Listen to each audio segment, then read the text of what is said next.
Council members, please come back to order. Fish.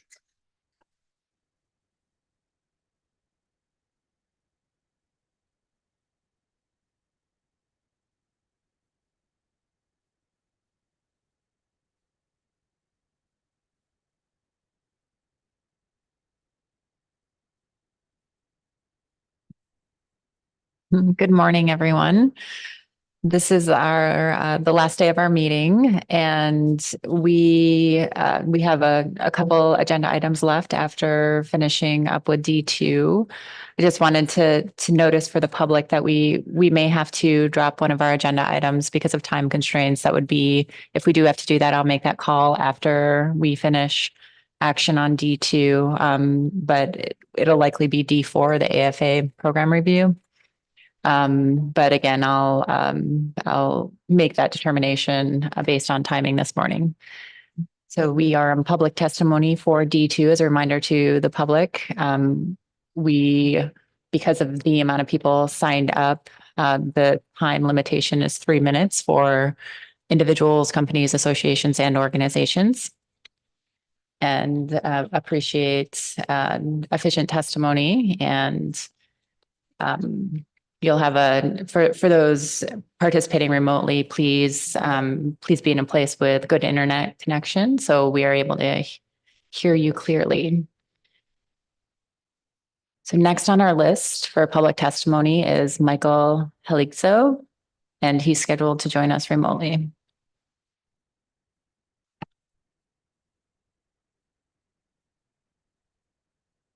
I think we have you online, Michael. If you can unmute yourself.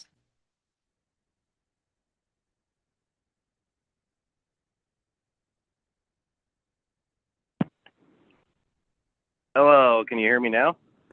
Yes, good morning. Hey, good morning. Hey, thanks for having me. I was trying to listen to testify yesterday out on the fishing grounds, but the connection kept going in and out, right, because the weather was all crappy and whatnot. But if my connection isn't solid, please let me know. I'm actually pointing towards the beach to get a good connection, so I won't dilly-dally.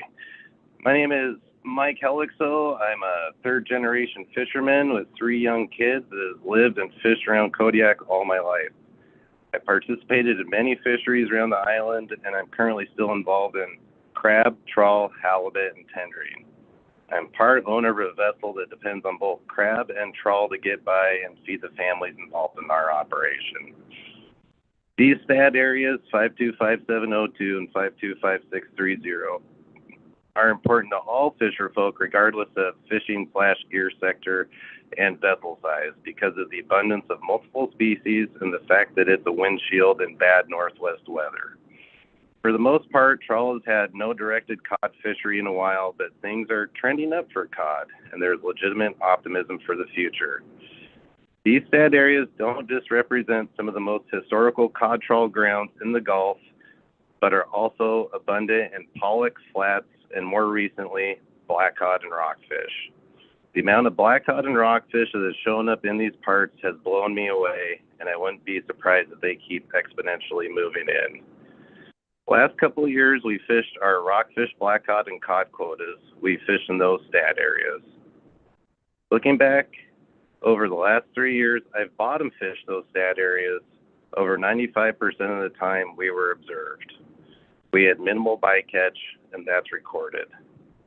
These STAD areas have historically had minimal bycatch for bottom trawling, especially when it comes to halibut, salmon, and in most years, crab.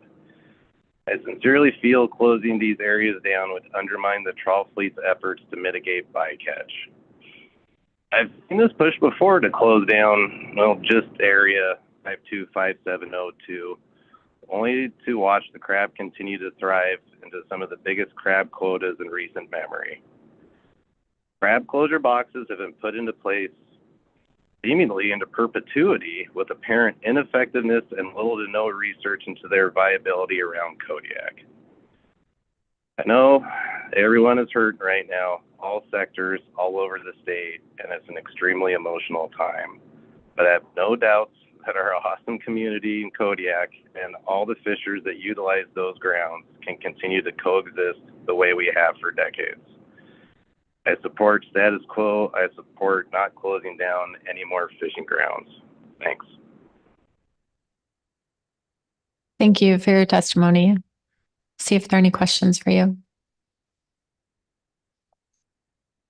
Thanks for joining us this morning. All right, thanks. Kurt Cochran is next, followed by Heather Mann. And I think Kurt is joining us remotely. Good morning. Do you hear me? Yes, we can. Good morning. You guys have all had your coffee and ready for this, so thank you. Madam Chair, members of the council, I'm Kurt Cochran, a family operation that has 3 trawl vessels in the Gulf that have participated in this tanner crab fishery. With the other times you have looked at this action and this paper, all support no further action should be taken. On page 24, it says you do not know if bycatch of tanner crab affects the sustainability of tanner crab population. The tanner crab are thriving where we are fishing. Trawl does not affect crab sustainability. Trawl may benefit crabs.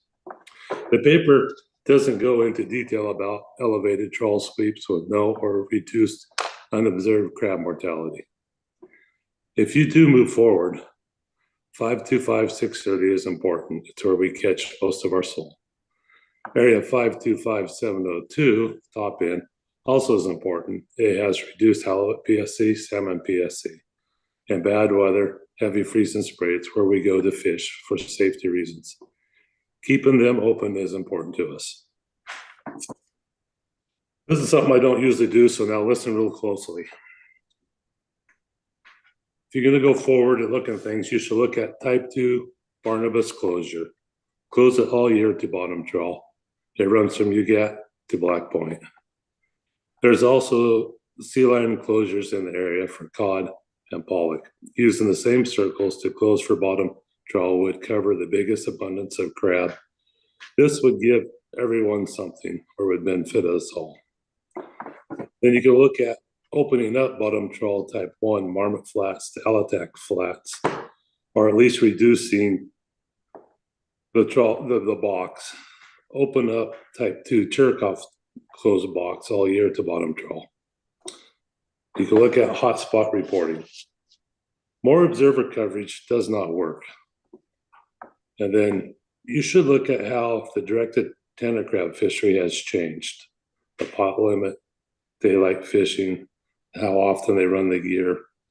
If the conservation, like they say, is all on them, why are they allowing 35% plus females in the pots at more than 32% mortality rate?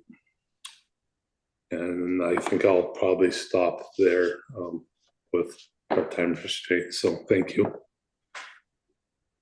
Thank you very much, Mr. Cochran. I'll see if there are any questions for you.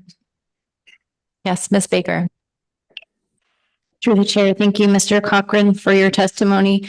I was trying to take notes in the part of your testimony where you were recommending if the council does move forward with the action, something about the action related, in front of us right now, that you'd request we'd look at current closures, and you listed a number of them, but can I take your testimony to mean essentially we should look at the type 1, 2, and 3 closures around Kodiak Island as well as the sea line closures? No, not quite. The first part, yes. The sea line closures, no. So there's a line, it's called the Barnabas. It's a type 2. It runs from you get down to Black Point. It's about Barnabas closure. And it opens like in June 1 or something like that. I have to work on my memory for the year. It's a partial closure. And I think, you know, for the good of all and what's going, even though I really don't believe that the document or anything shows that we have effect, but it's a closure that we live with most of the year. And it's right through the major abundance of crab. So I think that for me is a no-brainer. You know, I can give that up and it benefits people Teresa Peterson and people talked about this crab corridor. They come out of the bay, they move east and west, and it just helps that. And then in that same area, we have some sea lion and cod rookery circles. And I'm saying that if you think you need to do a little bit more, those circles would be something to look at and use them. And between that Barnabas closure and those circles, that gets you, the biggest lion's share of all the crab population. And the reason I say use those circles is the square, and you've heard it from Alexa's other thing, the square box is a blunt tool. We have so many lines and things going, and this season it's open, that season it's closed. This fishery can be here, this fishery you can't. It doesn't, it would just be a permanent circle that we already use. We could fish around. We would have access to the top end in the sandbox. We wouldn't be able to tow up actually into the bay, almost to Old Harbor anymore. So we close off all that. And so I think it would benefit the people that are trying to, don't want us trawling where the crab are. It also would let us work adjacent to each other. I do believe that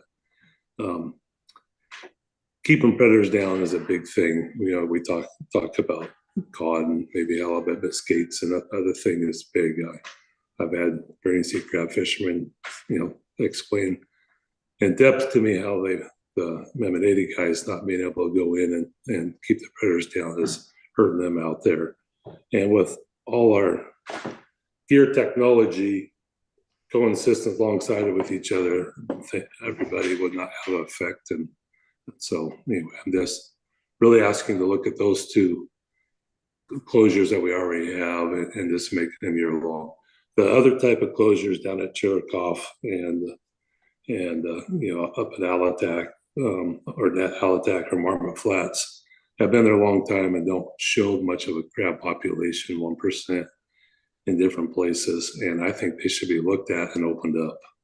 So I didn't understand that's the part, or reduced and let us fish there. We're giving up something, let us fish them somewhere else. And then if you want to look at it in 5 years and see if we're having an impact or if they're increasing there, it would be a good study program. So hopefully I made a little bit more sense there.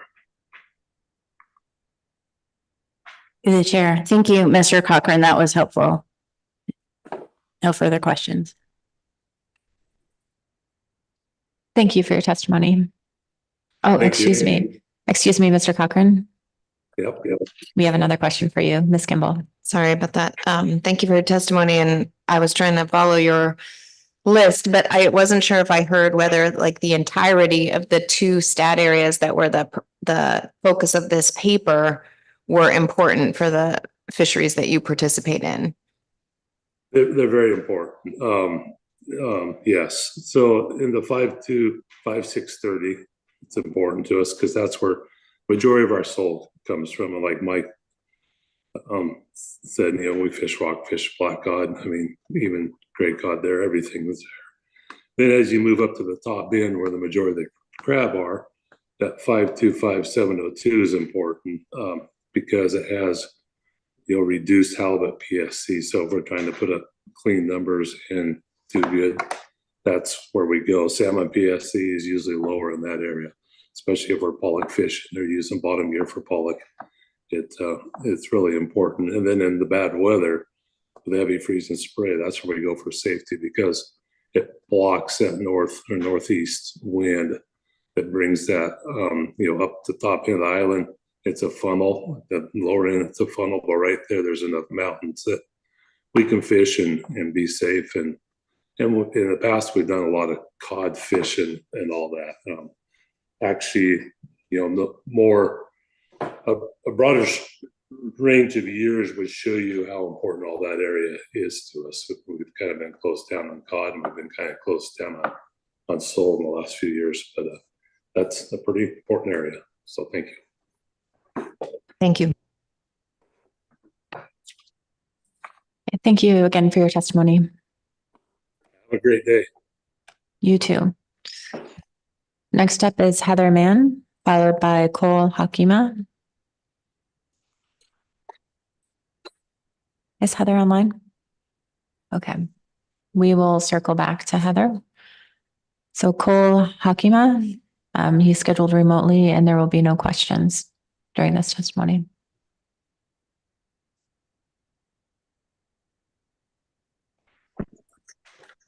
Hear me okay? Yes, good morning. How about now? Can you hear me okay? We can, yes. Welcome. Okay. Thank you for allowing me to comment on Gulf of Alaska tanner crab in areas 525702 and 525630. My name is Cole Hakama. I'm 30 years old and the captain of the fishing vessel Pacific Storm. Our vessel, owned solely by my father, operates exclusively out of Kodiak. We participate in the Gulf of Alaska pollock and cod trawl fisheries, as well as salmon tendering during the summer months. As a husband and father, my commitment to this community is not just professional, but personal, as we raise our 2 daughters here in Kodiak. Contrary to popular belief, trawl gear technology has evolved, with most bottom trawlers utilizing midwater doors and raised sweeps, which both reduce unobserved mortality and minimize contact with the bottom. Moreover, trawl fisheries are rigorously monitored with observer coverage, ensuring accountability and transparency. The shoreside flatfish market has dwindled, and our cod fishery has been marred by disasters in 2018 and 2020. To compound matters, fuel costs remain extremely high, up by 50% since 2018 and up 79% since 2020. High volume, low value fishing, coupled with soaring costs and depressed prices, have dealt a devastating blow to our fishermen and processing plants alike. Trawl operations rely heavily on access to fishing grounds close to town to mitigate fuel expenses, making these areas vital to our fleet. As someone deeply vested in the Gulf of Alaska trawl industry, I want to highlight how ineffective static closure areas have been. Despite 40 years of closure and covering 1,769 square nautical miles, type 1 and 2 areas remain with only 12% of the average tanner crab abundance. Similarly, Marmot Bay, closed since 2014, sees a mere 1% of the crab population. The closure of state waters to bottom trawling in 1999 also failed to revive tanner and king crab populations. This shows the need for dynamic and adaptive management strategies, not static closure. Areas 525702 and 525630 have been consistently trawled for decades and crab are abundant. I'm asking the council to take no further action and drop the closure of these areas from further consideration. Thank you for your time. Thank you very much for your testimony. Next up is Jason Chandler, followed by Corey Allen, and there will be no questions during this testimony. Hello, can you hear me? Yes, we can. All right. Good morning, Madam Chair and members of the council. Thank you for the opportunity to speak this morning. My name is Jason Chandler. I'm a lifelong resident of Kodiak. My family has owned and operated a trawl vessel in the Gulf of Alaska for more than 40 years. Kodiak is home, and I would like to see all of our fisheries be healthy and productive. I am testifying today against any more closure areas for trawl fisheries. In my opinion, these closure areas do not work. We have had large areas around Kodiak closed to trawling for decades with little or no positive results. I firmly believe that closing areas actually often has the opposite effect as what was intended, leaving predator species to prey on small crab. There needs to be periodic review to see if the existing closures are actually working. The areas under consideration today have been consistently fished by trawlers for as long as I can remember and where crab are most abundant. If crab stocks are rebounding in these areas, why are we considering making changes? I do agree with others that we should try to foster a healthy tanner crab fishery. I agree that trawlers should try to minimize contact with crab. I do not believe this is the way to do it. Instead of creating more restrictions for the trawl fleet, I would ask the council to use their time to work on a rationalization program for the Gulf trawl fisheries. This would not only help reduce crab bycatch, but bycatch of all kinds, as well as having many other benefits to our fishery. I believe it has been shown that trawl rationalization programs can change the focus of a fishery from catch more fish faster to catch better fish cleaner. This is what the Gulf trawl fishery needs. Thank you. Thank you very much for your testimony. Next up is Corey Allen, followed by Matt Rode, and there will be no questions during this testimony. Can you hear me? Yes, we can. Good morning. Morning. My name is Corey Allen, and I've resided in Kodiak for over 12 years now. My family owns four trawl vessels, the Shalissa Dawn, Nicole, and Mar del Norte, which home port in Kodiak. I assist my father, Joseph Ham, with onshore management for the fleet that he has dedicated his life to establish and has fished this area for approximately 30 years. We now have 3 generations of fishermen. We have contributed back to the community by establishing additional businesses from these fishing proceeds, which provide services and additional employment opportunities for residents in Kodiak. My parents, siblings, and I are all homeowners who distribute our revenue back into the local community and plan to be active participants within the fishing community for infinite years. These businesses will provide a solid future for our children, grandchildren, and so on. I'm here to ask you to please take into consideration the huge impact these closures will have upon the trawl industry. We all know the detrimental issues at hand with fuel inflation, fish prices, and I mean, you know, the struggle is real. None of the discussion papers support a closure, and nothing has significantly changed since the council last considered this and decided to take action. Our captains are wanting to testify, and hopefully they'll be able to. They had to return to fishing to make revenue for the vessels and the family's sake. It's really difficult with the sat phones, or they can be in the middle of the tow, etc. I personally believe that this whole issue should be dropped or some sort of management structure implemented for the fishery. Thank you for your consideration and time. Thank you very much for your testimony. Our next testifier is Matt Rode, followed by Nicholas Rode.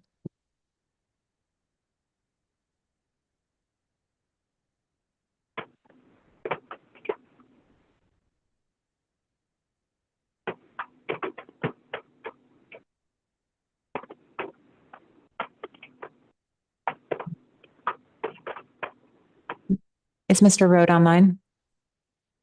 Okay, we'll circle back to Matt Rode. And is Nicholas Rode online? Okay, and there will be no questions during this testimony.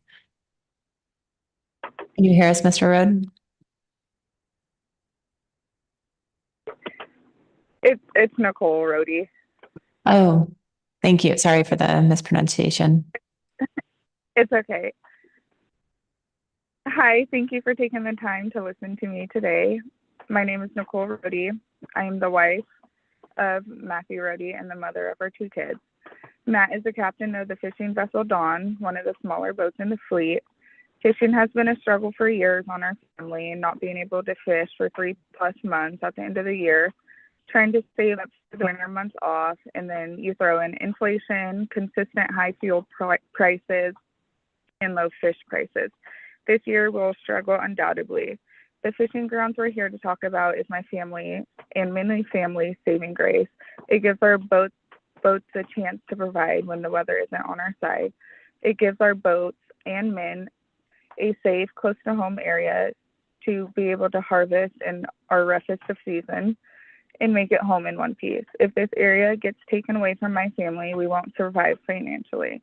This will be our final hit, and that's more than just taking jobs away from families. It will lead to running these families out of our community, where we raise our children, participate in our community, and some of us, like myself, run our own local business, which provides jobs for our community.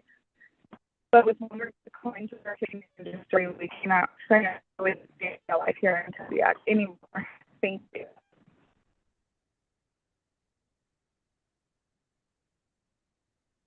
Ms. Rode, you cut out at the end. I just wanted to make sure that that concluded your testimony. I believe so, yes. Thank you. Thank you. Next up is Hannah Heimbuck, followed by Paul McCabe. Is Hannah online? Okay. Is Paul McCabe online?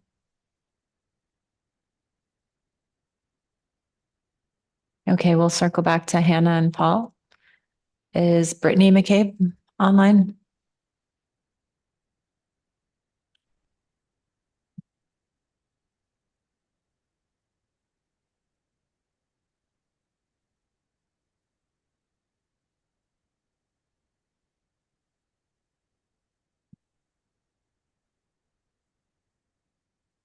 Okay.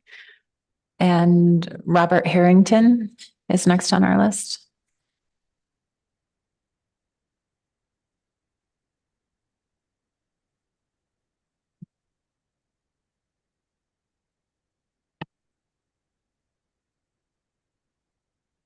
So that'll take us to, I'll circle back to all of these names. That'll take us to Garrett Kavanaugh.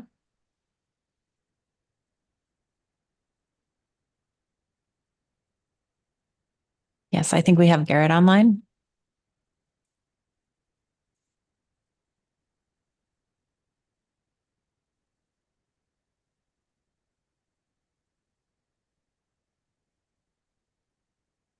Can you unmute yourself, Garrett?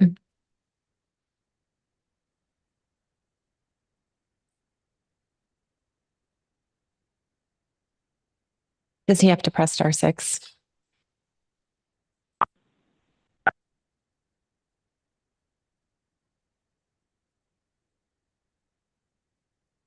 Sorry about that. You got me now? Yes, we can. Good morning. Good morning, Madam Chair and members of the board. Thank you for your time today. My name is Garrett Kavanaugh. I'm a board member of the Kodiak Crab Alliance Cooperative, lifetime UFA member, and under 60 cod harvester member. I am 25 years old. I live and fish out of Kodiak, Alaska. I started fishing year-round at 16, and I'm 100% dependent on fishing for my income.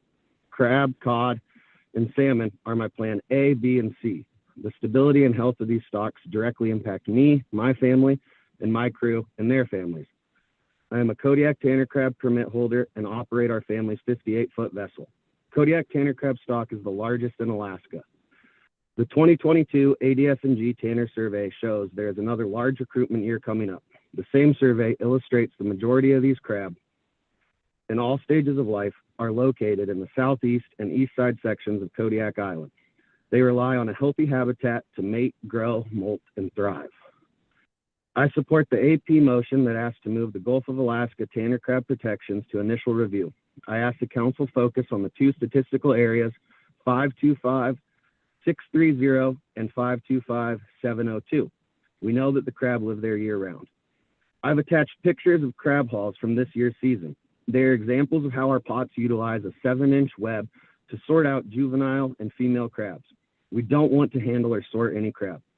As you can see, this adaptation was successful. At the next Board of Fish cycle, we expect this to be implemented as a requirement. This is a stakeholder-driven conservation measure on top of other measures we've supported for management, daylight hours, 20-pot limit, and weather delays. The other pictures are cod landings from just a few days ago, which illustrate zero Tanner crab interaction in the directed pea-cod pot fishery. This is typical of our season. Closing the area to trawl gear reduces bycatch, including unobserved mortality. They catch 16% of their groundfish there and 46% of their Tanner crab PSC. It's a very disproportionate number. The long time series is important to show the PSC rates for pelagic and non-pelagic trawl when catch is higher. We heard at the AP that flatfish efforts will go up when the markets return and pollock catch in the stat areas will go up as the small pollock mature and get bigger.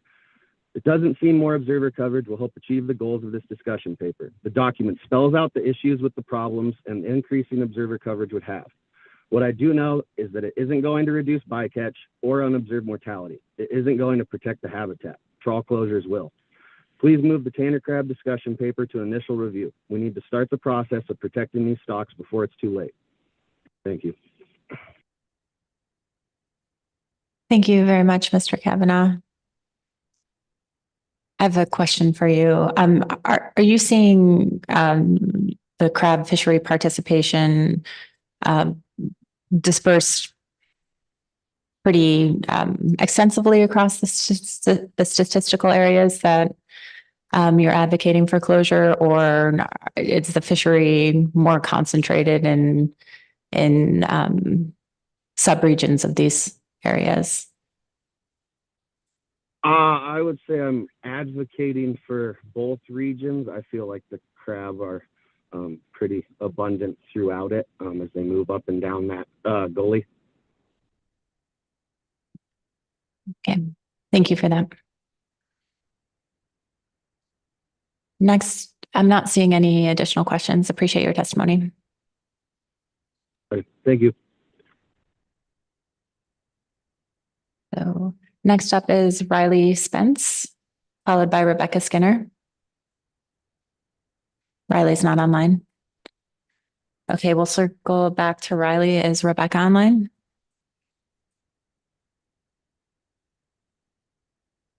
Yeah, can you hear me? We can. Good morning. Yay. All right, thank you. This is Rebecca Skinner with Alaska Whitefish Trawlers Association.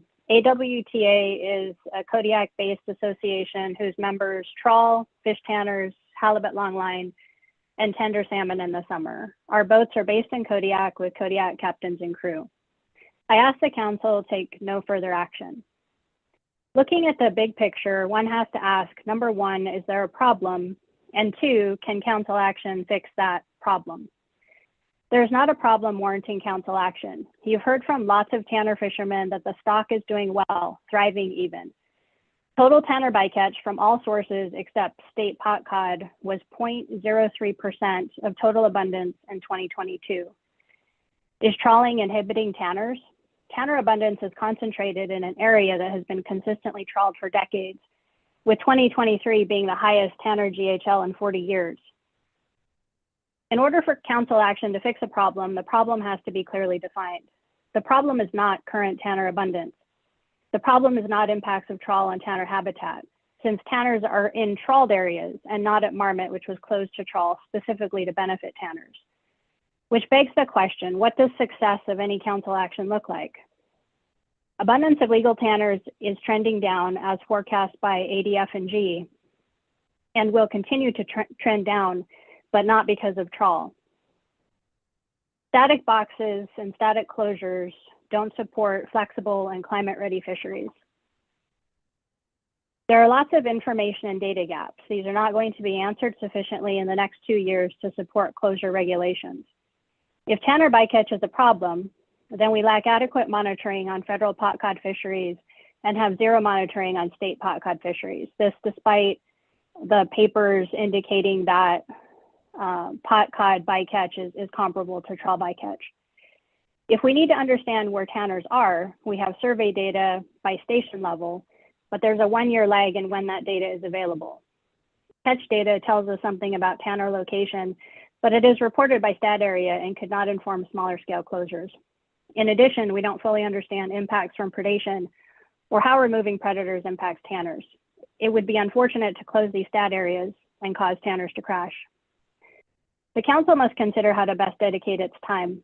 At this meeting, the AP met past 7 p.m. on Friday and dropped 2 agenda items. The council is running behind. Items may be dropped from the April meeting, and there are open discussions of trade-offs due to timing and resource constraints.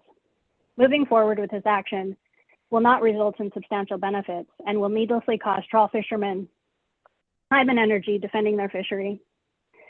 I understand the feeling of urgency to fix problems facing Alaska fisheries, but I caution against urgently taking action when a better approach will likely be identified by slowing down. Thank you, and I'll take any questions. Thank you for your testimony, Ms. Skinner. See if there are any questions. Yes, Ms. Kimball. Thank you. Thank you for your testimony. Just trying to understand the last part. I actually didn't hear it of your testimony where a better approach would be to, and I missed that part. Yeah, sorry, I was talking fast there. When a better approach will likely be identified by slowing down, by which I mean taking the time to really define the problem and decide if really have the tough kind of conversation and thought about, is there a problem? And then can council action address that problem? And then of course, there's the cost benefit of, does addressing the problem, is the benefit of that, does it outweigh the cost that it takes to address the problem? But all of that takes time to develop. And what I know the council is frustrated with doing things on a truncated schedule. I listened to the salmon action, the cook inlet salmon, and it is really frustrating feeling like you're constrained. You don't have the time to maybe work out all of the details or understand what all the salient points are. So I just encourage the council that I think taking the time to make sure you understand what it is you're trying to fix, and can you fix that, and can you measure it? That's a very important, and not to skip over that step. Thanks. Yes, and Ms. Kimball. Thank you for that. And I also wanted to ask, whether you see value in trying to prevent a problem. And I do know that we used to call them problem statements, and we have a purpose and need, and we're trying to figure out how to relate to that. But could you give me your thoughts about that approach? Yeah, I do have concerns with trying to prevent a problem, because sometimes we don't fully understand the problem. So with Tanner crab, predation is obviously an issue. It's been noted in all of the discussion papers. The biologists have keyed in on that as one of the primary reasons that all of the baby crab don't grow up to be big crab.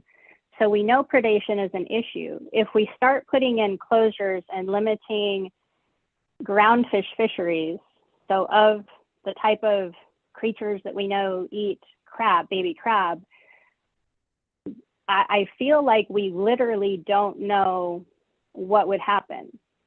My concern is that in trying to prevent a problem from happening and closing this area to trawl, which is, and from my opinion, is obviously a very successful tanner area, because that's where all the tanners are. And there's the biggest fishery in the last tanner fishery in the last 40 years in 2023. All the while that area has been open to trawl. So to me, it doesn't look like trawl is causing enough of a problem. If you close the area to trawl, because of the questions and the unknowns around predation, my concern is that there are going to be unintended effects on tanners, and then there are going to be costs to the trawl fishery. And you've heard from a number of trawlers today and yesterday who've spoken about the importance of those stat areas to their business plans. So that is going to be a known cost, while the benefit that we're seeking is very unknown. I think it's ill-defined and highly, highly uncertain. Thank you. Thank you. I'm seeing no further questions. Appreciate your testimony. Next up is Maddie Lightsey, followed by Emily Jean Capchon.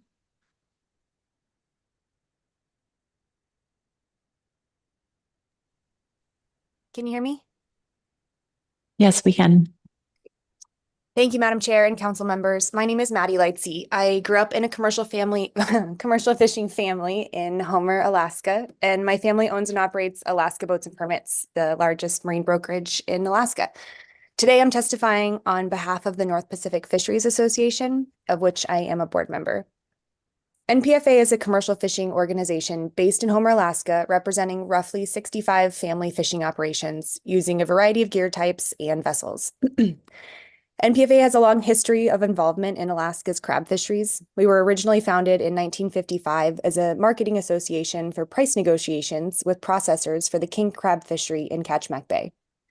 NPFA has members involved in the Bering Sea Aleutian Islands crab fisheries, as well as the State Waters crab fisheries in Prince William Sound, Chignik, Kodiak, and the South Peninsula. NPFA believes the protection of critical crab habitat is essential for all healthy and viable crab fisheries around the state. However, my testimony today will focus on Gulf of Alaska tanner crab protections. NPFA would like to express our support for the advisory panel's recommendation to approve a purpose and needs statement and move the Gulf of Alaska tanner crab protection discussion paper to initial review.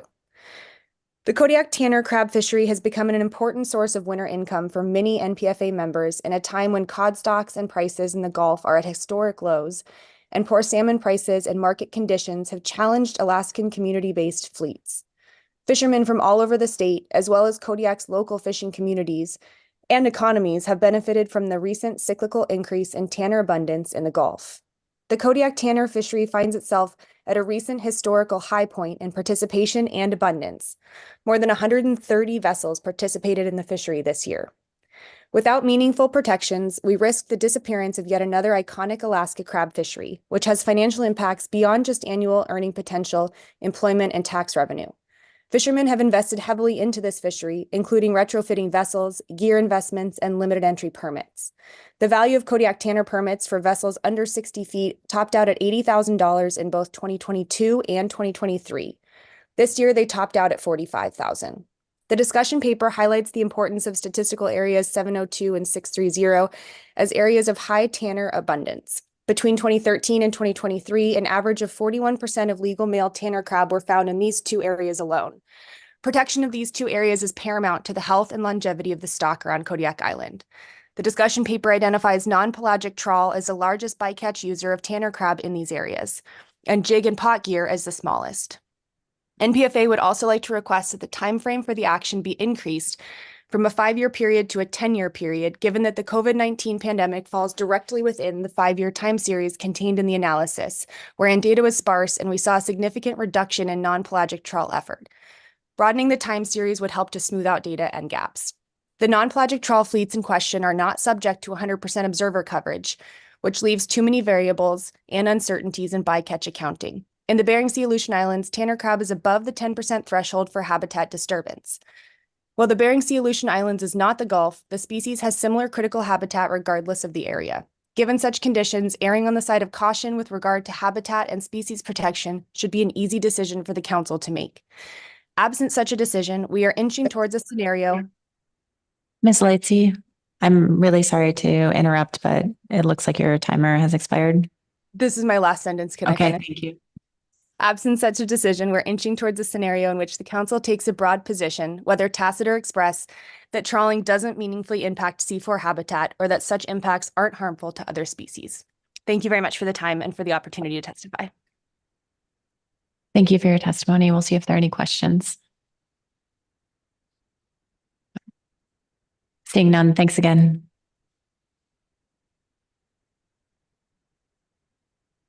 And Emily Jean Capjohn is next, followed by Brian Horn. And there will be no questions during this testimony.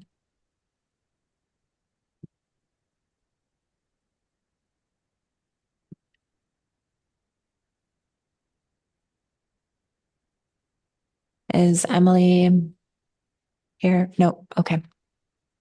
I'll circle back to her. Brian Horn, is he online?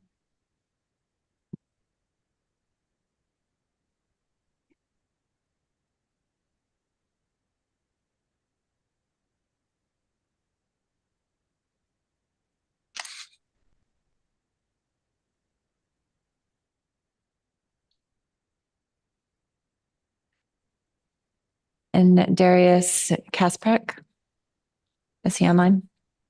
Yes, hello. Can you hear me? Yes, we can. Good morning. Yeah, good morning. Madam Chair and council members, my name is Darius Kasperzak. I've been fishing in the Kodiak Archipelago for the past 40 years. I'm chair of the Alaska Jig Association. The Alaska Jig Association is a community-based organization that serves as a marketing association for Alaskan jig fishermen and provides a unified advocacy platform. Founded in 2004, AJA presents jiggers on local, state, and federal levels. We are dedicated to securing and maintaining open access and entry-level opportunity in Alaskan jig fisheries. Half of our members are also directly involved with the Kodiak tanner crab fishery. And this year, it was more important to our members than probably it ever was, looking at the very low ex-vessel prices of codfish, which is our main fishery. The last time we saw prices like this were back in the early 90s. Many of our members have never even seen prices this low. I myself can just barely remember being very young and fishing as a crew member for these prices. Fuel prices are high. The only bright spot in starting off this year was being able to go tanner crab fishing. And how many historical members can keep going throughout the season remains to be seen at these low ex-vessel prices. I'd like to note that the Tanner crab fishery is more valuable than it seems at first glance. Many of the crab are sold off the dock. In my operation, my crew made a third of their income off dock sales. It's not just $3.70 a pound times 3 million pounds when you factor in the guys selling crab for $15 each and the community coming down and buying enough crab to fill up their freezers. So it's very valuable both to the community and the small boat fishermen. While our last two Tanner seasons would seem to indicate abundance and a thriving population, in actuality, the majority of crab originate from just statistical areas 525, 630, and 525, 702. Long gone are the seasons of harvesting crab in diverse and assorted areas of the Kodiak area archipelago and mainland, as used to be the norm in decades past. It is imperative to protect these stat areas for the remaining of crab stock to the fullest extent practicable. And with that, we support the AP motion to move agenda item D2 to initial review. Thank you very much. This concludes my testimony. Thank you. I'll see if there are any questions. Seeing none, thank you again for your testimony. Thank you. Our next testifier is John Warrenchuk, followed by Patty O'Donnell.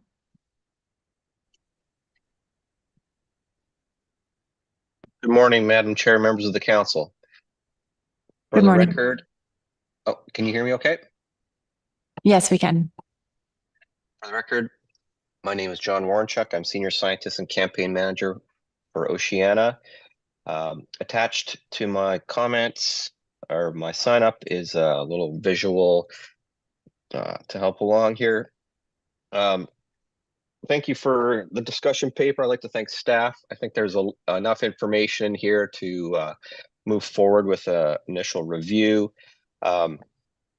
There's been there was discussion at the AP and here at the council, perhaps on why focus on trawling when you're looking at mitigating habitat impacts. I just want to remind the council and the public that it is trawling that's responsible for the largest extent of seafloor contact and disturbance in the North Pacific. So it's reasonable to focus on those gears that have the largest surface area, covering the most area. Next slide, please.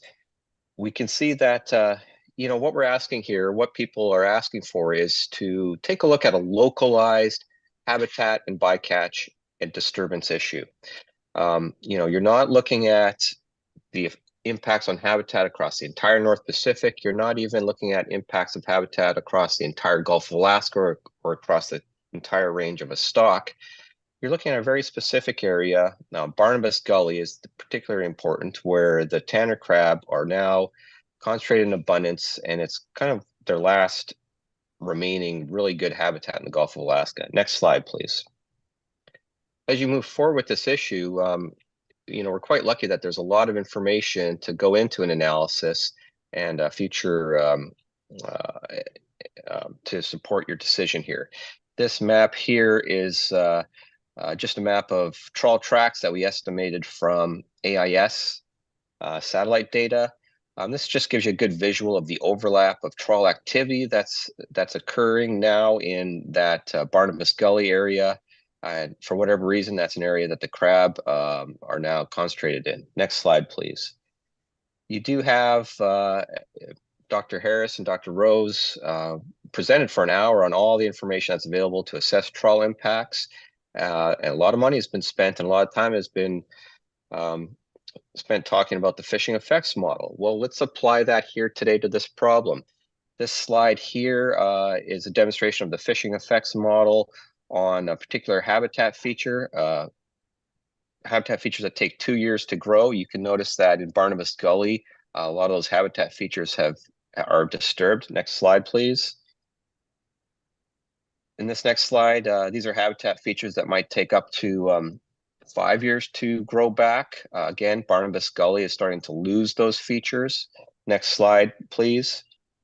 And hopefully crab don't need longer lived features because most of those in all the heavily trawled areas in Alaska have been lost.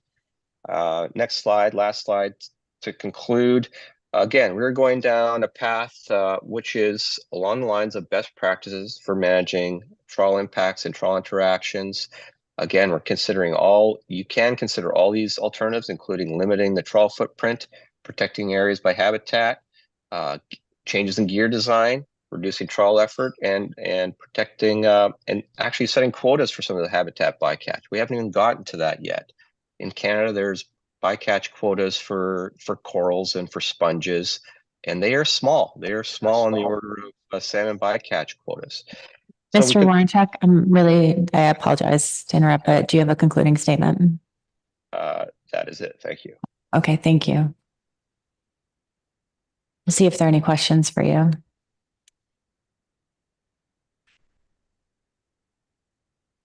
Seeing none, thanks again for the testimony and for sharing your slides. Thank you. Okay, next up is Patty O'Donnell, followed by Jerry Christensen. Yeah, good morning. Sound check here. Yes, I think so. You might be a little faint. Yeah, can you hear me any better now?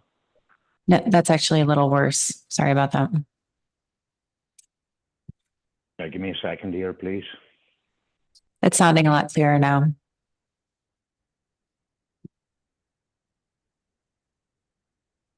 How about now? Yes, I think that's going to work. Yeah, good morning. My name is Patty O'Donnell, Madam Chair, members of the council. I've lived and fished in Kodiak since 1990, raised my children here, both who work on the boat, as well as my brother who's the engineer. We're dealing with an issue that has come up a couple of times in the past, yet if we, the trawl sector, were having such an impact on crab, there would not be a tanner crab fishery over the last 3 years. In fact, the fact that Kodiak had a crab season over the last 3 years is more to do with the crash of the cod stocks in 2017 and predation, rather than the fact that there has been less flatfish fishing over the last 3 years. The cohort of crab that we are working on is from 2018. You can verify that from ADF&G. Frozen areas to trawl will not guarantee a tanner crab fishery into the future. Kodiak has always been boom and bust as far as tanner crab. We have a type 1 closure around Kodiak that are close to trawling that have been in place since 1987, yet we have not seen an increase in crab. I looked at the ADF&G survey data, and you can see that in 1982 that the estimated biomass of king crab was 80,000 animals, and in 2022 it was 82,000 animals. And that has not led to a rebuilding of stocks, probably due to predation due to the lack of removal of groundfish. Marmot Bay closure has been in effect since 2014, yet the biomass of crab is only 1% of the total abundance in the federal waters and 4% in state waters, proving that there has been no benefit to closing Marmot down to trawling other than an agenda driven by the anti-trawl element. You have heard about pelagic trawl on the ocean floor. While that may be the case in the Bering Sea, that is not the case around Kodiak. The ocean seabed is very different in Kodiak. Most of the bottom is volcanic and abrasive, which would cause extensive damage to net that costs $80,000 to $100,000.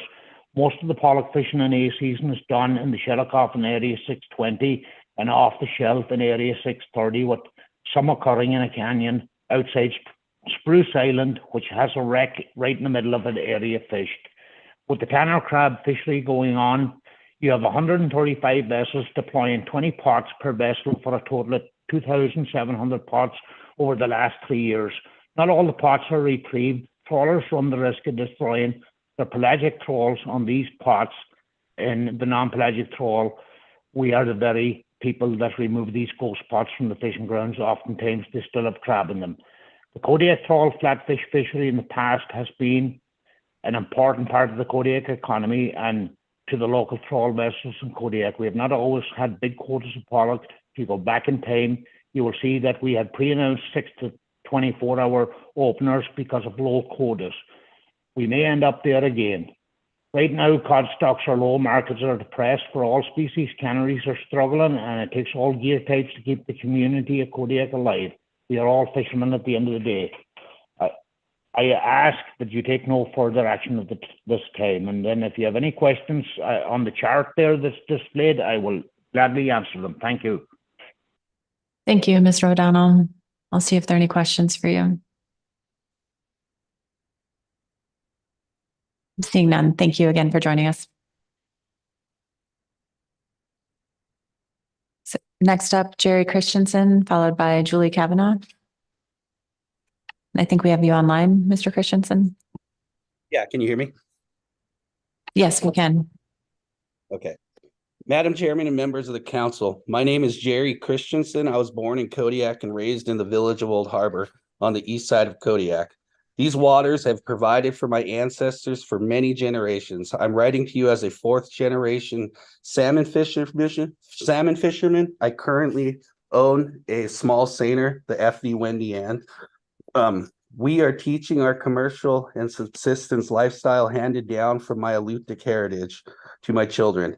In addition to salmon fishing, I also fish Kodiak tanner crab, where I make a good percentage of my annual income. We are invested in the city of Kodiak, where our children attend school, and invested in the city village of Old Harbor. It is important to keep our money local and our communities thriving for years to come.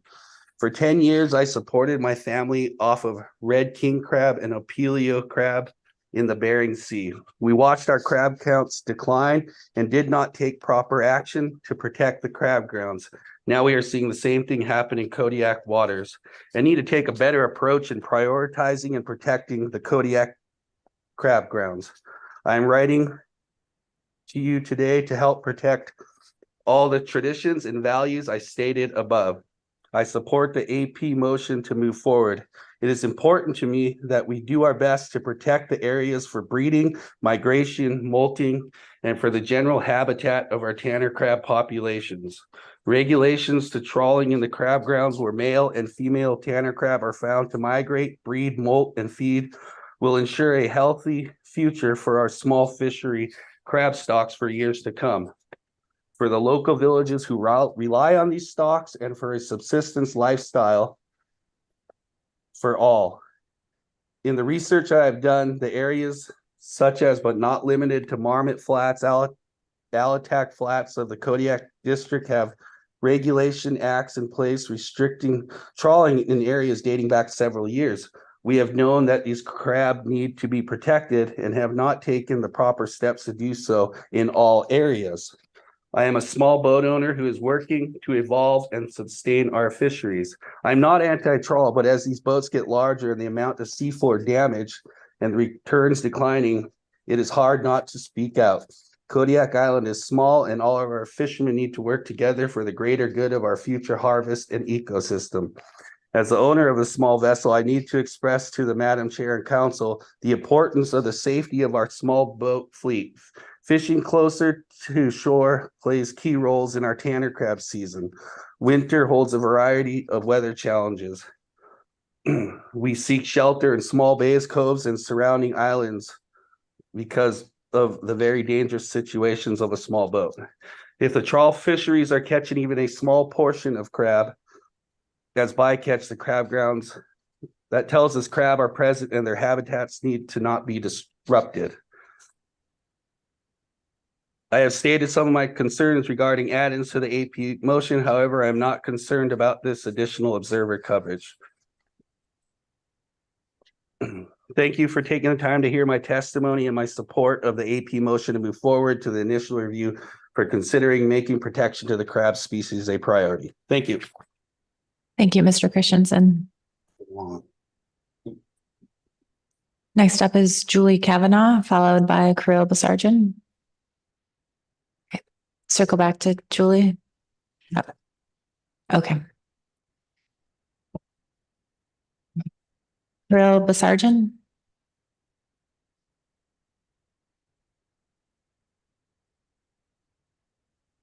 Hi, I'm not sure why it was on person, but good morning.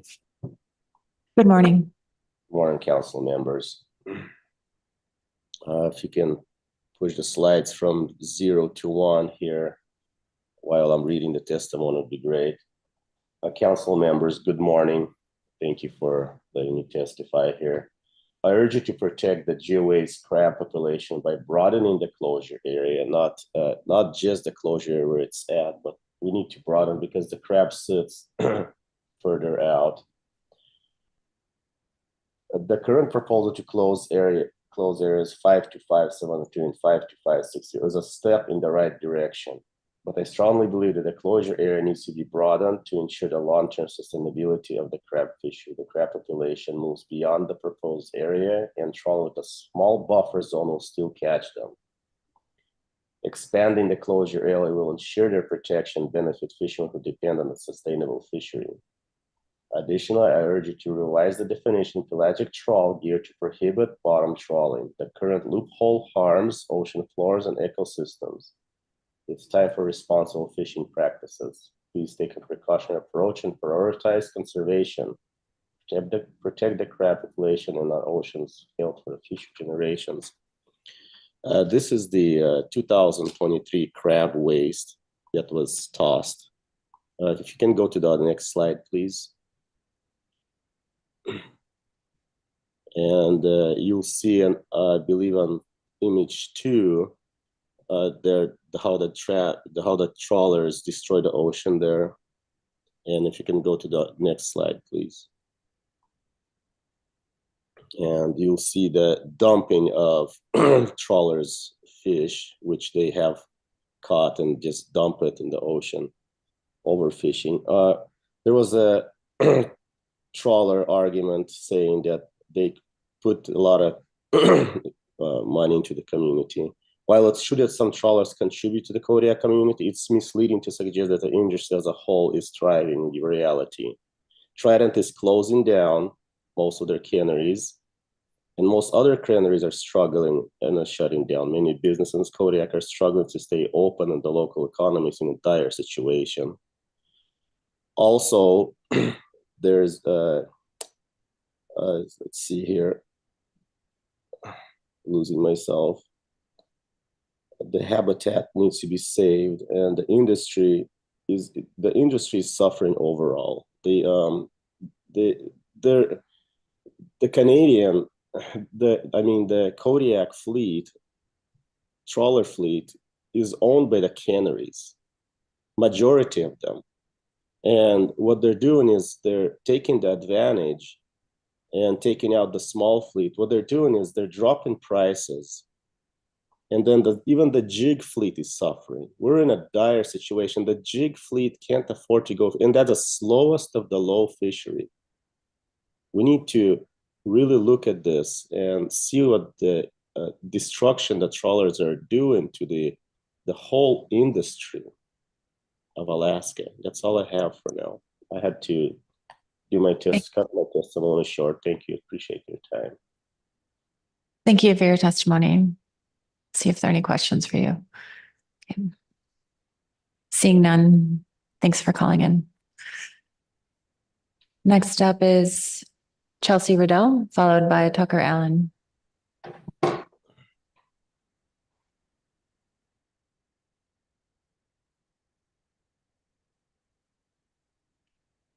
Good morning, Madam Chair and members of the council. Briefly, I would like to note that several of our members signed up to testify, but they're on the boat right now. And so I've let staff know who is online trying to call in from their sat phones. My name is Chelsea Riddell, and I'm the Assistant Director of AGDB, which represents Gulf Trawl CVs and Shoreside Processors in Kodiak. The majority of our vessels are locally owned, and we have the largest resident seafood workforce, so regulatory changes have significant local impacts. Several of our members participate in Kodiak's tanner fishery and is an important part of their business plan. Our members believe that there can be multiple fisheries coexisting around our island home. We direct you to our very thorough public comment letter. We appreciate the analyst's work and understand data confidentiality constraints. However, data in Table 3 doesn't accurately reflect our trawl CV reliance on these two stat areas for the given time period. You have heard the impacts of large closures that would move us out of important fishing grounds. These closures put small vessels in dangerous weather and force them to spend more money on fuel while operating margins are dangerously thin. These areas have extremely clean fishing and are used to avoid both Chinook and halibut PSC. In the face of changing ocean conditions, we must be able to be flexible in our fishing patterns. We can and will be proactive in protecting tanner crab and have the ability to implement hotspot reports and react in season to minimize PSC. My fleet uses sweeps every time they deploy non-pelagic gear for any target, not just when we're targeting flats as required by regulation. Gear modifications like elevated sweeps have been shown to reduce impacts on crab. We already maneuver around thousands of square nautical miles of closures around Kodiak, most of which have never brought back crab as intended. Trawl vessels have continued to operate in these two statistical areas for decades. The last time this issue was before the council in 2018, the discussion paper referenced the 2017 paper when it said, areas south of Kodiak, specifically stat areas 525, 702, and 525, 630 show concentrations of tanner crab from the ADF&G survey, as well as a relatively high degree of groundfish gear use. Since 2014, however, trawl gear modifications should be associated with reduced impacts to crab and crab habitat throughout the Central Gulf. There are more issues and problems to solve than there is time on our council agenda, and the Gulf fisheries are at a critical tipping point. We need to focus our time and energy on how we're going to provide enough stability to Kodiak's trawl fleet and processing sector, which in turn supports all our other sectors and entire community. Compared to the total tanner crab abundance around Kodiak, just 0.013% was taken as PSC in the last 3 years. There is strong evidence that static closures don't work. The scientific evidence does not show a problem, and thus we believe the council should drop this for further action. Thank you, and I'll be happy to answer any questions. Thank you for your testimony. See if there are any questions. Ms. Gimbel. Thank you. Thank you for your testimony. You mentioned at the start of your membership, some also participate in the tanner crab fishery. So can you give me kind of the sketch of what that participation looks like, or how much of your organization's members do participate in the fishery? Yes, thank you for the question, Ms. Kimball, through the chair. We have, I would say, anywhere between 3 to 5 vessels on a given year that participate in the tanner crab fishery. And then all of the processors we work for, except for, I believe, 2 that are based in Kodiak, actually process tanner crab.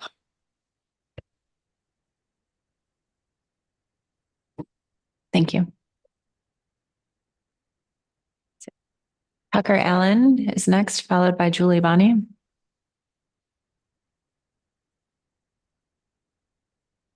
Can you hear me?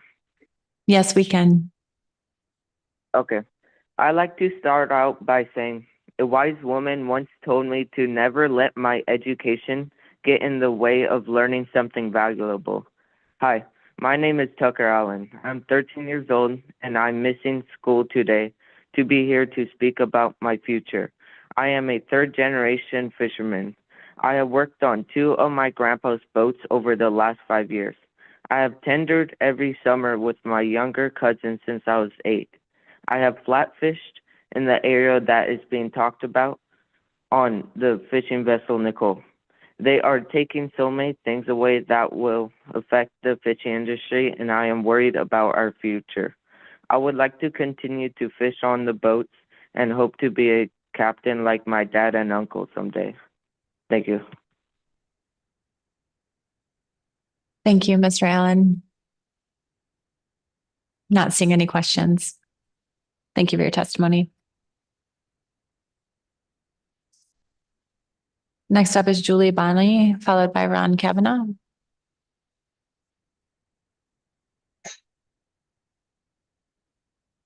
Is Julie online?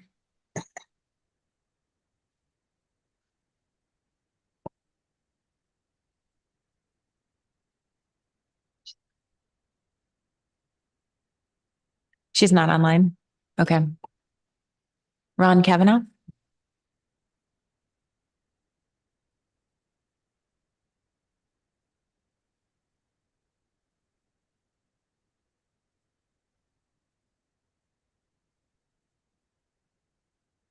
Good morning, Madam Chair, members. Ron Kavanaugh. First started participating in the crab fisheries, what was to be the last red crab fishery in Kodiak. And I've been participating on and on ever since. Where to start? To start with, this isn't a media, Facebook started, emotional filled plea. This has been going on for years. You heard from an actual operator in the fishery that these things happen. They happen over and over again, not necessarily by intent, but they do. Please give some credence to that. Moving on, I've heard that these closures don't work. Well, of course they don't work, because when they're implemented, there's nothing left to protect. Here we have the chance to be ahead of the curve instead of behind it. And it's time for you to take the initiative and either do something about it or not. That's your privy. Moving on, maybe this area is too big. You need to get the Department of Fish and Game in here. When we move this forward, see what the important areas are. Let's draw some lines, what needs to be protected to protect this fishery. I've heard that trawling's been going on here forever. We have the largest fishery we've ever had. Well, let's draw some lines. We've seen these large pre-recruitments before come into the fishery, but not come into an actual fishery. They end up disappearing. During this timeline with this huge fishery we had, there was no bottom fishing. Is that a coincidence or not? I don't know, but I can draw some lines. Where else do we want to go? The small females killed by the fishery. There was some pictures attached to Garrett Kavanaugh's, which shows some pots that were dumped using 7-inch mesh. There, you can see if you look at those pictures, blow them up and look at them, the females and sublegals are 90% weeded out with the use of that 7-inch mesh. There's all kinds of stuff that we're doing. Freezing on deck, stuff like that. It just doesn't happen. It's not the Bering Sea. It's a daylight hour fishery. The impact, I don't know how many pots they said were dropped. If you look at that footprint versus what was showing up there with the Oceana footprint, that's quite a big difference. These pots are dropped to the bottom, pulled right back up. What else? I'm sure there's something else, but just to be clear, this wasn't brought up here just because of this one instance that happened 2 years ago. And I just want to reiterate that every time I bring something up, it's hearsay, third hand, rhetorical stuff, not validatable. So anyway, that's all I got. Thank you. Thank you, Mr. Kavanaugh. See if there are any questions. Mr. Mesereau. Thank you, Madam Chair, and thank you, Mr. Kavanaugh, for your testimony. I feel like we've heard from several stakeholders where they've, volunteered information about their own behavior that helps us better understand what's going on there that the data can't. But what I'm asking you a question about is this notion that there may be room to close the areas of highest crab density by taking a different look at those boxes using fish and game biologists or whoever does that. From your experience in that fishery, do you think that there may be some merit to doing that? Like, are those crab concentrated to a point where it might be possible to bifurcate those boxes to protect crab and still leave room for other activities in there without excluding completely from those areas?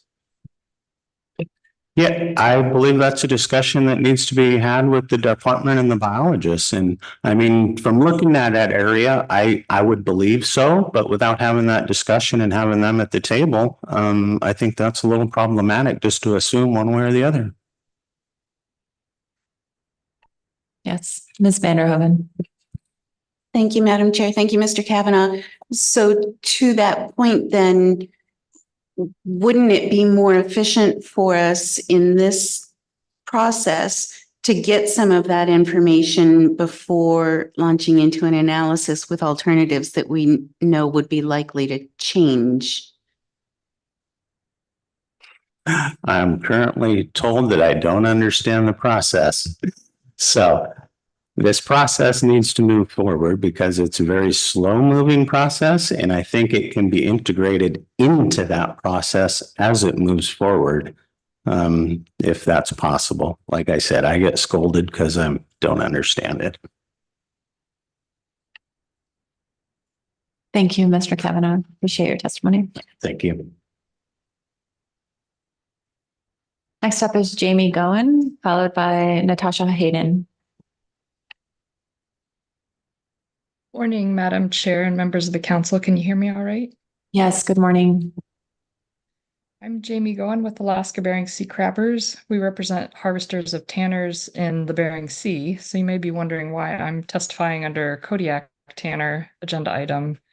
Given collapsed and closed Bering Sea crab fisheries and limited opportunities for independent crab harvesters and our family fishing businesses, we have some Bering Sea crab vessels that have participated in Kodiak tanner fisheries recently and have also tendered in that fishery. In addition, crab fisheries in the Bering Sea and Gulf are finding growing shared concerns between our fleets. Alaska Bering Sea Crabbers encourages the council to support the AP motion to move this on to initial review. I'll add that I think it was peculiar that habitat protections were not in the purpose and need statement, given it's a benthic species and it's intricately tied with the habitat. And we've heard how important these areas are for the tanner population. So I'd encourage that to be added to the purpose and need. We also heard at this meeting from enforcement under agenda item D1 that simple closures based on gear type are the easiest to enforce. So in closing, I request the council consider an action to protect these important areas for tanner crab. Happy to take any questions. Thank you, Ms. Goen.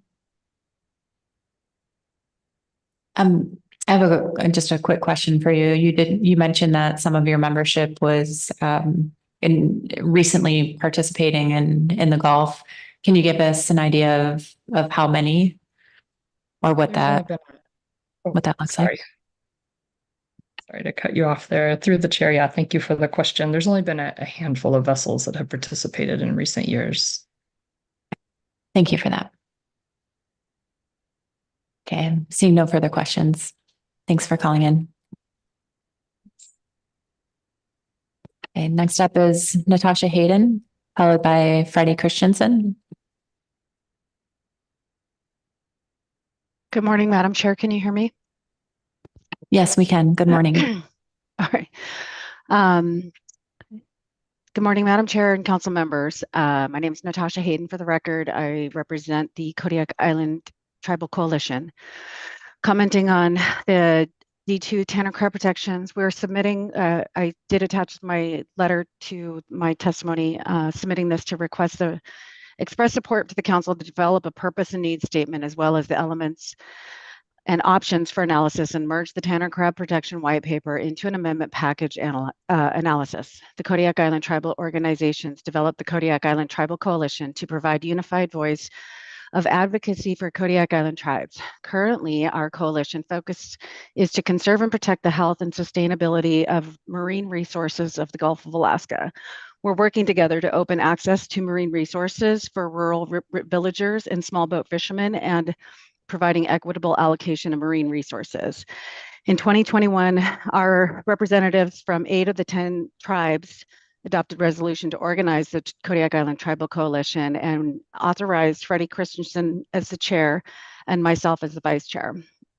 The white paper shows very high concentrations of crab in statistical areas 525702 and 525630. This simple comparison should show the council the urgent need to protect the 2 statistical areas from non-pelagic trawl bycatch.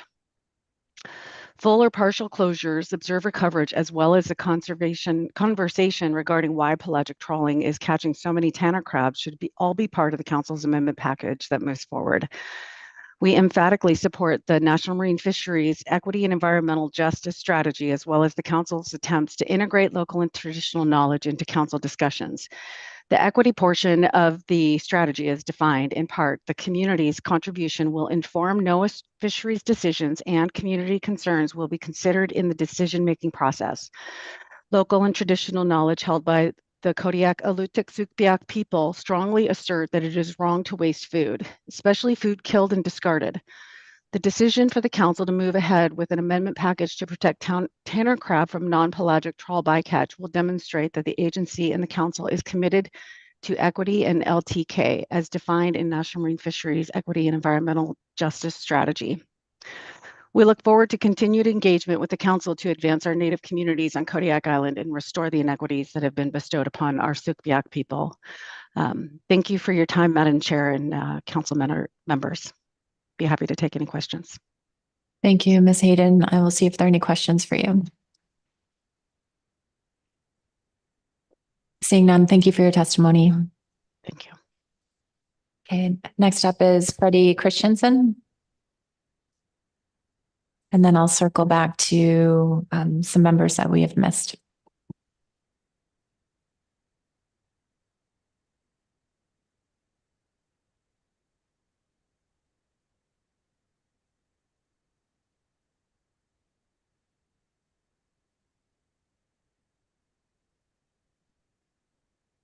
Is it on? Yeah. Good morning to everybody.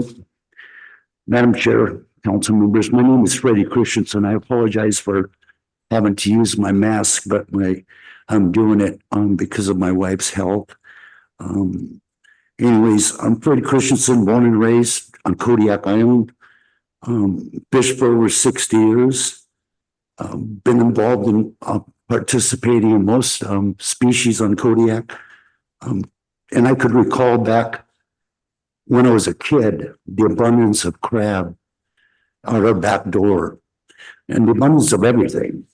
And over time, I've seen it, the resource diminish to the magnitude that I've never thought I'd ever see. From the heyday king crab years to the shrimp years to the all of the other things that's occurred. And I don't believe that it's just a cycling process. I believe that, it's man-made. We've had our impacts as the biggest predators on the planet, affecting the ocean floor, affecting the environment. I don't believe that we're going to be able to overcome some of these challenges unless we all work together. I don't think that we've ever tried to put anybody out of business, but I'm here to tell you that we've been put out of business of the policies by the federal and state fishery policymakers over my lifetime. It's devastated our communities to the extent of we've got 2 or 3 schools closed on Kodiak Island, not being able to access the resource out the back door. And I just truly believe that there are some things that could have an impact on sustaining our communities for the next 10,000 years like we have for the last 4,500 years in our village. There's an archaeological site right in our village that's 4,500 years old. And so I know that if we can work together to try to come up with solutions, again, we're not opposed. We don't want to put anybody out of business, but we've been put out of business. And I truly believe that it has a lot to do without recognizing traditional and indigenous knowledge. Had we had a seat at the table with everybody, we would be bringing other things to the table because we lived there. We've seen the climate change occur 20 years ago when things started happening. We've seen a tremendous amount of, there was a time when a few years back that we couldn't find any kind of fish, setting our long lines out. But things are coming back. Anyways, I support the AP motion, and I think that tribal consultation is an important element to this whole process as we move forward. I was extremely excited about the potential of a tribal person being hired to do tribal consultation, but the first few gatherings that we've had, everybody was very excited and felt there was hope. Then all of a sudden, we haven't seen her. I don't know where she's been. I have no idea why she's not participating or why she's not engaging with us on these issues. I think that I want to recognize a lot of our people that have passed away the last 3 or 4 years, and I can't mention any names because the list is too long. that have participated in this process over the years. I commend our younger generation, Hayden Peterson, Scott Lariana, and Emil Christensen, especially Brother Emil, for having the courage to come up here and testify before you guys when he had just the last year has gone through 3 strokes and had to learn how to walk and talk again. And to have the courage to come down here before you guys, to me is, it's an important issue to us. We, again, advocate on behalf of the resource, because the resource doesn't have a voice. We are the voice. And our people have to be looked at and considered anytime that you move forward with anything from here on out. We know what the hell that IFQ impact has done to our communities. For people that fish from 5 years to qualify, what about the people that fish for 10,000 years with the halibut resource? Why wouldn't they qualify? I mean, there's just a lot of things that I believe that need to be looked at. I believe that all deer types, pelagic, non-pelagic, needs to be looked at of the impacts of the resource. I encourage you all to visit our community and you'll understand why we want it to exist for the next 10,000 years. And thank you. Thank you for your testimony, Mr. Christensen. See if there are any questions for you. Appreciate your time. Thank you. Yes. I'll circle back to some names that we missed, see if we are connected online with them. So I'll begin with Heather Mann. Okay. Good morning, Madam Chair. Can you hear me? Yes, good morning. Good morning, council members. For the record, my name is Heather Mann. I'm the director of the Midwater Trawlers Cooperative. I'll try to be concise here. We're urging no further action on this agenda item. In an ideal world, we could be proactive, better than reactive for a lot of different things. This isn't an ideal world, or we'd already have a rationalized trawl fishery in the Gulf of Alaska. There's no scientific evidence of a problem identified in the paper. We know that closures are not working, and there is no goal to review the efficacy of the existing closures. Piling more closures on top of existing closures can cause many unintended downstream impacts. And this council earlier in the week had a broad discussion and seemed to agree that static closures really aren't a good management tool. But bycatch of tanner crab in the 2 statistical areas has been less than 10,000 animals for the first half of the year over the last 3 years, compared to a biomass of between 77 and 121 million crabs around the island. So that's less than 0.2% taken as PSC in the stat areas being considered for closure. You guys have, you and past councils have chosen not to act on this issue more than once. And trawling has continued in these areas. And I've heard from many that the tanner crab population is at an all-time high. And in fact, what I heard in the AP was it delivered a 1 to 2 week fishery with over $40 million to participants. Seems to be doing pretty well. Prior to working for harvesters, I did work for processors for 14 years. I know how important diversity of product and volume of product is to maintaining shoreside infrastructure, especially to process pulse fisheries like the tanner crab fishery. I don't recall either in the AP or here at the council hearing from any processor individual company that came up and said they wanted to see these closures occur. Public comment from many stakeholders described how they will be impacted. Concerns about losing access that's important to a fishing business, concerns about the cost of fuel and having to travel farther. And we heard a lot about the concerns around safety. And I think that this is really important. Finally, we do have limited resources available to us for the council floor time and staff time. We're eliminating, I believe, the February meeting.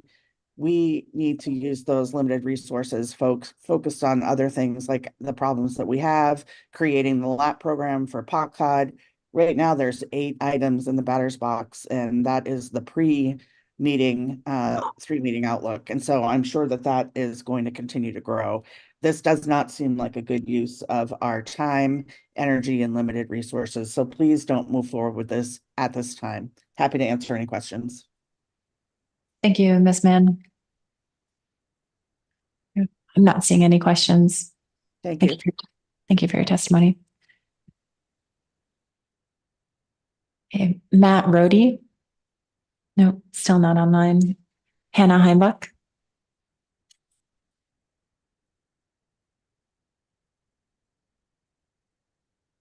Paul McCabe.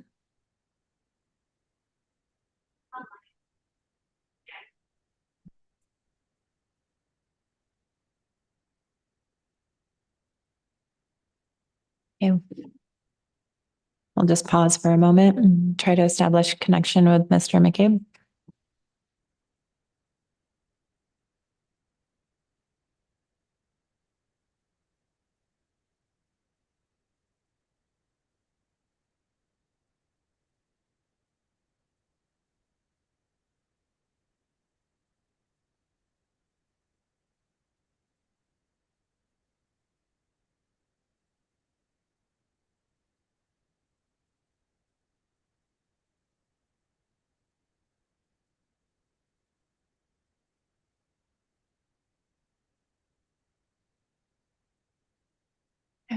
We have a few more names, so I'll circle back to him one more time. Is Brittany McCabe online? Robert Harrington?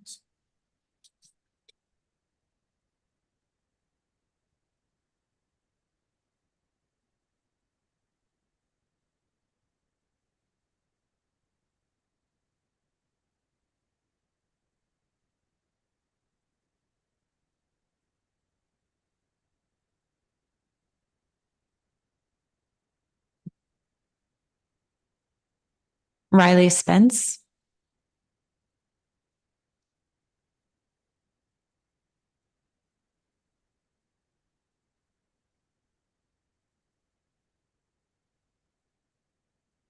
Okay. Emily Jean Capjohn? No. Okay. Brian Horn?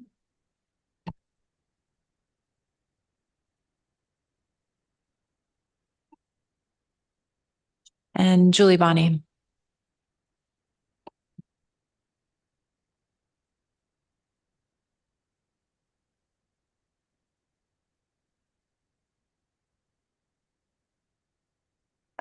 Madam Chair and members of the council, my name is Julie Bonney and I live in Kodiak for 40 years. I work for the Kodiak processors and vessels home ported out of Kodiak. Just so you understand what the technological issues, the fleet is at the bottom of the Shellicott fishing pollock right now. And this issue is so important to them. They're trying to interact with you with their on the grounds, which is difficult.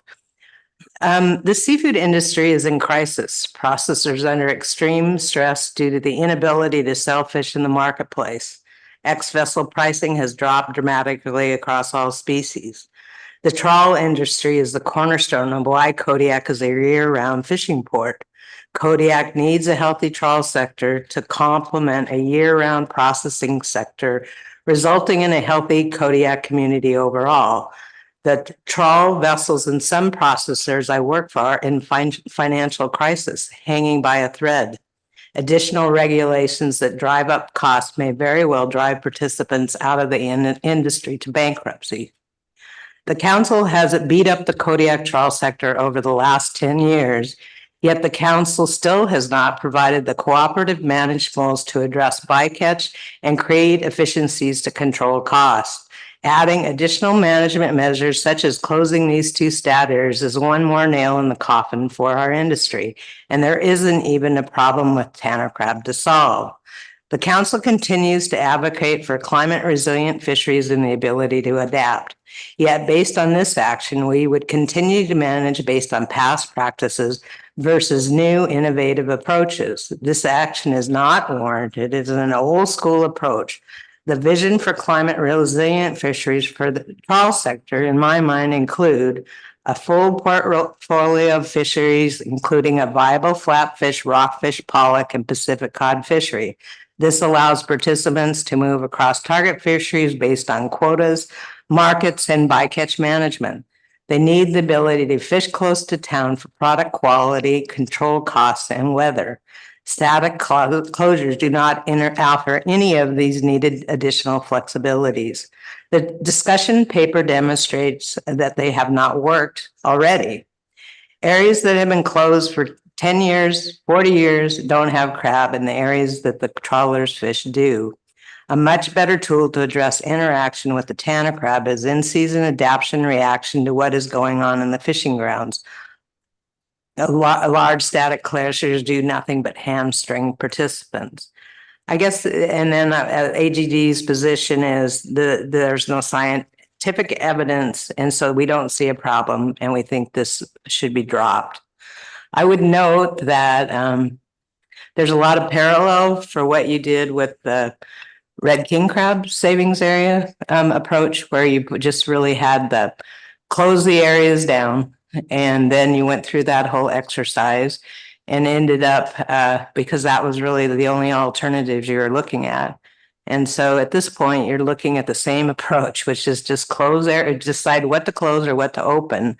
But there's really nothing innovative in the package that came across from the AP. So if you're going to continue to evaluate this, I encourage more thoughtful approaches to figure out what the best approach would be, just versus just going back with the same meat grinder, close or open areas. Thank you, Madam Chair and members of the Thank you, Ms. Bonnie. Yes, Mr. Curlin. Thanks, Madam Chair. Thanks, Ms. Bonnie, for your testimony.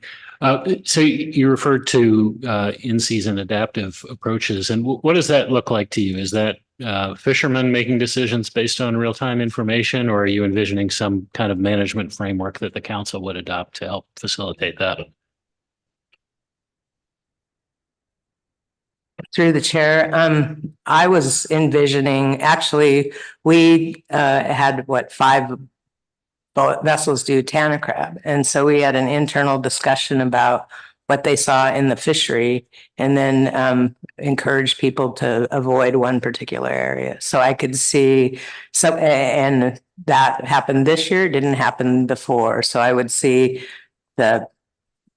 find out what's happening in the crab fishery, use that information to inform the fleet about areas to avoid at the beginning of the calendar year, and then also using hotspot reporting in reaction to that on the fishing ground based on what the fleet sees.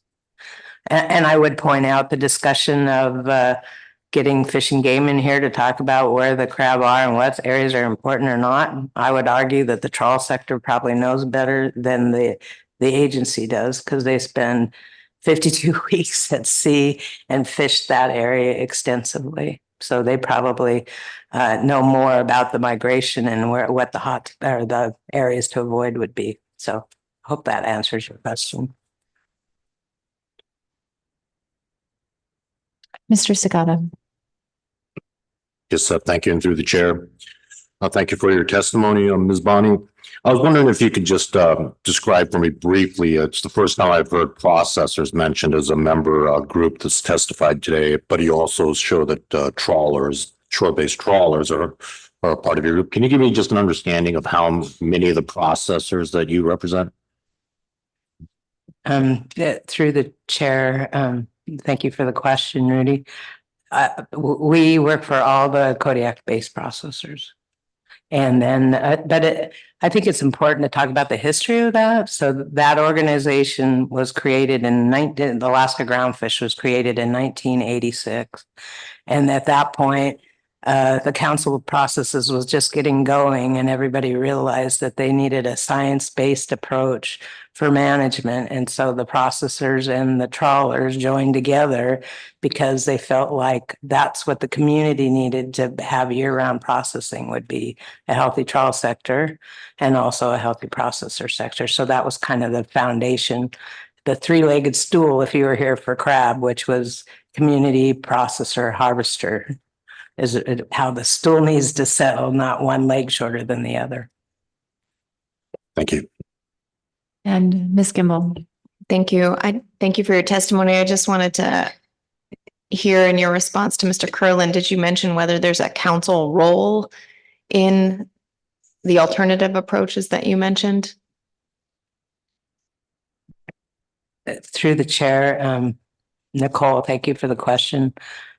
I think that would be something you could put in a discussion paper to think about, where we could basically put some kind of objectives on the table for us to use for that kind of a more in-season management approach. And then we would come back and report about what we did and what we learned on an annual basis.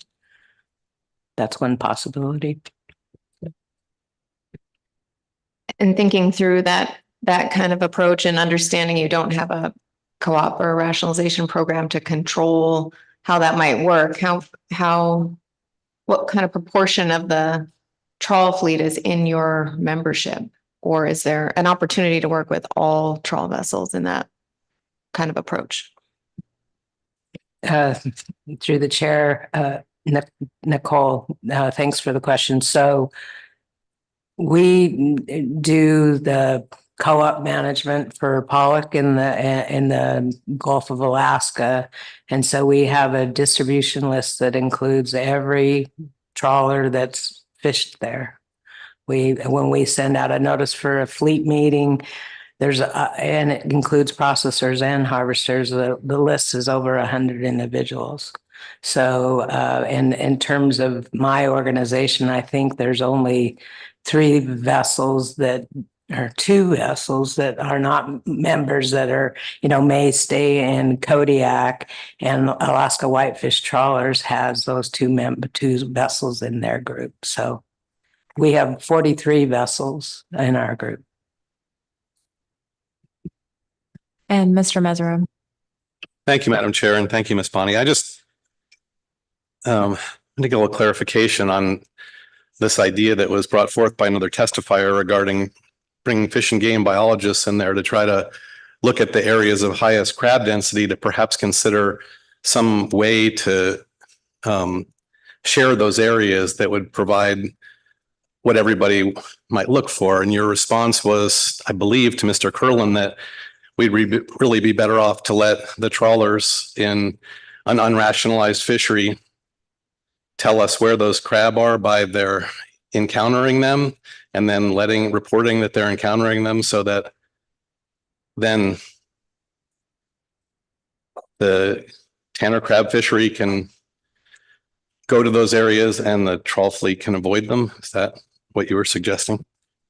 Through the chair, Andy, thank you for the question. The way I took the other testifier is that Fish and Game would come in and explain where they thought the crab were, and then you'd build static closures around those spots. And I'm basically saying that since they only do the summer survey, they only know where the crab are during June, July, and August. And then if you actually look at their survey grid, it's a static grid, so they're not really surveying all the particular areas. And so my feeling is fishermen sometimes know more about a fish stock than the managers do, because they're out on the grounds on a full-time basis. Thank you for your testimony, Ms. Bonnie. So I think we have Brian Horn on the line. Yes, I'm here. Can you hear me? Yes, good morning. Good morning, Madam Chair and members of the council. I'm Brian Horn. I'm a third-generation Kodiak small boat fisherman. I currently own and operate a 52-foot seine. I do or have in the past fished for salmon, herring, tanner crab, and pot cod around Kodiak Island. About 20 years ago, I spent some time on trawlers fishing around Kodiak. On one such trip, my job was to stand on the conveyor belt and bleed and count bycatch boxes dumped into the tank to make sure that we only had our 10% cod bycatch. I was already a tanner crab permit holder at this time. The captain knew this. We got into the silver dollar sized tanner crab, and they were coming onto the conveyor belt alive. I was hand picking live juvenile tanner crab off the belt and returning them to the ocean, all the while letting everything, and I mean everything, go into the tank. After the tow, we got inside, and my only question I was asked was, do you think we went over our cod bycatch on that tow? My answer was a simple yes. From this personal firsthand knowledge and to surmise what had happened prior and what has happened since gives me good reason to believe that the trawlers have had a major impact on the Kodiak tenor crab. For these reasons, I support the AP motion. The predominantly local small boat fleet relies heavily on this directed fishery during these unstable economic times to keep our businesses alive. This crab returned in large numbers after a handful of years of little to no trawling in these stat areas. History shows that Kodiak crab is predominantly found on the east side of Kodiak and are relatively unprotected from bycatch as Alaska's largest and most utilized by crab boat fishery in the state. Crab closures are needed now. Trawlers of all sizes can and do fish from Prince William Sound all along the South Peninsula, around Kodiak Island, and into the Bering Sea. The predominantly small boats from Kodiak, as well as boats from Chignik, Homer, Sandpoint, other small communities around the state as far away as Cordova, participate in the Kodiak tanner fishery to support their families. Local small boat fisheries are very limited, and anything to protect our way of life was a huge help. Hopefully, the trawl fleet has improved bycatch over the last 20 years. With the vast miles of coastline and square miles of ocean that trawlers utilize, and the relatively small limitations that the AP motion poses, also with the huge impact that no crab in Kodiak has to the 150 or so vessels that participate in the Kodiak tenor crab fishery from around the state, I hope we as local fishermen can receive some protections for our fishery. My father's first crab fishery was in 1982, 1 month after I was born. Over the last 40 plus years, my father has endured many crab closures, sometimes for extended periods of time. During my time as a Kodiak tenor crab permit holder, I have endured many crab closures myself. I'm the father of 4 and would like to see this fishery available to them or any other local children from around the state that may have the ambition of commercial fishing in the not so distant future. Please protect our crab. Thank you for your time and consideration. With sincere thanks, Brian Horn. Thank you so much, Mr. Horn, for your testimony. Yes, it looks like we have a question for you, Mr. Sukata. Yes, thank you. And through the chair, Mr. Horn, thank you for your testimony. I noticed in your written testimony as well as your verbal that you mentioned that you were on the trawler and you told the story about the bycatch. Could you tell me specifically what the target species of that trawler was for better context? Oh, that specific story, we did some pollock. That specific story may have been a rock sole trip down. Yeah, that was down by Sakenak. I'm pretty sure we were fishing rock sole, but that was 20 plus years ago. I don't remember exactly, but I think we were fishing rock sole, if I remember correctly. Okay, thank you very much. Thank you, Mr. Horn. Thank you. Thanks. So I'll just check with staff. No other, okay. Testifiers online. So we have concluded public testimony on D2. Appreciate all of the testimony we've received and for those trying to call in from the fishing grounds, I apologize for those we were not able to connect with. So with that, we'll take a mid-morning break and come back and see whether or not the council wishes to take action on D2. So let's come back at 10:10. Thank you.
We appreciate everyone's patience. We are gonna try to come back at 10:35. Thanks, everyone.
Council members, please come back to order. So we have finished our staff report and public testimony on agenda item D2. I would ask the council if any member would like to take action on this agenda item. Ms. Baker. Through the chair, thank you. I do have a motion that's been sent to staff. I'll wait for a moment for it to be projected on the screen.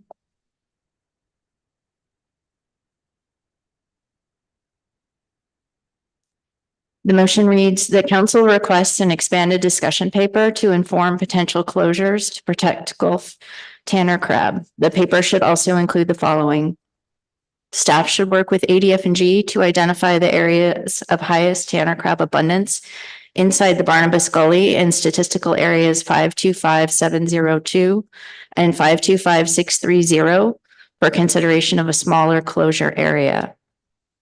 Consider modifications to existing closures off the east side of Kodiak Island to consider the comprehensive impacts of closures on the groundfish fleet. Tanner crab distribution in the Kodiak district, and to the extent practicable, the proportion of annual surveyed abundance of Kodiak district Tanner crab from 2012 to 2023 in statistical areas 525702 and 525630. Updated tables for trawl, pelagic trawl and non-pelagic trawl, and Pacific cod pot, gear groundfish fisheries and Tanner crab PSC from 2012 to 2023. Provide separate tables for catcher vessels and catcher processors as possible, given confidentiality rules. The value of the non-pelagic trawl, pelagic trawl, pot, groundfish, and directed Tanner crab fisheries in statistical areas 525702 and 525630 and the Central Gulf of Alaska, and non-pelagic trawl, pot, groundfish, and directed Tanner crab fishery landings by month and the resulting impacts of fishery timing on processing capacity in Kodiak. And with a second, I'll speak to the motion, Madam Chair. Thank you, Mr. Jensen. Ms. Baker. Thank you, Madam Chair. And just briefly, I'll preface an explanation of the motion with the statement that I really struggled with the appropriate next step for this action. I very much appreciated the extensive work done by the advisory panel and all of the public input that we received. Clearly, there are fairly divergent views on the appropriate next step for this particular action. In thinking about the next step, I was quite compelled, Madam Chair, by the public comment we heard in favor of taking some sort of precautionary action to protect Tanner crab, given the importance of that stock and that fishery to the community of Kodiak. But I also am very compelled by the testimony that we should take no further action because a clear problem has not been identified in the sense that we normally react to, and that potential static closures and addition of new static closures on top of the current closures really would continue and exacerbate negative impacts of those closures and reducing flexibility. So I know there was great interest among some stakeholders to move forward with an initial review analysis as the AP recommended. I'm more comfortable moving forward with an expanded discussion paper to flesh out some of the ideas that we heard in public comment and try to come to some alternatives if we move forward on this that really address the main impetus of this action, at least from my perspective, appropriate protections for Tanner crab without unduly negatively impacting the affected groundfish fisheries. And so, Madam Chair, in the motion here, I am first and foremost asking council staff to work with ADF&G to identify the areas of highest Tanner crab abundance inside the Barnabas Gully in the two statistical areas that we've been talking about. We had really helpful public comment, I thought, in some discussion among council members and the public about potentially being able to work with ADF&G staff expertise to really draw some different lines around finer scale areas within these two stat areas and potentially consider smaller closure areas to really ensure that we're getting the biggest bang for our buck, if you will, in terms of closures or fishery restrictions, which do have negative impacts. Madam Chair, as I review the second bullet, it's probably not worded the most clearly, but what I was trying to get at there is we did also hear some what I thought was helpful testimony in terms of if the council is going to consider new closure areas to really take a look at existing closure areas off the east side of Kodiak. I think we heard specifically, and I'm going to refer to my notes from testimony here, Madam Chair, looking at the type 2 Barnabas closure, which runs from UGAC, I believe, to Black Point, and also maybe making that a type 1 closure, I believe is what the testimony said, and also considering the Stellar Sea Lion closures in the same area and considering that. And so I didn't want to try and put the details in this motion. And that's another reason that I didn't feel comfortable moving forward for our analysis of alternatives at this time. I was really hoping the discussion paper could at least provide a vehicle for us to discuss some of those potential management approaches to get at more dynamic management perhaps than we've considered in the past with just static closures. I think the remaining bullets that I'm for information that I'm requesting in the motion really get at just expanding on the information that's in the current discussion paper in terms of Tanner crab distribution for a longer period of time, expanding the time frame that we're looking at from 2012 to 2023 as recommended by the advisory panel and in public comment. And just really trying to update those tables in terms of groundfish harvest and Tanner crab PSC. We heard a lot about the changes that have taken place in both the groundfish fisheries and the Tanner crab fisheries over that time period. And it will be important that the council has the full-time series of information. And I think I'll leave it at that, Madam Chair, and would be happy to take any questions. Thank you for the motion, Ms. Baker. Ms. Kimball. Thank you for the motion, Ms. Baker. My first question is, given the first bullet and the effort that would be put toward maybe more refined areas, as we heard in testimony, the rest of the paper and the tables still is working from those two full stat areas. So we still will get information on the two stat areas, should that be the direction that the council wants to go. I just want to confirm that's the intent. Through the chair, thank you for the question, Ms. Kimball. Yes, I think it is important to continue our requests for information on those two statistical areas. Those have consistently been the areas through the various iterations of this issue through the council. And I'm continuing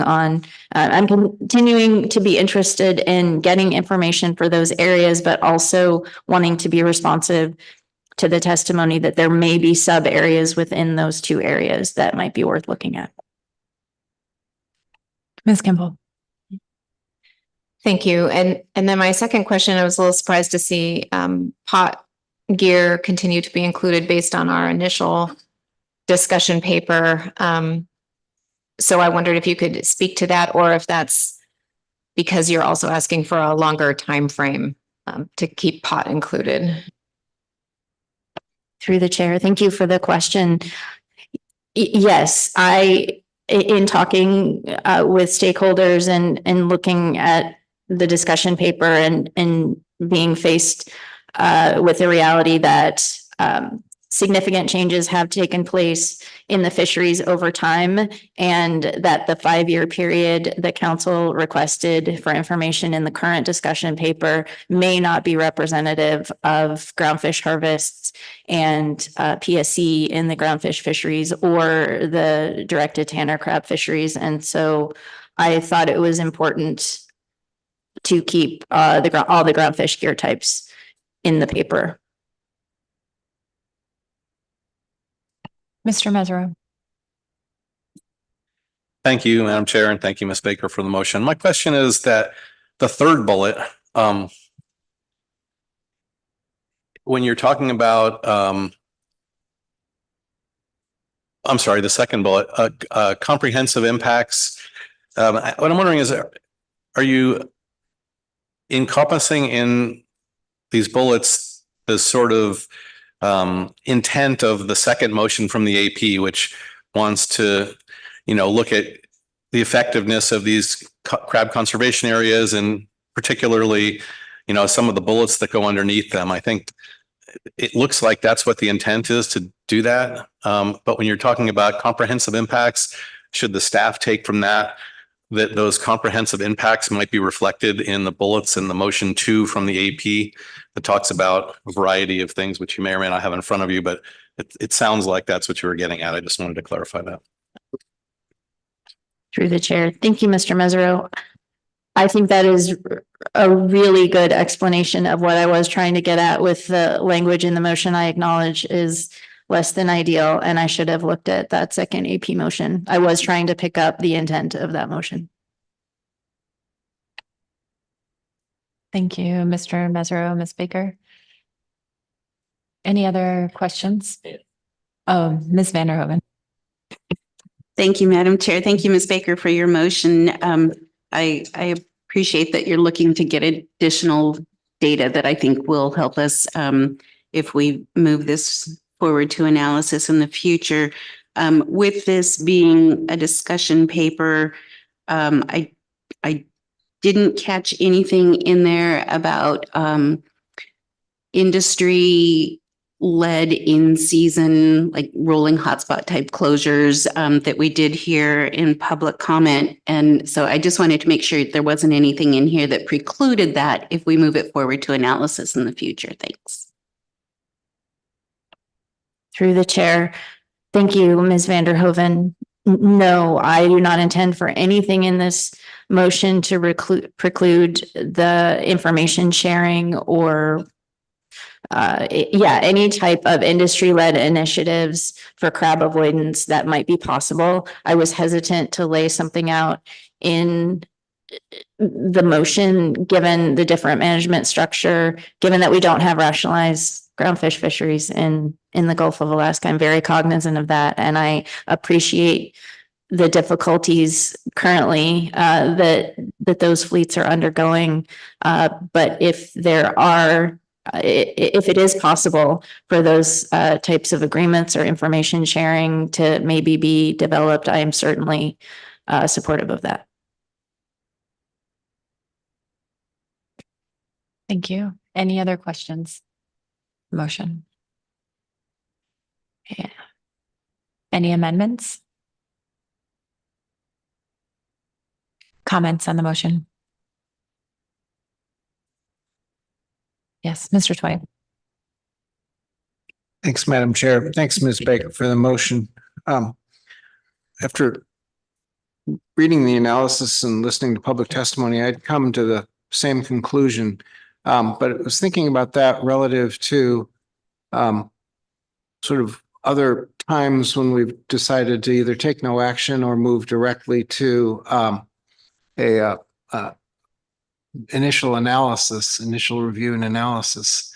And it seemed to me that of those three choices, there's enough data here to indicate that we'll have a pretty clear understanding of the impacts of this as we work through the analysis. There's enough data to work through, both in terms of potential benefits as well as in terms of potential costs.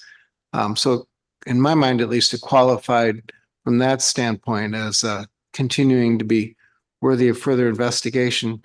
As I listened to public testimony today and some of the suggestions about approaches that could be taken other than just sort of simple large area closure, I realized that a little bit more investigation into some of those ideas, and I think your motion here sets that up pretty well, would allow us to provide a potentially more refined set of alternatives.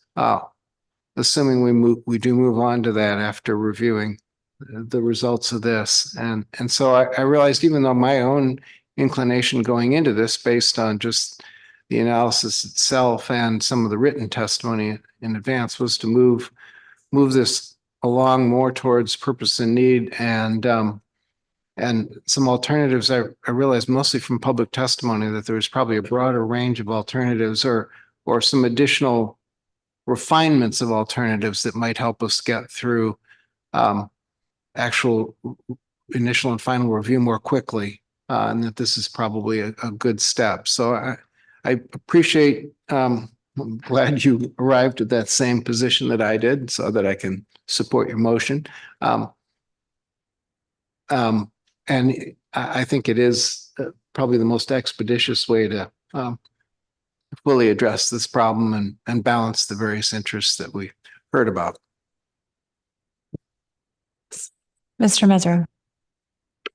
Thank you, Madam Chair, and thank you, Ms. Baker, for the motion. I'll be supporting it, and my comments are largely the same as Mr. Twight's. I left the room yesterday thinking the best thing to do would be to perhaps move forward for initial review and just look at the information and make a decision. But there was some testimony today and some yesterday that I thought was unusual and kind of remarkable in this process, where stakeholders that had a direct interest in a fishery that's potentially getting limited by this action come up and acknowledge that in fact they did encounter crab and they couldn't really see them on their fish finder and they're difficult to avoid. And hot cod fishermen are willing to take a closer look at these areas and see if the biologists can provide them with better information to have a smaller impact on their neighbors that are trying to make a living trawling. And that a number of fishermen had, kind of saved themselves this year with that tanner crab fishery. I think it's quite different than the red kink crab closure area, in that there is a high dependence on this area by small boat fishermen that are struggling with prices and markets. And also that, we heard testimony from trawl industry representatives about unforeseen consequences. And I think it's important to take as close a look as we can if we're going to make these kinds of decisions, particularly if we're making them in a precautionary fashion as opposed to a reactionary one. So I will support Ms. Baker's motion, and I think we're in a better place to be more careful about what we do at these times when everybody's really struggling to make a living here, and make sure we do something that's going to be meaningful if we choose to do something. So appreciate the work and all the public testimony and the willingness to sit for hours to get 3 minutes because our time is so condensed. So I do appreciate all that and Ms. Baker's work. So. Thank you. Any other comments? Mr. Dunn. Thank you, Madam Chair. Thank you, Ms. Baker, for your motion. I found the public testimony for this particular agenda item, very well balanced and compelling in different directions. But just of note, I think it was really special that we heard from a testifier that's 13 years old, Tucker Allen, and his quote from a wise person. I don't know who that wise person was, but obviously somebody that had an effect on his life, that don't let your education get in the way of absorbing some valuable information. And so that's, something that I try to heed to myself. So I appreciate his testimony and in the rather special circumstances that a 13-year-old is testifying before us. And I wish him the best as he goes forward on his path of being involved in these fisheries.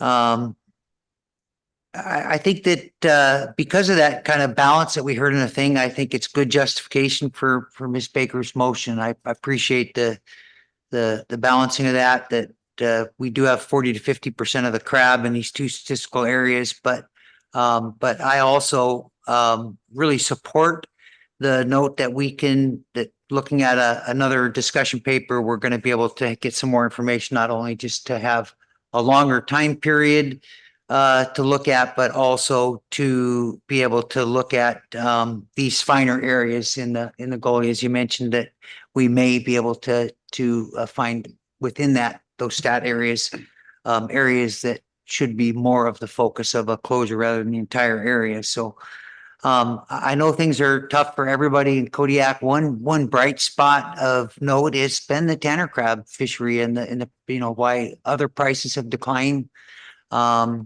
across almost the entire spectrum. The tanner crab prices have held rather steady. So it's a good thing. We want to make sure that we, as council, that we do everything that we can that may be necessary to protect the tanner crab for the benefits of the economy overall and the people in Kodiak Island. So I support this idea of an expanded discussion paper rather than moving to an initial review. It gives us the longer time series. Some of the things that I would like to look at before I was to make up my mind on this. And I really truly support Miss Baker's hard work, her dedication, and her sincere desire to find some balance. And I think that this motion strikes all of those points. And I really do mean that. This is awful. This is a very, it's a lot of work for a motion that's pretty concise and short and just a few bullet points. It's a lot of work to get to that. And I really appreciate that. And so those are my comments. I'll be supporting the motion. Thank you. Thank you, Mr. Down. Ms. Kimball. Thank you, Madam Chair. I'll be supporting the motion.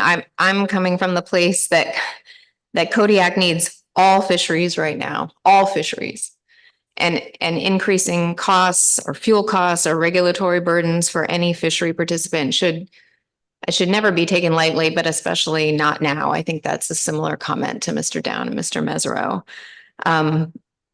I think I'm focused on the first bullet. I appreciate Ms. Baker's kind of commitment to look at a process that might identify some smaller areas while keeping the larger stat areas on the table.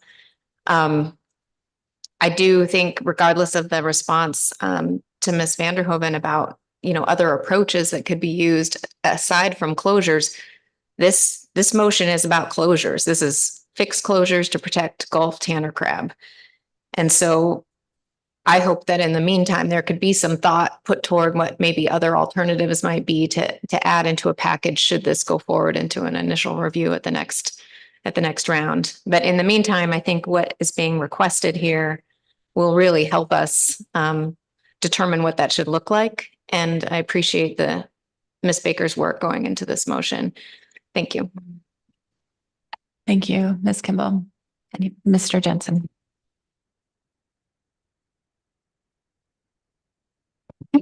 It's Mr. Jensen. Thank you, Madam Chair. I agree with Mr. Mesereau and Ms. Kimball and Mr. Downs. I think it's better to move it forward and instead of jumping on it too quickly. Look at more options. The sheer amount of public testimony convinced me that's the way we should be going. So I will be in support of this. Thank you for your motion, Mr. Baker, and thank you, Madam Chair. Thank you. Any further comments?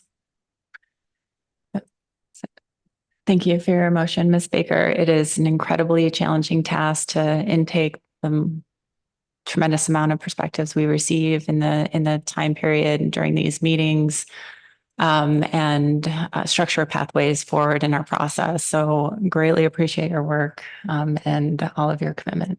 Thank you. So with that, I'll ask if there's any opposition to the motion. Seeing none, that motion passes without opposition. Thank you. Any further action?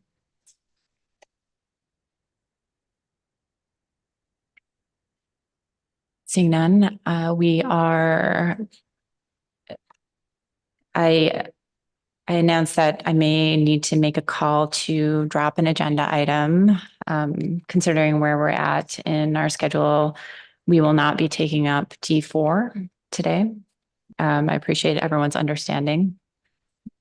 And we will discuss at staff tasking when it makes sense to reschedule that agenda item.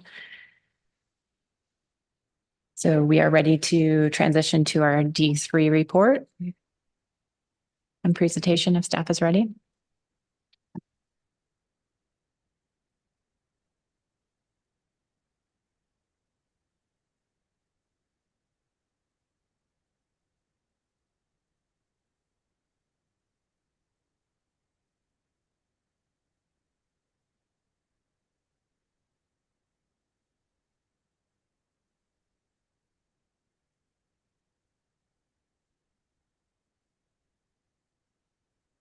Good morning, Madam Chair, members of the council. For the record, I'm Sarah Cleaver, council staff.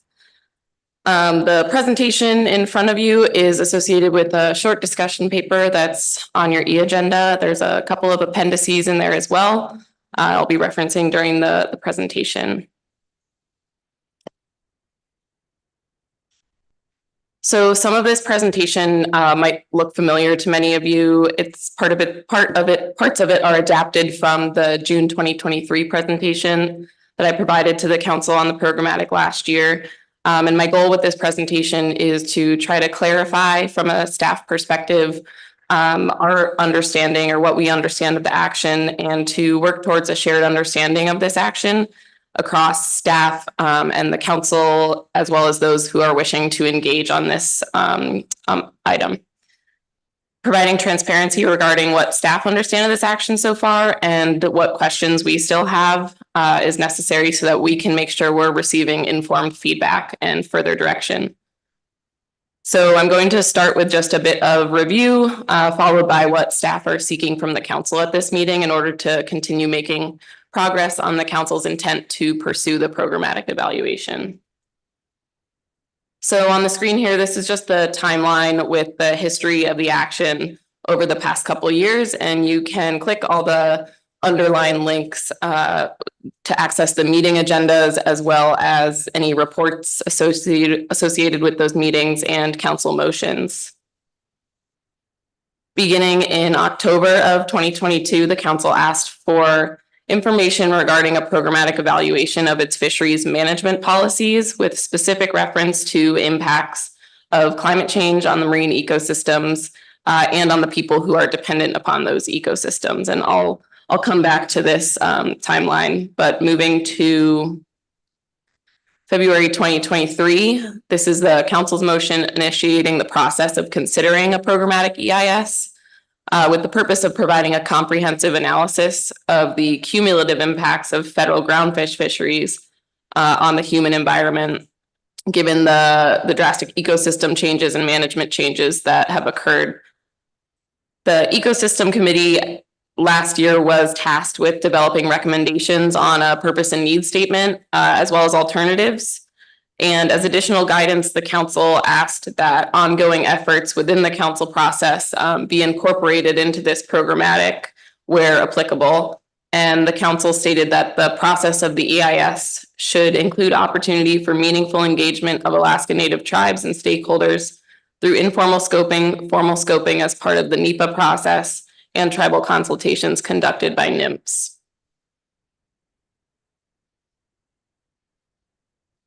So just briefly back to this timeline, last year, the Ecosystem Committee met several times to gather public input and to develop recommendations, which were then provided to the council at the corresponding June 2023 meeting. And again, you can click all those links for access to the report details. I'm just trying to go through this for brevity for time's sake. So moving to the June 2023 meeting last year, the council initiated the development of a programmatic EIS for all council managed fisheries. So it expanded the scope of this action and recommended that NIMS initiate NEPA scoping and solicit public input on the following purpose and need and alternatives. Alternative one would be to maintain the current ecosystem-based management policy and objectives for council managed fisheries. This is the status quo. And alternative two would be to adopt a more adaptive ecosystem-based management policy and objectives for council managed fisheries, which would enable the council to develop and implement climate resiliency tools, new pathways to incorporate Indigenous, local, and traditional knowledge, and new tools to assess and adapt to risk in the face of additional uncertainty in stock status and distribution due to climate-driven marine ecosystem changes. So the council's intent by expanding the scope of this action from groundfish to all fisheries means that this would apply, any of these changes would apply to both the groundfish FMPs, the Bering Sea Aleutian Islands crab FMP, scallop FMP, salmon FMP, and the halibut fishery managed by NMFS under the authority of the Halibut Act. And as you'll recall, this motion was made prior to the knowledge of the changes to NEPA procedures and the potential impacts to this action and its timelines. And this motion was also made prior to the IRA funding discussions that we've had over the last several months. So over last summer, we learned about those changes to the NEPA procedures with the passing of the Fiscal Responsibility Act and learned that this would significantly impact the council's timeline for this action. So it was decided that the council weigh in on kind of the direction prior to locking in this action by publishing or locking in the action to a mandated timeline by publishing the NOI. And that was due to wanting some input from the council in terms of where this action fell in relation to other council priorities. So we provided that update to the council, and in October, the Ecosystem Committee reiterated their previous recommendations to the council to further inform the purpose and need and alternatives. And last December, you approved the IRA funding work plan, which included work on the programmatic, and the council noted that recommendations resulting from the upcoming June climate scenarios workshop could be considered in conjunction with the scoping period for the programmatic evaluation. And table 1 in the document has that timeline for you all that's pulled from the December work plan.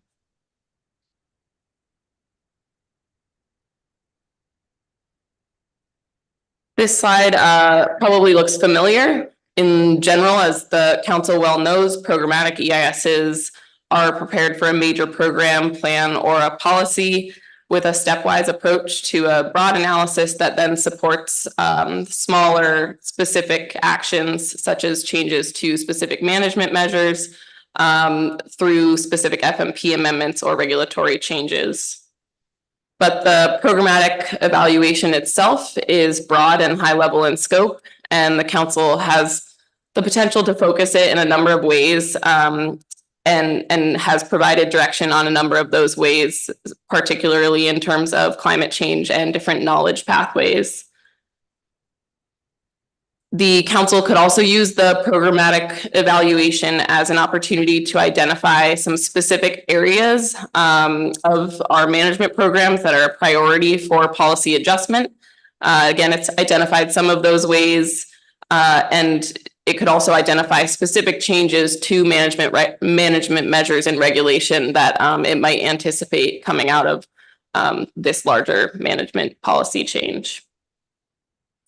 So on this slide, you have the two-step process of this evaluation. The first would be the council articulating a strategic policy vision for what the council has described as climate resilient management in the North Pacific federal fisheries. And then this could drive any more operational changes, such as analytical and decision tools or other management measures or changes to the council process as needed in order to bring the management framework in line with a new policy.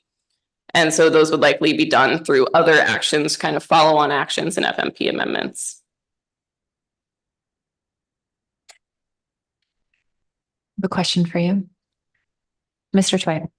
Thanks, Madam Chair. Thanks, Ms. Kleber. There's been, both in some of the written testimony this meeting, but also in public testimony that we've heard at previous meetings, a real emphasis on actionable, recognizing that the programmatic itself isn't actionable. And I think my understanding of this two-step process that you're showing here is that it's our expectation for what sorts of programmatic outcomes might be turned into, that we can't predict now, but might be turned into actionable items. And I'm wondering, it makes sense, but it's also highly speculative. Can we use our previous experience with our previous programmatic to kind of point to, here's what we did in the programmatic, and then here's this list of items that became actionable as a result of that, and maybe even a sense of what kind of time frame it over which we then made those actually, I mean, our sort of initial list of to-dos and how long it took us to work our way through that list of to-dos. And that is essentially the groundfish work plan, right? Through the chair, Mr. Toy, yes. So you're actually setting up the next slide perfectly. So back in 2004, and obviously many of you might know this better than I do, the council created its groundfish management policy, which included the management approach statement, the goals and objectives, and some of those goals and objectives are here on the slide. Following that, well, I guess I should say those goals and objectives were looked at as kind of guideposts to guide the council process in looking at other actions that could follow on to achieve what would be needed in order to achieve those goals and objectives.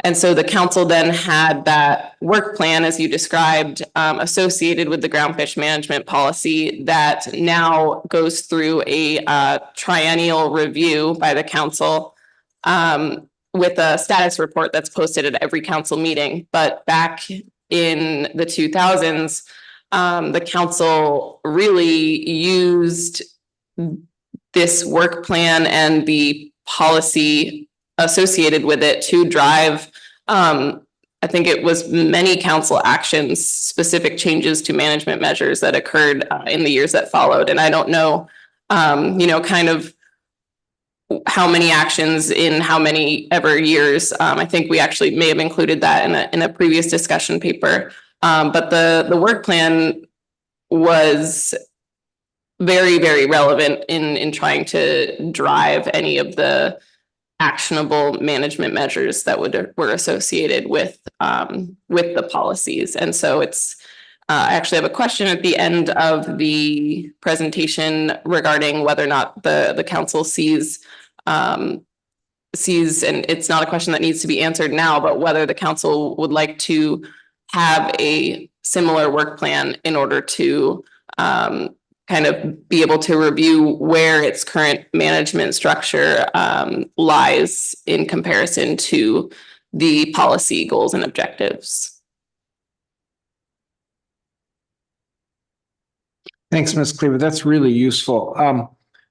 Is it fair to say then that in the past, the council has actually used the work plan as one of the main drivers in how it set its agendas? And that mostly in that time period, fairly soon after the adoption of the programmatic? Through the chair, yes. In reviewing the actions kind of back in the 2000s, it seems like the council certainly used it. I guess it's what I have heard is the council has used the work plan more directly in the years following, or the years directly following the implementation of the groundfish management policy back in 2004. And I think that's kind of one of those things that it was utilized much more actively in those years directly following than we've kind of seen it used in more recent years. So I think there's an expectation that if there were a work plan associated with any new management policy that the council chooses to adopt, that a work plan, at least in the years following, and as much as the council wants it to kind of direct its actionable next steps, it would be able to use any work plan to do so.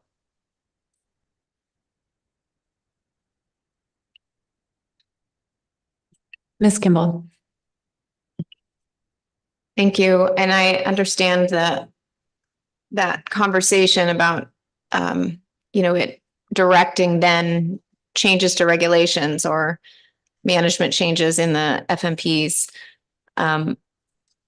We've also received testimony even at this meeting about, looking at a precautionary management approach, something more precautionary than we have now that proposes concrete tools for addressing the challenges that we're facing. And a lot of those are around the climate issue. So is the development of the programmatic itself and that evaluation something that could propose tools that we could use that are different or new from what we're doing now that maybe don't have a regulatory nexus? That's what I was interested in. It separate from Mr. Twight's comment, but I expected the evaluation to include that kind of a discussion, not something we could delineate now prior to the evaluation, but in the evaluation during development. And so I just want to see if I'm tracking that correctly.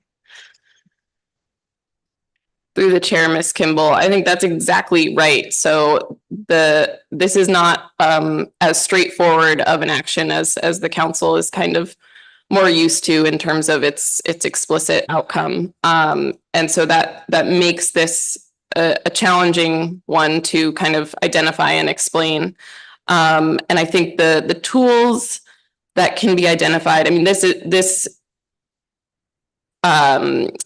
evaluation of the council's management policies, it is a process. It's going to be iterative, and there are going to be things likely identified through the process for the council to begin using after it establishes a new management policy. And some of those things that we've identified, I mean, there have been discussions around the table about potential changes to harvest control rules or changes to the council process. And the council has already begun starting some of those with the adoption of its LKTKS protocol, changes to the process to allow more diverse knowledge holders to be able to participate in the process. And so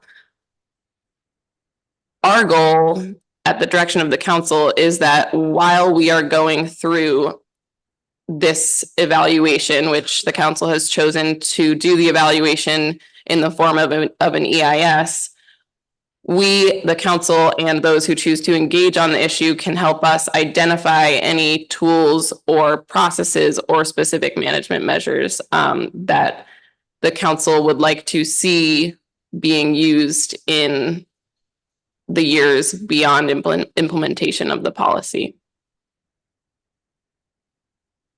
Thank you, Madam Chair. I think it'll help me as we go through. My other question, Ms. Cleaver, was on, because I think it's such a difficult and a different process from our normal process, and describing what a programmatic is or does, I see as difficult. Like, I think you have a good presentation here, but we are also, it seems, being asked to, especially from environmental organizations, push forward and get on issuing the notice of intent to start the programmatic. And we're also being asked to modify alternatives or goals and objectives to describe a more precautionary or adaptive approach. And so my understanding of the staff paper has been you would move forward with scoping through doing the notice of intent, receive that feedback, and then use that to modify alternatives, a management approach, goals and objectives through the programmatic, as opposed to the opposite. And I just need to hear whether that's the way I thought the timeline was envisioned in the staff paper. Can you correct me if I'm wrong on that? Thanks. Through the chair, Ms. Kimball, yes, I think it's really important to have a discussion about timeline here at the council at this meeting in particular. So originally, I think I have a slide with table 1 on it, but that's from the IRA funding work plan. And our current timeline as it's proposed would be to begin scoping, which begins with the notice of intent being published sometime around the June meeting. Typically, I think in discussions we've been talking about sending out the notice of intent to prepare an EIS after the June council meeting, because that would be after the council's climate scenario workshop. And so when NIMFS publishes that notice of intent, that's when the agency is committed to this 2-year timeline that we've discussed in the past. And NIMFS or NOAA GC can feel free to correct me if I'm not catching the nuances here, but we then need to do our best to meet that timeline, which is 2 years, which includes and ends. I believe the new guidelines it would be kind of around the date of council final action. I think I actually have in my notes the specific language for that timeline. The notice of availability of the final EIS is published in the Federal Register. So in conversations with agency, it sounds like we have some room, maybe approximately 1.5 years within the council process to go through initial and final review for the programmatic EIS, get a final EIS sent to NIMFS. They will publish a notice of availability in the Federal Register, and that is kind of the end of that 2-year clock. And as we've heard from the agency, there may be some flexibility there, but we really need to do our best to stick to that timeline. And so there's a balance here between trying to stick to that timeline while also addressing some of the council's other priorities within this action to include robust and meaningful engagement from everyone, as the council stated it wants to. Because as we know, doing that takes time. And we want to make sure that when we do this, we get it right. So finding a balance between sticking to that timeline, moving ahead, and I think you'll probably hear about this in testimony, is there's differing views on whether we should move ahead and get going on this versus slow down, be deliberative, and make sure that we do it correctly. And to kind of circle back onto another piece of your question, I think even deciding or even having a discussion about what is precautionary, I think there might have been some discussion of this in the paper. I don't know that everyone is always going to agree on what is precautionary, but if we are going to try to reach that as a goal, I think we need to have some discussions, both in terms of adaptive, precautionary, climate resiliency, all of these terms that we use a lot. What is our expectation for what they mean, and how can we be actually measuring our progress against those, if those are our goals? Because if we all use the same words but are talking about different things, then that will be really hard to come to a shared understanding of where we should end up. I think I strayed quite a bit probably from your original question, but there is room in our timeline right now to adjust things. We have less flexibility to adjust that timeline once we publish the notice of intent. And we also have heard in trying to figure out this timeline that there are other challenges with people being able to or not participate in scoping over the summer. And so there are a lot of challenges that we're going to be trying to balance, and the timeline will dictate how we plan for this whole evaluation. Thank you. I will wait on the rest of my questions. I'm surely missing something when all I've ever seen and still continue to see is that we should be issuing the notice of intent and moving as quickly as possible. And we actually have litigation on this point that we should be moving as quickly as possible. So I will try to follow along and listen to testimony if things are going a different direction. Thank you.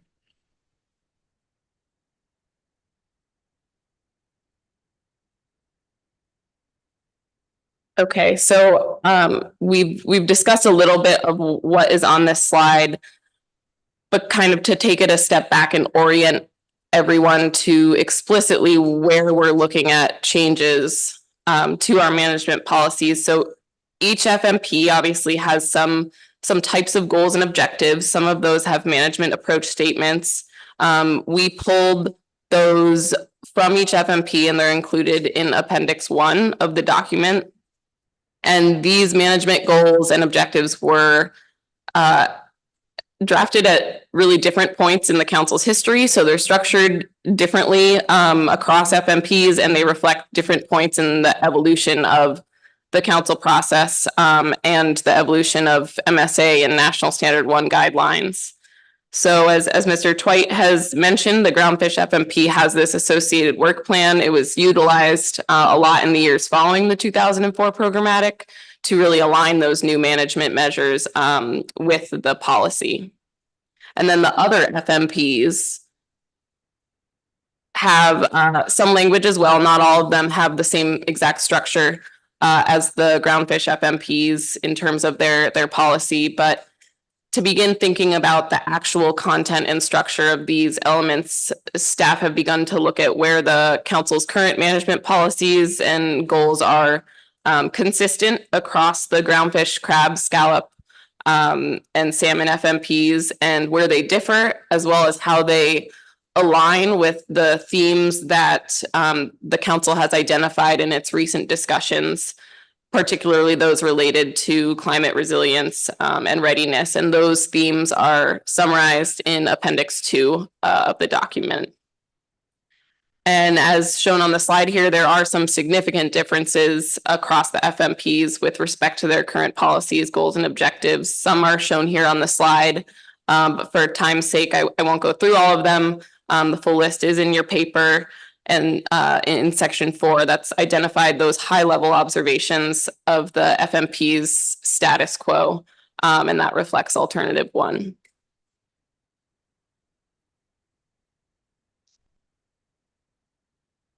I'll be quick on this slide since this is pulled directly from your paper.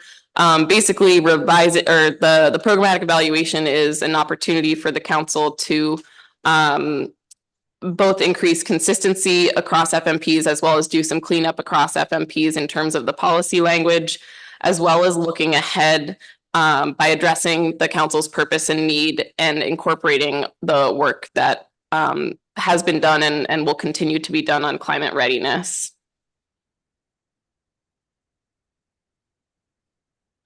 So this and the following slide includes some of the questions that are posed in the next step section of the discussion paper.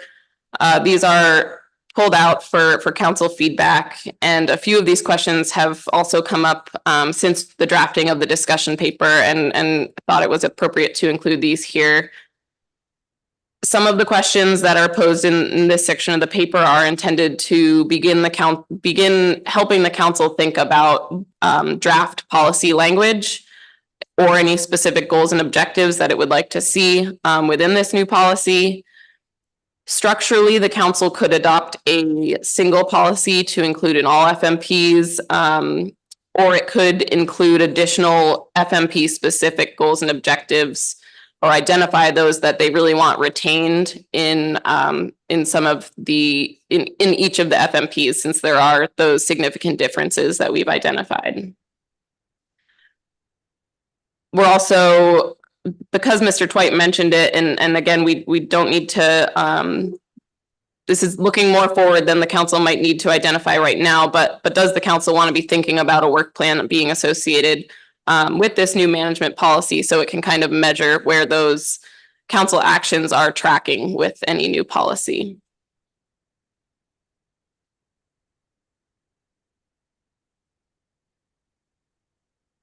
So I had an exchange with Ms. Kimball about this, but the table one that's in the paper identifies October 2024 as the time for council to review any scoping comments and refining alternatives. And that's assuming that we stick with the summer beginning of scoping or publishing the NOI this June. If the council wants to keep to this proposed timeline, then by the end of the October meeting, the council would need to not only have some revised alternatives or choose to stick with the same alternatives, but it would also need to have many of the elements of the new fisheries management policy identified so that staff can actually begin the impact analysis for the EIS. So the goal for the council at the next review of this action, which is scheduled for October, is to develop that language for fisheries management or for the fisheries management policies, goals and objectives, which would align with what it would like to see under alternative 2. And that would specifically, it's likely that language would address the council's themes on climate resiliency, local traditional and indigenous knowledge, and its current capacity to adapt to risk.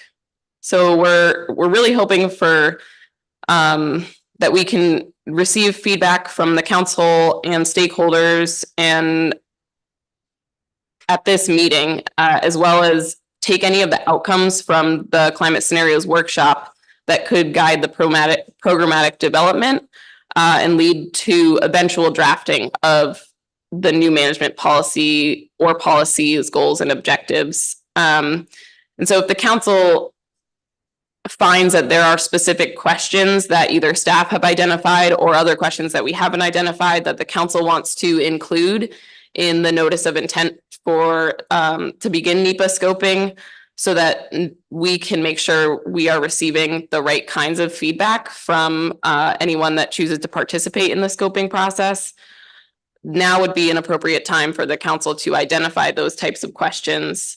And similarly, if there is specific direction for staff on how to provide opportunity for meaningful engagement of Alaska Native tribes and stakeholders, as has been described in the previous council motions, those should be identified at this meeting as well, so that we can make sure that we are sticking to our proposed or the proposed timeline that we have in front of us.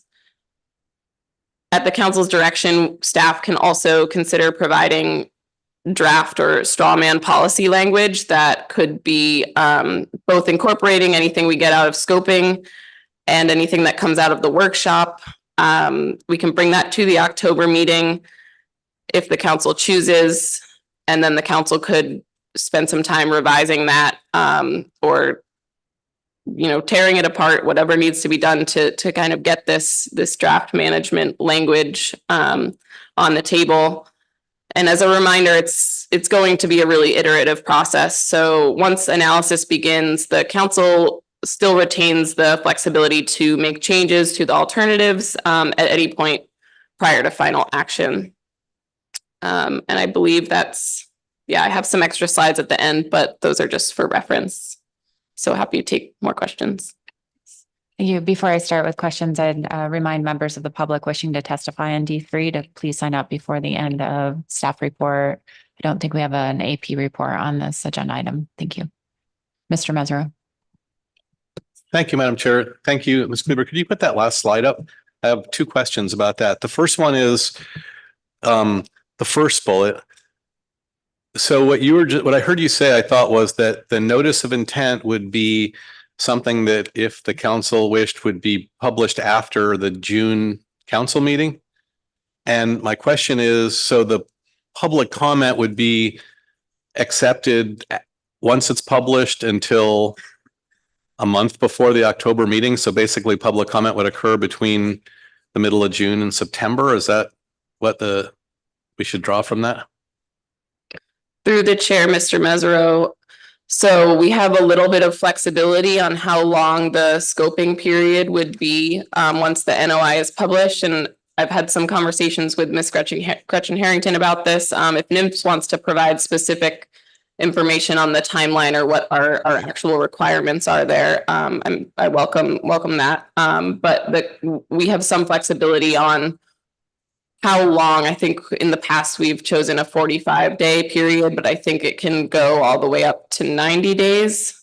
And again, it's up to the council whether or not they want that NOI to go out after the June council meeting. It can also go out before the June council meeting if the council chooses, and be open for a longer period. So there is some flexibility there. Thank you. And just my second question is regarding the second bullet, which is, I don't know that, I can't speak for everyone, but feeling like it's possible that we do not have the expertise sitting at this table to necessarily determine how to include opportunities for meaningful engagement. And we have expertise at the agency and with the staff for people that specialize in tribal engagement. We don't have those people at this meeting right now. And I'm wondering if there's any way that we can have them help us figure out what we can do to have meaningful engagement instead of trying to figure that out at this table at this moment. I don't know that we'll get it right. And I think we do more damage here sometimes trying to get it right and not really having, with the best of intentions, trying to get it right can sometimes make it way worse. And so I just wondering how we should solve that conundrum. Through the chair, Mr. Mesereau, the direction that we currently have from the council, and there, I think this was included in one of the motions last year, was to use both informal NEPA scope or informal scoping, which we kind of consider as our council meetings. And if there are any other, oftentimes there have been in the past other outreach meetings that the council has kind of hosted.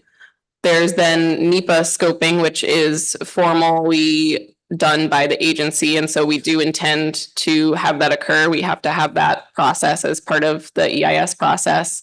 And then the council has also mentioned in their previous motions to have a tribal consultation process through NIMFs on this issue so that we get some input from those groups. And so I think this bullet was really to see if there was anything else identified by the council that that staff could be doing beyond those typical pathways, tribal consultation through NIMFs or through the NEPA scoping.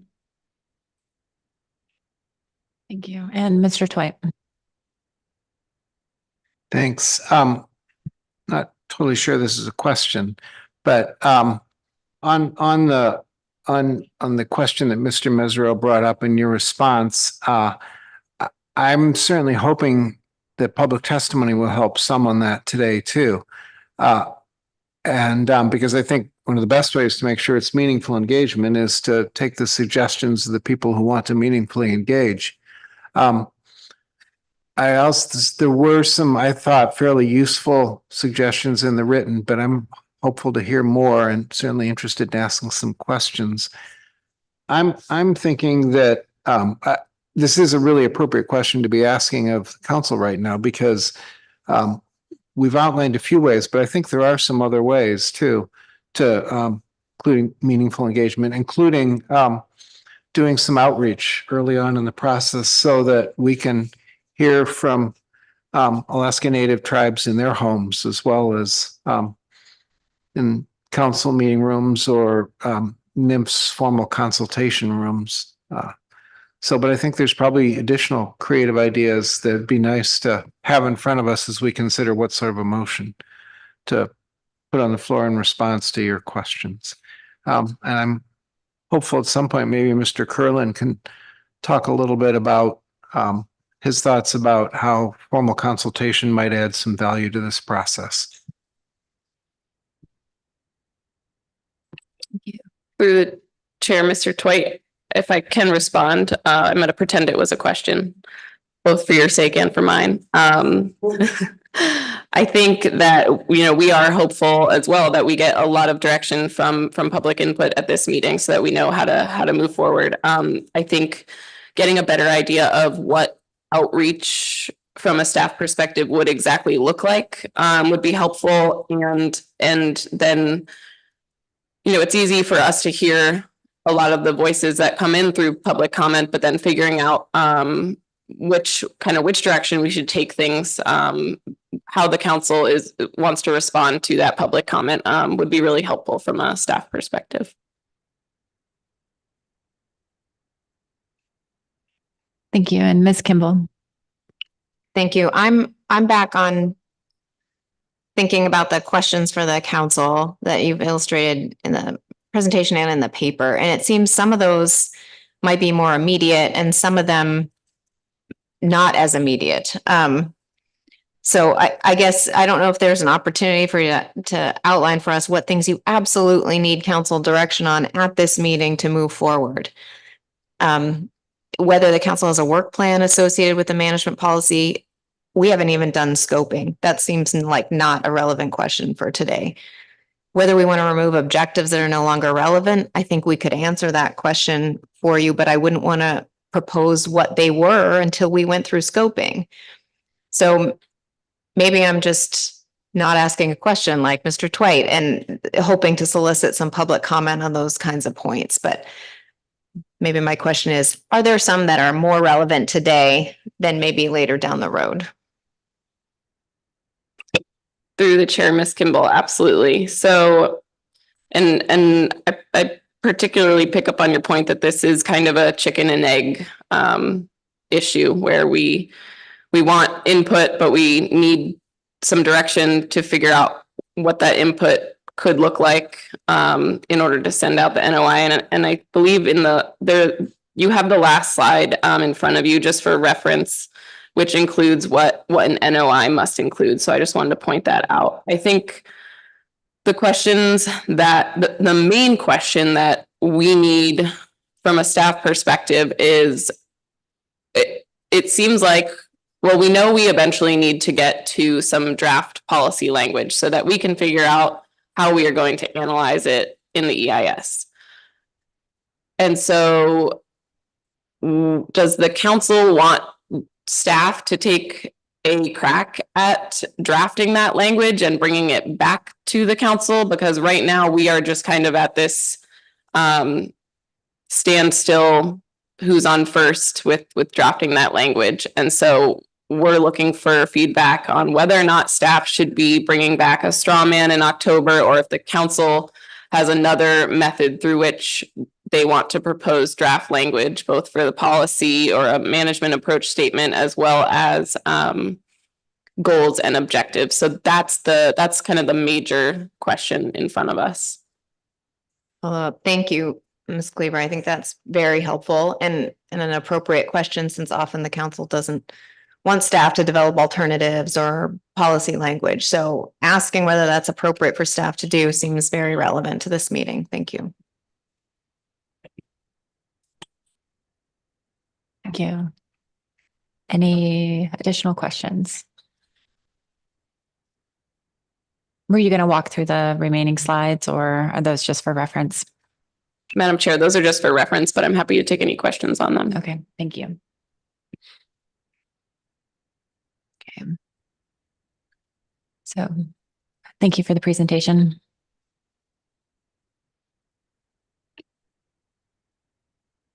The AP did not have a chance to take up this agenda item due to timing. There was some discussion, from my understanding, at staff tasking regarding some concerns with timing and I think some discussion around Alaska Native engagement in the process as well. That I'm hoping to hear more public testimony on. I think we're ready to transition into public testimony. And let me just pull up my screen here to see how many people we have signed up.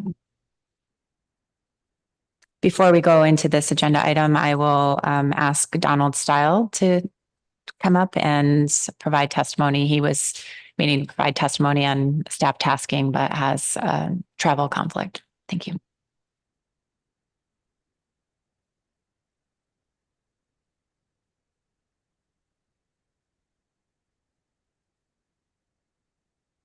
Thank you, Madam Chair, for taking my testimony out of order. I'm Donald Stiles. I'm from Nome. I'm here to ask for rationalization of the Norton Sound Red King crab fishery. The fishery has an under 32-foot exemption and 61 LLPs that has created a revolving door of participants. As one fisherman enters the fishery, one or two will leave due to their inability to balance their books or, make it pencil for them. Fishermen would like some stability to be able to care for their vessels and maintain safety. The under 32-foot exemption defeats the purpose of the LLP program, especially in a small boat fishery. 61 is definitely too many, and latency should be considered moving forward. A rationalized fishery will not affect the economy that is created by fishermen. The value of the fishery will basically remain the same. It's a fishery that has had fluctuations in biomass, but has been fairly stable. As fishermen become more efficient and learn the areas of high yield, the fishery has increasingly grown shorter, creating enforcement violations. A rationalization will create a more sustainable fishery with less handling, mortality, and sharing of information between fishermen. The fishery can be spread out over time, increasing market value and decreasing dead loss. I previously had, before I came here, did this long essay type testimony, but obviously that's doesn't fit into 3 minutes, so I'll just leave it at that right now. Thank you. Thank you very much for your testimony, Mr. Stile. I'll see if there are any questions for you, Ms. Kimball, and then Ms. Baker. Thank you. Thank you, Mr. Stiles, for your testimony. And I was looking for, well, is there an opportunity for you to submit to the council, either at this or a future meeting, your ideas for what a program might look like? Sorry, I'd like to see a fully rationalized fishery, something that participants in the Bristol Bay Red King crab or Golden King crab use. There is a winter fishery. They currently take 8% of the quota, or they're allowed 8%, but that fishery is not as stable as it used to be because of the ice conditions that are not as stable as 80s and 90s era. So pots are lost and creating environmental hazards or more dead loss. But and then the CDQ program takes 7.5% for Norton Sound Economic Development Corporation, and Yukon Delta, of course, gets their portion as well. So if new entrants, and I discussed this with Simon previously, he was thinking to set aside a portion of the quota for new entrants. I think the CDQ program is the perfect avenue for that. Thank you. And Ms. Baker? Thank you, Madam Chair. Thank you, Mr. Stiles, for your testimony. You mentioned that there are currently 61 LLP licenses for this fishery, I think. And, but you also, it sounds like you support, in addition to a rationalization program, or at least along with that, looking at latency for those permits. So can you give me a sense of the 61 permits that are out there? Is the amount of participation, does it vary from year to year, or is it pretty steady at some number below 61? The number of LLPs, I believe there is possibly 20, 25 or so that are currently being used. The CDQ program and the CDC has a loan program. In order to access that loan program, you need to have an LLP or to get up to get their maximum amount of $100,000. But in today's environment for purchasing a vessel, that clearly not enough, unless you're planning on using a skiff, 25 miles offshore. And there are some herring skiffs that participate in the fishery. They just pick and choose their days or windows, whether that they can go out and check their gear. There was an older Bristol Bay 32 footer that had capsized. I think it was in 2020. It was converted to a dredge, so it was participating in offshore gold mining and crabbing at the same time. So it wasn't a very safe operation.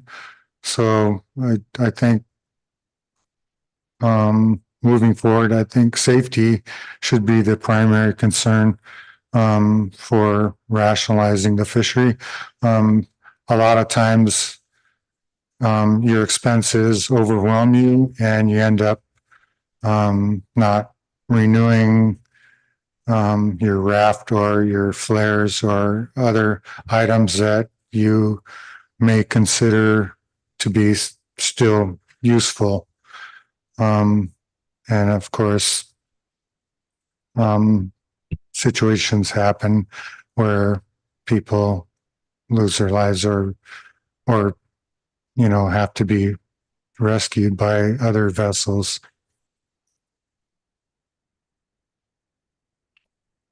Yes, Mr. Down.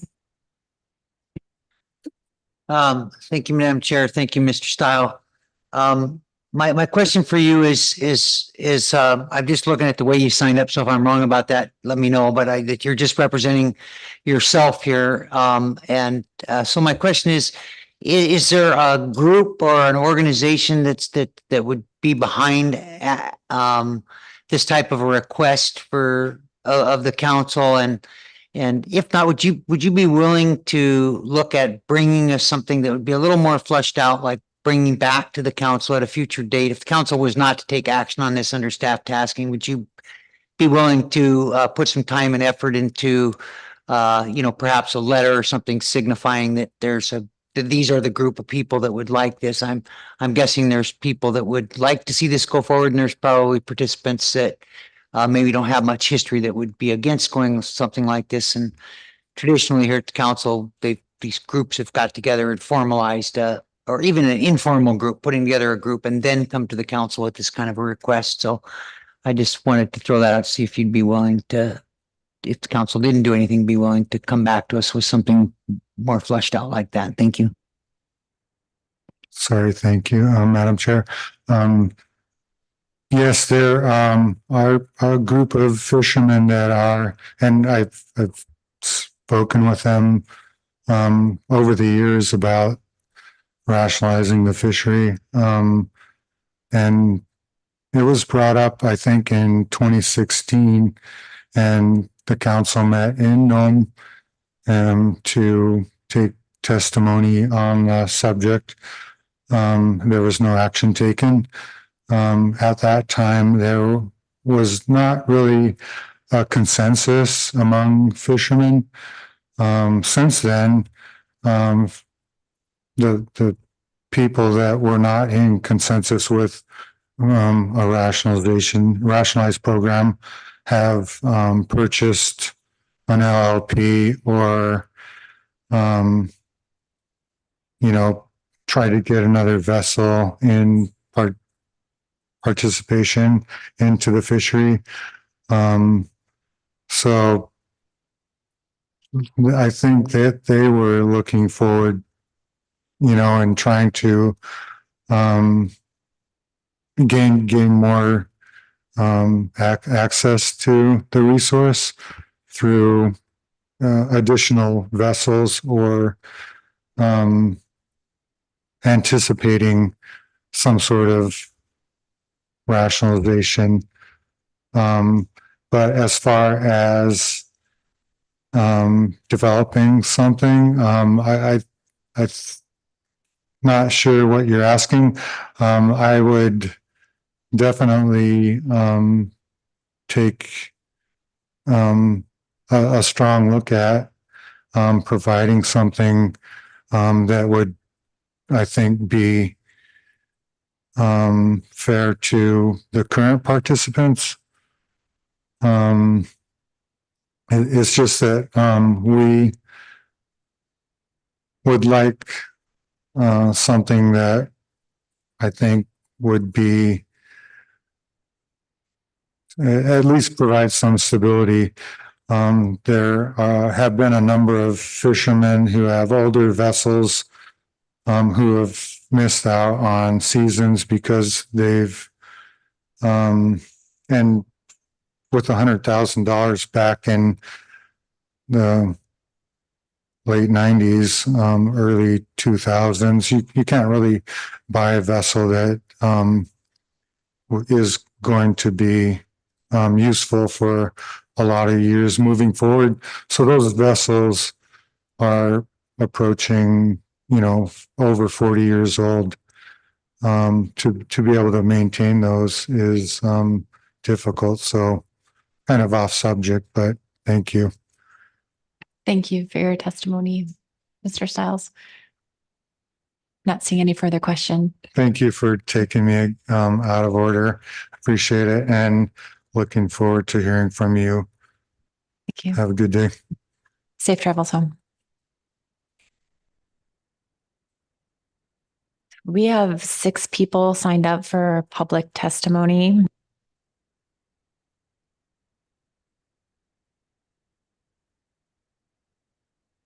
Okay. So individuals and companies will have 3 minutes to testify, organizations and associations 6 minutes on this agenda item. I've had a request to take one individual before lunch. So we'll start with Paul Olson and then we'll work down the list in order. Thank you.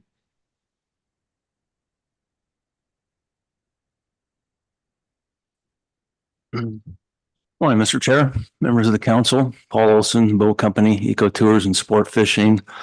I'd like to request that you wait on the notice of intent.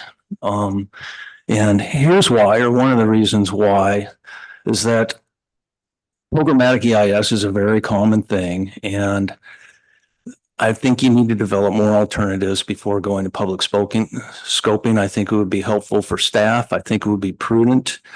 Range of alternatives in a programmatic EIS go to court a lot. And that's actually a helpful thing to us because we have a pretty strong foundation on what they need to be. They need to have meaningful quantitative distinctions that give you a range of potential resource uses and values. It comes up in cases about how to put how many hikers in wilderness, oil and gas use, how much acres of a forest to clear cut. And I think you can look at this in terms of fish removals, acres of habitat protection, or what you do with bycatch limits. And I think there should be 2, we could call them precautionary. We can put whatever names to it we want, precautionary alternatives that have a varying degrees of that. I'd like to align myself in general with the Tenino Chiefs Conference letter. I think the bottom of page 2 through the top of page 4 really explains what this means. And you had some of that in your 2004 PIS, actually. I mean, you had virtually a no fishing alternative, a maximum fishing alternative where you had very little habitat protection, and you were even going to not have observer coverage. And that's the types of things that should be in a programmatic EIS. I've read dozens of them. I participated in them a lot, and that's probably the core of what I would ask of you, is to take a little bit of time out and do it through the council process. You had 3 alternatives through the ecosystem committee process, and I thought they were good. You just need one more so that the public can look at a wide range. I think you'd probably hear, I can't speak for them, but I suspect you'd hear from tribal users, as you may have heard through the petition and whatnot, of a very highly precautionary alternative. And you may hear from other fishery stakeholders something a little less precautionary. There's a comment, what do we mean by precautionary? It's in the National Standard 9 regulations, and it kind of bears on the climate change purpose of this initiative. It means that when scientific certainty cannot answer the questions that you have, that you do not delay taking actions because of that. So, for example, if you were to rely on that strictly in your red king crab savings area, you probably would have protected the area. So that's what I would ask of you, is to give us a little more time. I think the council process rather than scoping is the right place to refine these alternatives. Thank you. Thank you, Mr. Olson. Ms. Kimball.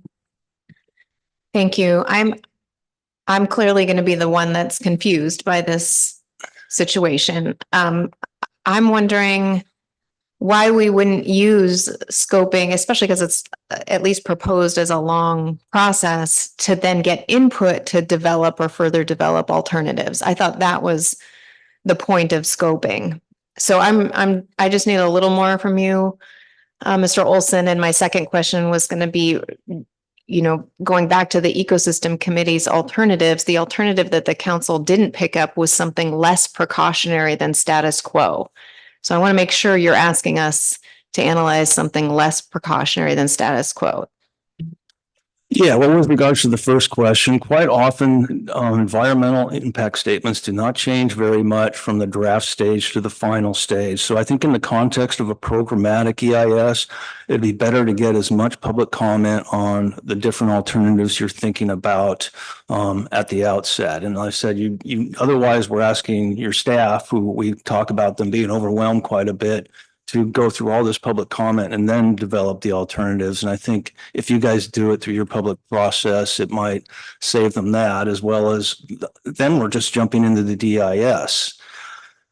And with regard to your second question, I'm certainly not asking for a less precautionary alternative, but I wouldn't argue that it would be warranted to be part of a NEPA analysis, because we're not making the decision based on the analysis. We're just considering a number of different ways to respond to the problem. And of course, I'm going to want something more precautionary, something with, less bycatch that affects small boat fisheries and other users. But that alternative might not necessarily be the one you're going to pick. It's just the one we're going to analyze and take public comment on. Does that help? Thank you. And Mr. Twite. Thanks, Madam Chair. And thanks, Mr. Olson. Ms. Kimball asked my questions as well, but I'm still confused. You're not the only one who's confused right now, and I'm really hoping to use public testimony to do that. So I guess my follow-up question to the sort of the timing and purpose of scope question that Ms. Kimball asked, as I thought about your answer, I see why you're suggesting that, but then in my mind, I think, okay, that means that we could probably really shorten up the formal scoping process. If as you suggest, the form of the EIS will be like many other EISs and largely shaped at the beginning of the process and not change much, which is, I have to admit, is a new concept to me. I thought of the process as a way of shaping the EIS, but if indeed we were to follow your advice and do this sort of prior to scoping, fleshing out of alternatives, then can the scoping process itself be quite short, and we can move directly then into actual development of the the programmatic? Excuse me, yeah, I kind of leave the scoping process up to the discretion of NIMS. As they said, they can do anywhere from 30 to 90, depending on when they get to it. In general, I'd say longer for an action like this to give the maximum amount of public participation. But I think when we have these alternatives, so let's say you have a precautionary alternative, a highly precautionary alternative, and a less precautionary alternative where you have different ranges of values. Let's say your highly precautionary alternative, much less fishing, much more habitat protection. Your less precautionary alternative, status quo, and maybe even open up a few areas that are currently closed, and something in between. If you have those general concepts framed out in your alternatives, then what the public would comment on is putting meat on it. What's the desirable range of bycatch adjustments? Do we want abundance-based bycatch management for multiple species? What areas are we going to close under the highly precautionary alternative? Should we close chum, salmon migratory corridors, for example? That's the type of thing where you could get additional public comment and then refine your alternatives, put the meat on them as you think about what's going to go in the DIS.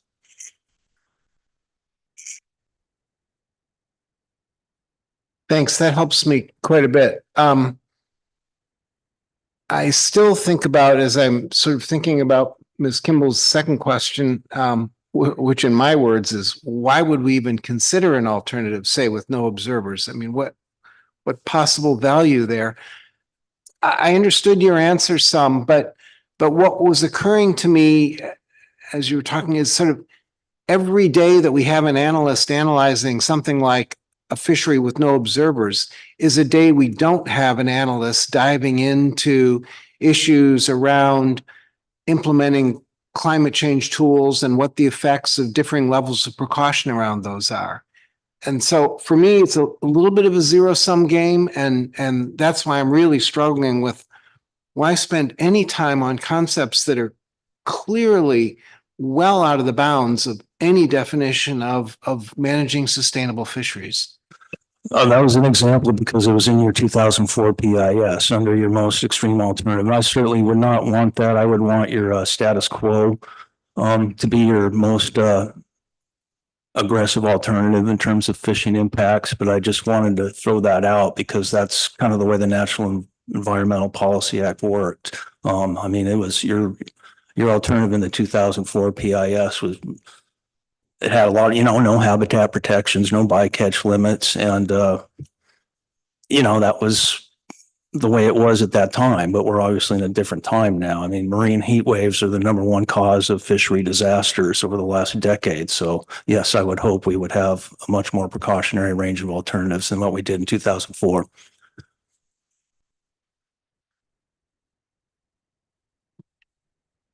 See if there are any other questions. Appreciate your testimony.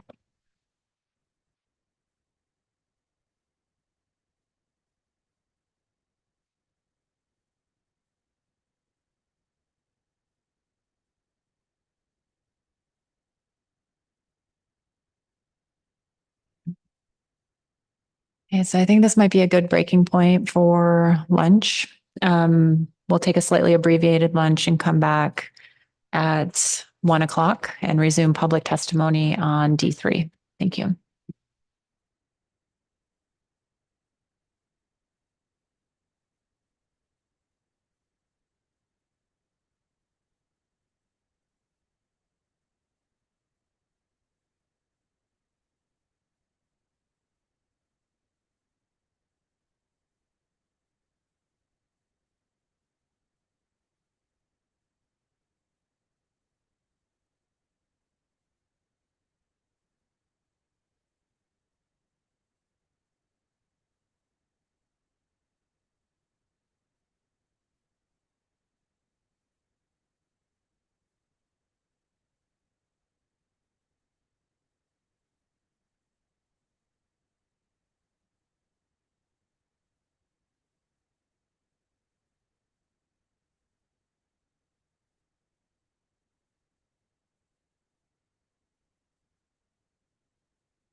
Council members, please come back to order.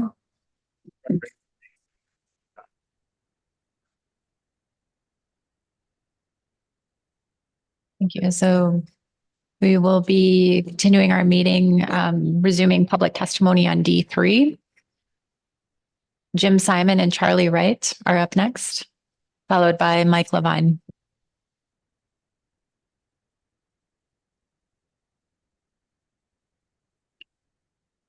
Thank you, Madam Chair, members of the council. For our introductions, my name is Dr. Jim Simon. I'm Tanana Chiefs Conference Applied Anthropologist.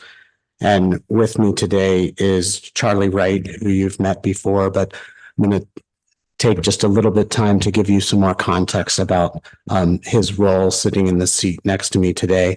Charlie is the Secretary Treasurer of the Executive Board of the Tanana Chiefs Conference, which is an elected position by the tribes of the Tanana Chiefs Conference region, 37 federally recognized tribes and I believe 5 unfederally recognized Alaska Native organizations.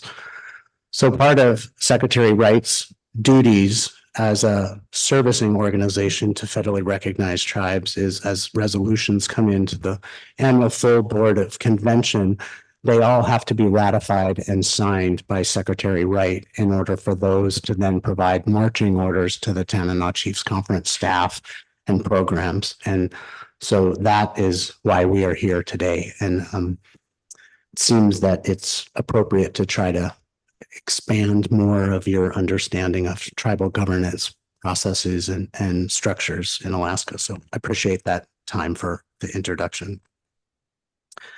Tanana Chiefs Conference supports a step back on the programmatic environmental impact statement process at this time in order to mitigate significant problems with the current process and the current range of alternatives. TCC continues to emphasize that the EIS needs to be done. NMFS is out of compliance with NEPA and needs to do a new EIS. The council and NMFS should not back off their commitment to do one, but they need to take a step back and take more time to ensure it is conducted properly by reconsidering the Ecosystem Committee's recommendations regarding intent and developing a reasonable range of alternatives, given the inadequacy of the current range. What the council and NMFS are doing now is not what tribal organizations have asked you to do. The council should significantly change both the process and substance of this issue before proceeding further with the PEIS. A reset of the PEIS process must be deliberative and well planned. It must constitute progress and precautionary management, center federal trust obligations to tribes, and comprehensively address problems throughout the federal fisheries management system. The PEIS process must be consistent with the principles and intent outlined in Joint Secretarial Order 3403, fulfilling the trust responsibility to Indian tribes in the stewardship of federal lands and waters, which was signed by the Secretary of Commerce on November 21st, 2022. Tanana Chiefs Conference does not support moving the current set of alternatives forward to develop a notice of intent. We are asking for a meaningful analysis that drives change in fisheries management to ensure sustainable ecosystems for the benefit of subsistence-dependent, federally recognized tribal communities throughout Western and interior Alaska. Now is the appropriate time to implement a hard reset of the current PEIS process before a NEPA stopwatch begins. Thank you.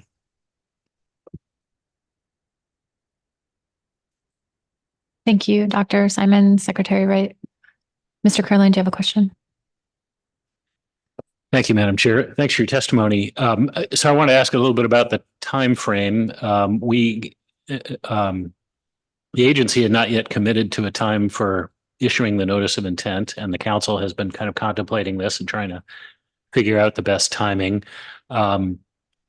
One possibility had been discussed, which was to issue a notice of intent early in the summer, which I recognize presents concerns relative to subsistence activities in the summer, people's availability to consider an issue like that and provide meaningful input. I wonder what your thought would be on continuing kind of pre-scoping activities, informal engagement to obtain input essentially from now through the end of the summer, to the extent people are available, that's during that season, and kicking off a scoping period with issuance of a notice of intent at the end of the summer. So would that type of time frame provide for the kind of engagement before formal scoping that you envision? And if not, do you have an alternative suggestion for timing? Yeah, through the chair, thank you for the question, Mr. Curlin.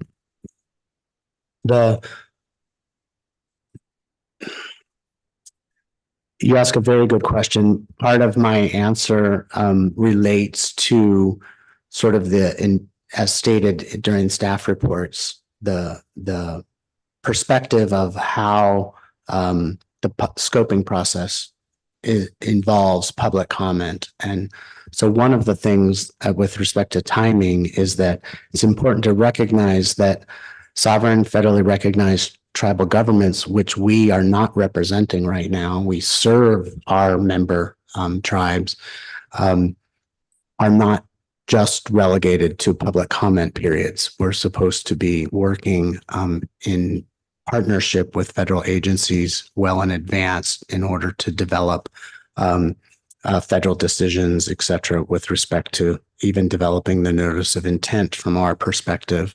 So I think that there's some time, perhaps this spring, where I've had some conversations with some of the many tribal allies in other regions that we are working with on this very big and sensitive issue. There's a hope that we might be able to meet with you and your staff this spring to be able to really get that in engagement of the tribal priorities into this process.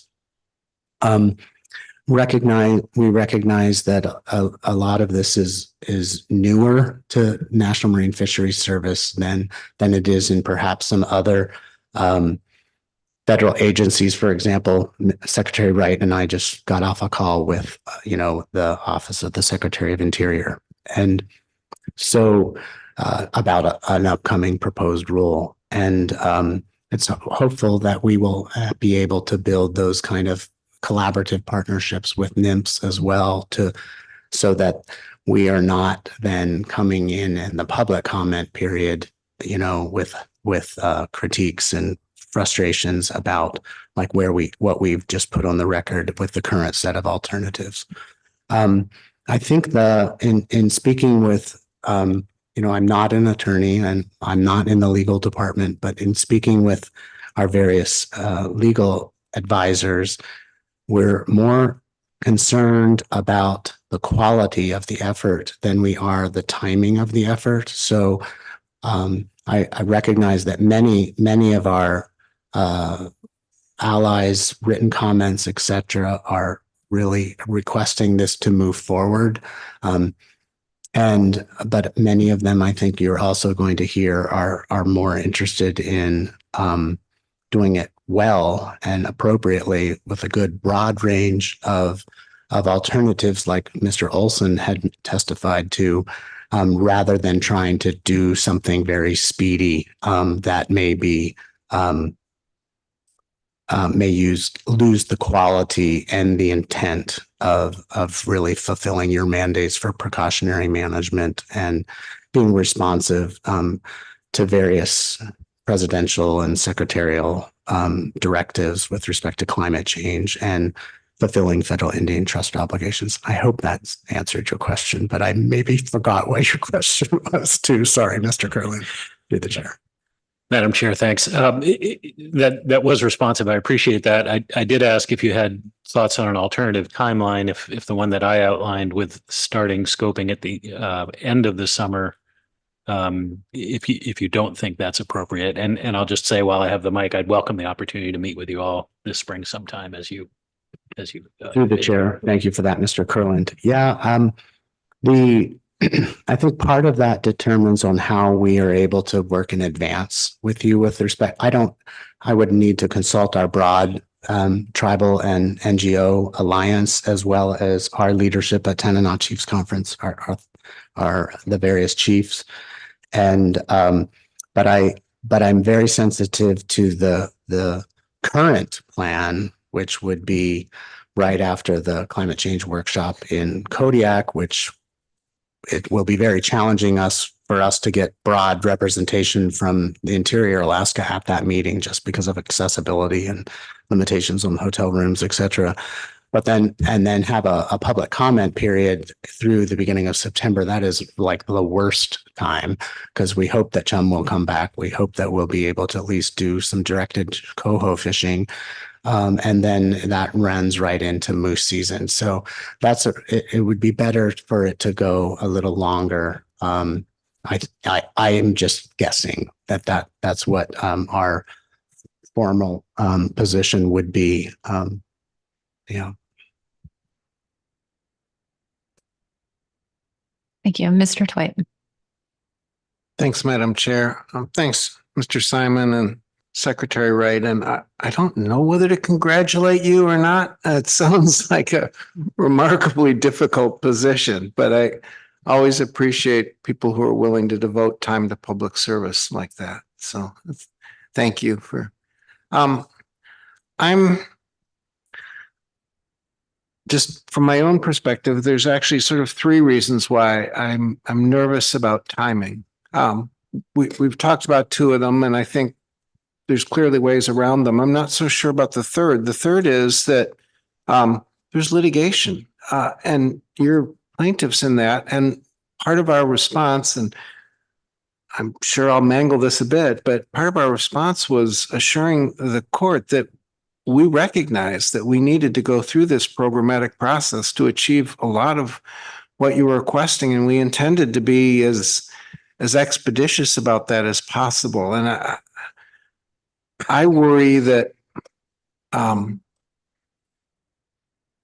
there's been a lot of miscommunication, and I worry that if we back off, that'll just be another miscommunication, and the court won't understand why we're backing off. So I'm not interested, as one council member, I'm not interested in rushing this through. I'm interested in doing it right. But we've clearly not communicated that well enough now, and I'm worried about another miscommunication only going in the other direction, that we'd be signaling to the court that we don't take this seriously. Can you help me with that? Yeah, through the chair, Mr. Twite. Thank you for the question. As you might imagine, there are certain limitations on what I'm authorized to share with you today. But my earlier comment about the quality of the process and the broad range of alternatives being more important than speedy action is coming directly from legal counsel and advice as to how to address that part of your question. Some of the miscommunications, I think, will become mitigated once we better establish a tribal federal cooperative sort of approach, a collaborative approach to these kinds of topics, because there's of course bureaucratic structural issues that are part of why the communication hasn't been working particularly well. Like, it's my understanding from pardon me if I don't recall the specific title, but the tribal liaison for NIMS, the new position, that they're obligated to utilize the BIA contact information for federally recognized tribes in Alaska, which is really out of date. And so even in a broad tribal engagement with Alaska NOAA Fisheries staff on January 24th, one of the chiefs that runs the Tanana Chiefs Conference was on that call. Chief Karma Olvey, who is also the chair of the Yukon River Intertribal Fish Commission. She's also the tribal administrator for her tribe, as well as the first chief, and she's received no communications. And so I think she is taking steps to work with some of our staff at Tanana Chiefs Conference to help update some of that contact information for at least our 37 federally recognized tribes. And and are hoping to be able to sort of prompt the Bureau of Indian Affairs to update their list. So as I was saying in the introduction, Tanana Chiefs Conference is not a federally recognized tribe, but we serve federally recognized tribes. So that when, one of the earlier reports of lack of response by Tanana Chiefs Conference is because there was one email sent to Chief President and CEO of Tanana Chiefs Conference, Chief Brian Ridley. Well, he has 1,000 staff to manage and has a lot of other responsibilities. So that email didn't get responded to, which I don't know how many of our other member tribes actually received that email. But I'm hopeful that we can develop relationships where picking up the telephone and actually making contact with a live human being among our federally recognized tribes and Tanana Chiefs Conference can help with that process. Maybe we can tighten up the training wheels of tribal consultation here in this regime, because we're quite skilled at it, because we have to do this with every federal agency across the United States government. And so hopefully we'll be able to find a pathway future. It's not easy. I think, as I've testified before, I started with Department of Defense consultation facilitation 25 years ago, and the federally recognized tribes of Tanana Chiefs Conference. And you don't just snap your fingers and have a well-oiled machine to fulfill those federal Indian trust responsibilities. And Tanana Chiefs Conference is here to help make that happen in a more effective manner. Thanks. Thank you very much. Mr. Toit, second question. Yes, thanks. That gives me a lot of additional insight. So I really appreciate both of you being ready to answer that. So we want to get it right. And at least in my very simple view of the kind of how the NEPA process helps you get it right is, first there's the step of agreeing what you want to talk about or agreeing what you're going to sort of review. And then there's the actual reviewing of it, which engenders hopefully some really rich discussions about some really tough issues. Kind of scoping and then analysis of the alternatives. So I totally get the emphasis on making sure that scoping includes everything that needs to be talked about.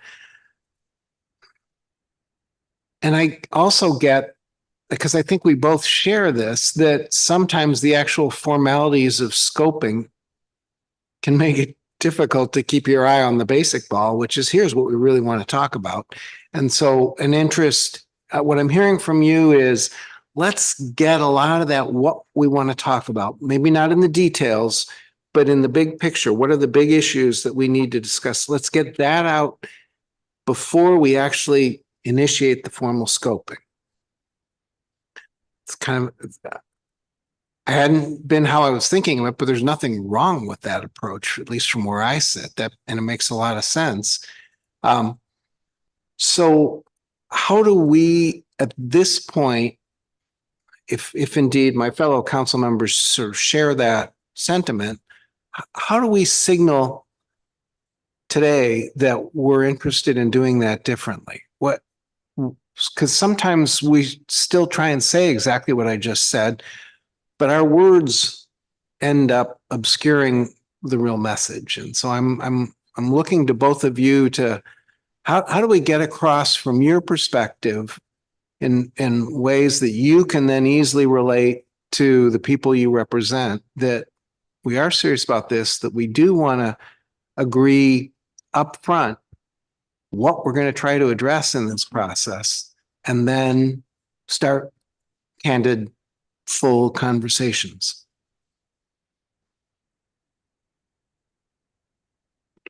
Yeah, through the chair.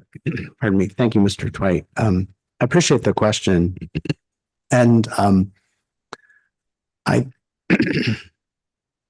think history is part of the equation here, right? And I recall just a a conversation with Commissioner Vincent Lang, who said, yeah, things are bad now and tribes might engage but then they'll be gone again. And I predicted at that time that was probably not going to be the way this time plays out. I think you're going to see more expanding and increasing tribal participation and sustained engagement. And so 4.5 years later, I think you're beginning to see that. And I think that a lot of what, some of us are quite new to this space, but we see a lot of cooperative relationships and building on what these notices of intent, et cetera, are between NMFS and the council and industry.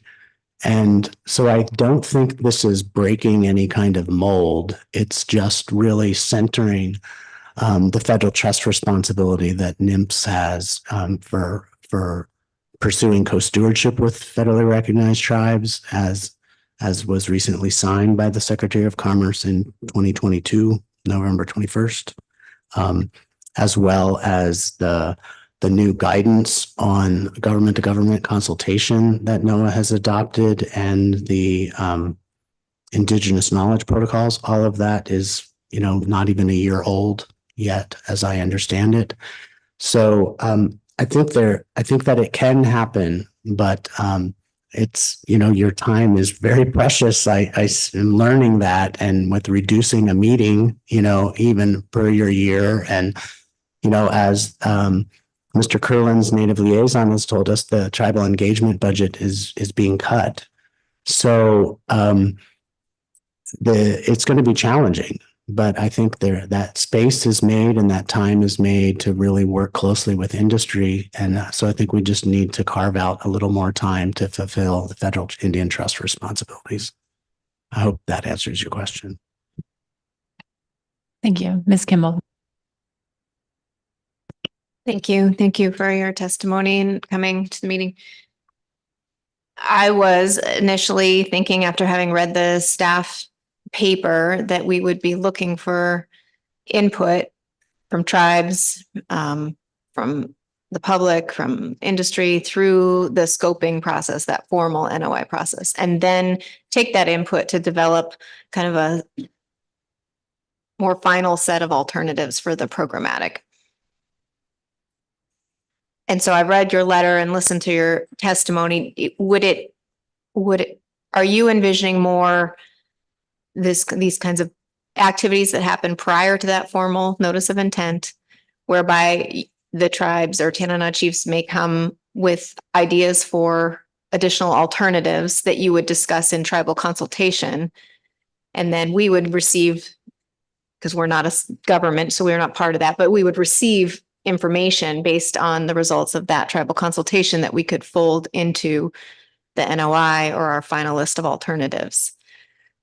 I'm a little bit more of a linear thinker. And so I'm just trying to see if that might be kind of the venue to develop alternatives that would satisfy some of the points in your letter. Yeah, through the chair, Ms. Kimball, I really appreciate that question, and I can identify with the linear way of thinking, not being Indigenous myself. But I think that this seeking understanding is a big part of why tribes want government-to-government consultation. So we do not have even though Tanana Chiefs Conference has 1,000 employees or so, most of those employees focus on health. We're largely a health service organization. So there are you saw the people in the room earlier with the one young lady who was with me, Olivia Irwin. You're looking at Tanana Chiefs Conference capacity right now. And so while I see a future where we might have more developed, robust ranges of alternatives, et cetera, to bring to a government-to-government consultation, it's my prediction that it would be more of a conversation and a discussion and try to build some common frames of reference. That's why I think your process of having briefing papers or white papers, I don't know what other terms you use, just like the Kodiak in the tribal fishery, having those kind of discussion papers prior to a government consultation can be really effective in having meaningful conversation and gaining mutual understanding of what the possibilities are, what the sideboards are. When we talk to the chiefs that make up the Tanana Chiefs Conference and say, well, we're looking at no change, status quo, less precautionary or more precautionary, that really doesn't mean anything because it's not substantive. It's not well developed. And so it even makes it difficult to engage in a scoping process because, even the way I hear precautionary management being used in this room and in the room upstairs is very different than my training, suggests, as others I think have spoken to. So now I've drifted and maybe forgotten what your question was, Ms. Kimball, but happy to add more if you would remind me, please. Thank you. No, I think you did answer it. I think if I can paraphrase, it was not such that you'd come to a tribal consultation with a third alternative, but that you'd seek to have a discussion, or I think you said conversation, to create some level of understanding by which we might receive that input and develop an alternative. And this will be my second question then, and I'll try to phrase it as a question. I think some of the difficulty is in the broadness of programmatic alternatives. They're really at that policy level that doesn't have enough detail to satisfy anyone. But the analysis itself, when staff goes through that programmatic, and I had this discussion with staff, is what starts to build out, here's what those goals and objectives look like to fit that policy. Here's what the tools look like so we meet those goals and objectives. And I don't think that's satisfactory, but my only question would be, is that satisfactory? Because I don't have a question. I just think that's what makes part of this so difficult, is it doesn't have the meat of something that people want to grab into. And I'm not sure it ever will. And that is the conundrum of a programmatic, which other regions do not do. So we have no great examples to work from besides our previous work on this. Through the chair. Yeah.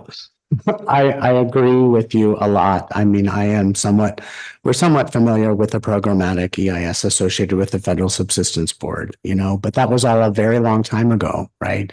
And so sometimes we need to be reminded that a certain action falls under that historical, programmatic EIS.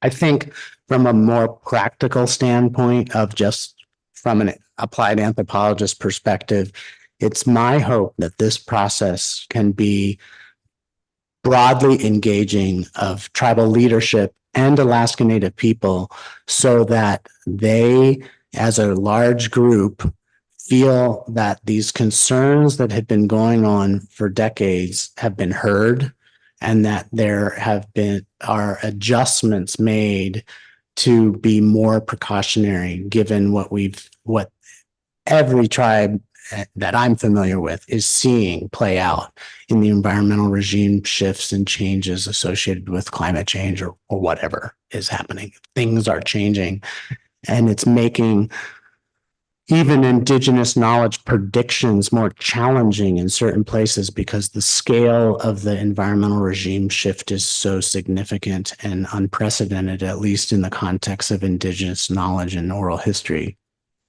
So, because when you're not fishing there, you have a lot of time to look for the culprit, right? And so we know about, that it's prohibited species catch is not the one problem, right? But it's a problem that humans have some control over. And so that's why there's so much focus right now.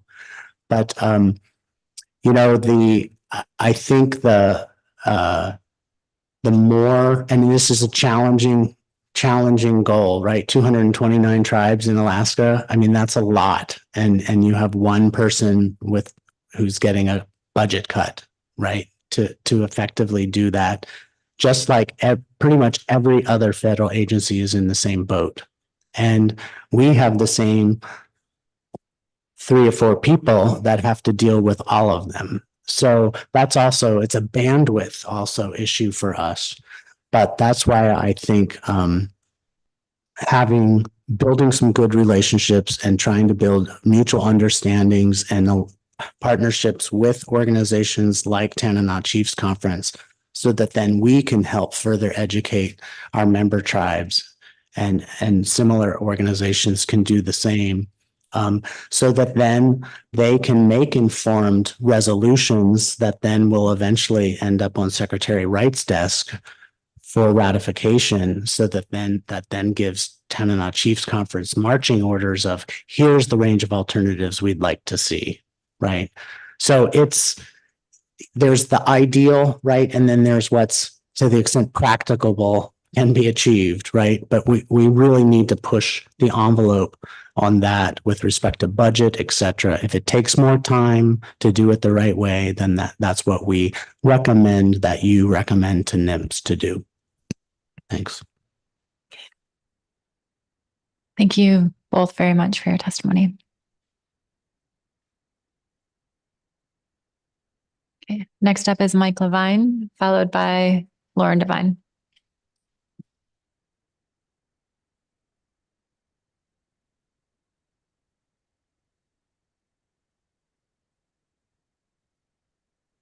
Thank you, Chair Jobnika, members of the council. Mike Levine, Senior Director, Alaska Programs for Ocean Conservancy. And I think I might have accidentally checked the wrong box. I am in fact testifying on behalf of Ocean Conservancy.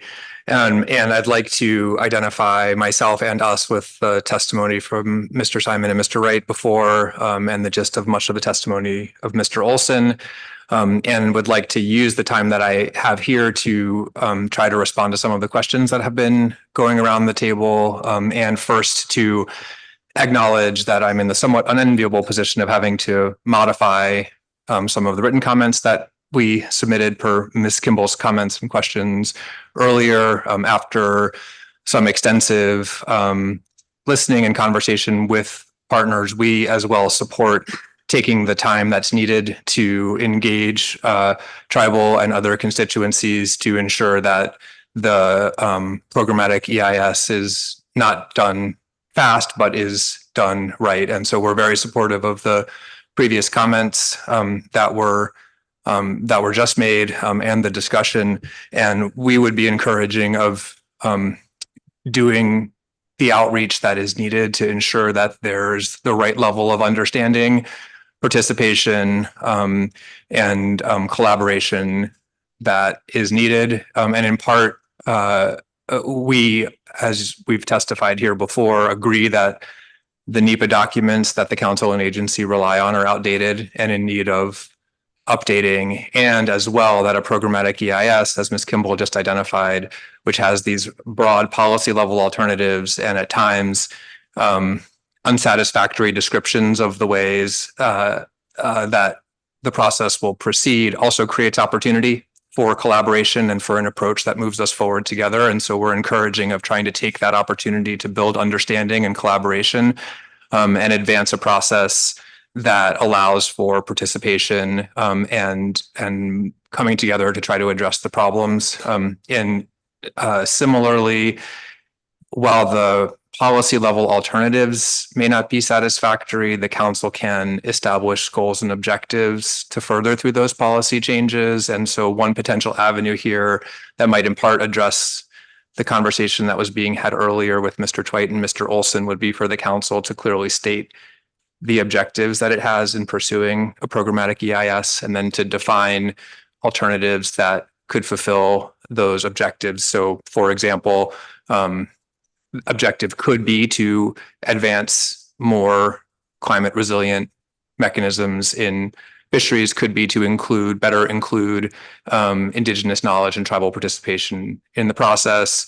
One that's near and dear to our staff is to develop indicators that help figure out how to manage adaptively. So that's a suggestion for a way to help further the conversation. Second, my sense of reading the way the alternatives are focused and the staff report is that we might be able to better explain, I guess in my mind, I kind of imagining it as a waterfall. So policies and management frameworks at the top flow to work plans, which flow to things that actually the council considers taking action on if it's needed. And the disconnect in my mind was between the way the climate change task force has been set up, the ultimate work product that the climate change task force is intended to produce as a recommendation to the council for management alternatives, options, tools, techniques that could be considered to increase climate resiliency. And the workshop is intended to inform the development of alternatives for analysis of the in the programmatic in part now. And if those two things are intertwined, then the outcomes of the programmatic EIS need to tier toward needed management changes to the extent they're necessary. And so explaining that and how that will work, I think in conjunction with the participants would be another kind of suggestion for a way forward. And further to that point, I think in answer to the question you posed earlier, Ms. Kimball, I do not think it's too early to discuss the fact that work plans would flow from policy changes. That was what came out of the programmatic EIS before. And it does seem to me that the council's always, I mean, through an EIS process, the agency or council is always free to say, hey, we went through this process, we evaluated changes, and my God, we don't need any. We're doing perfect right now. I suspect that wouldn't be the outcome here. I think we acknowledge that new tools are probably out there that the council can and should consider. And so from there comes a work plan to consider them. I think that's pretty much all I've got. I would like to also just acknowledge an appreciation for the dialogue that was had with the previous testifiers, and as well Mr. Mesereau for the comment/question you made earlier about where the expertise lives in trying to figure out how to better engage tribal participants. I think doing outreach and asking the people with the expertise is the way to try to figure that out. Thank you for your testimony. Mr. Curlin. Thanks, Madam Chair. Thanks for your testimony. I wonder if you could share with us your views. What are your views on the timing here? If we were to continue these pre-scoping discussions to try to elucidate a little bit more what we envision for a potential range of alternatives that would then inform the notice of intent along the lines of my exchange with the previous testifiers. If we were to do that, say between now and the end of the summer, and then initiate the formal scoping period at that point, does that seem workable to you? And if not, what do you suggest? Thank you, Mr. Curland, and through the chair. That's you've reminded me of one of the other points that I wanted to make, which was the previous EIS process took 6 or 8 years and several different iterations. And in part, that was a result of challenges related to the range of alternatives, right? The first time it was just harvest specifications. We went through a change in a range of alternatives in like 2002. And we don't, I think, Mr. Fortenberry, we're more of an expert in this than I am, but I don't know that we have that luxury anymore to take that amount of time to start a scoping process, decide we don't like the range of alternatives, go back and do it again, because we're under this 2-year timeline now in NEPA. So starting and making sure we can get it as right as we can get it in the first instance before an NOI seems to make sense to prevent that problem. And then more directly to answer your question, I'm available to participate, but in part that's my job to be available to participate. And I would defer entirely to the answers that Mr. Simon and Mr. Wright gave earlier and to the other tribal participants about what the right sense of timing is that would make sense with the available funding and with the 2-year timeline that NEPA has. I also was remiss in saying earlier, our letter was a joint letter with Ocean Conservancy and AMCC, and I believe that AMCC is aligned with these comments. I had some earlier exchanges with them that lead me to believe that, but I don't have a formal "you can testify on our behalf" note from them. So I just wanted to acknowledge that I do believe they're aligned with the comments that we're giving, but I'm not authorized officially to testify on their behalf. Thank you. Ms. Kimball. Thank you. I'm sorry, I did not hear your answer to his question. I did not hear whether that kind of later time frame. If we had 6 to 8 years, that would be different. We don't. We have 2 years to do this, and there's litigation, which the agency's already committed to do this. So there's not a situation like you mentioned. But would that delayed schedule, different from what was put forward in the staff paper, would that be closer to something that might be acceptable? And I realize you're not a tribe or speaking on behalf of tribes. Thank you, Ms. Kimball. I'm trying my best to answer the question, which is on my behalf. It works for me, but I'm not. I'm only me, and I would encourage you to work with the tribal entities, tribal partners, tribes who are the ones who, as you heard earlier, have asked for more time. We support that request, and I do not feel at all authorized or comfortable to speak on their behalf about whether that timing works for them. And so I would need to defer the question, and as well, we will be supportive of whatever the timing is that the council and agency can work out with those partners. We're in a position of providing support, and that's how I would like the council to view our answer to that question. Mr. Twite. Thanks, Madam Chair. Thank you very much, Mr. Levine. This is helping continue, I think, a really constructive conversation. As I was listening to the first testifier on this, Mr. Olson, and the discussion about the full range of alternatives, I think I made it clear in my question to him that it's just some of those alternatives made no sense to me for this kind of a thing. I understood that they were alternatives, but they're not alternatives we're considering. And as I was sort of thinking about his answer a little bit later, I was still trying to figure out how we, within NEPA, following NEPA rules, how we as we work through this, avoid having to address ones that just aren't realistic. It's got to be a realistic range of alternatives. We know that from NEPA, but are there other tools that the council has and that the participants in this process have that allow us to really hone in on the conversations that have to happen and not spend a bunch of analytical time on conversations that have no relevance?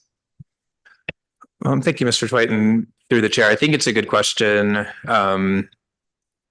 Having been, as Mr. Olson has, on the opposite side of this argument, trying to convince government agencies that they need to broaden the scope of alternatives in a variety of different directions in analyses. Here, I think it depends on what the council sets as its goal in undertaking the analysis. We had some back and forth. I believe it was at an ecosystem committee meeting about what the appropriate federal action is that's being considered here. I still believe that the action that's being undertaken is the authorization of the fisheries through the FMPs. And in that regard, the policies and framework guide the manner in which the fisheries are authorized. I mean, it makes sense to use that policy and framework as the highest level in a categorization of alternatives, as long as there's action that flows underneath those different categories.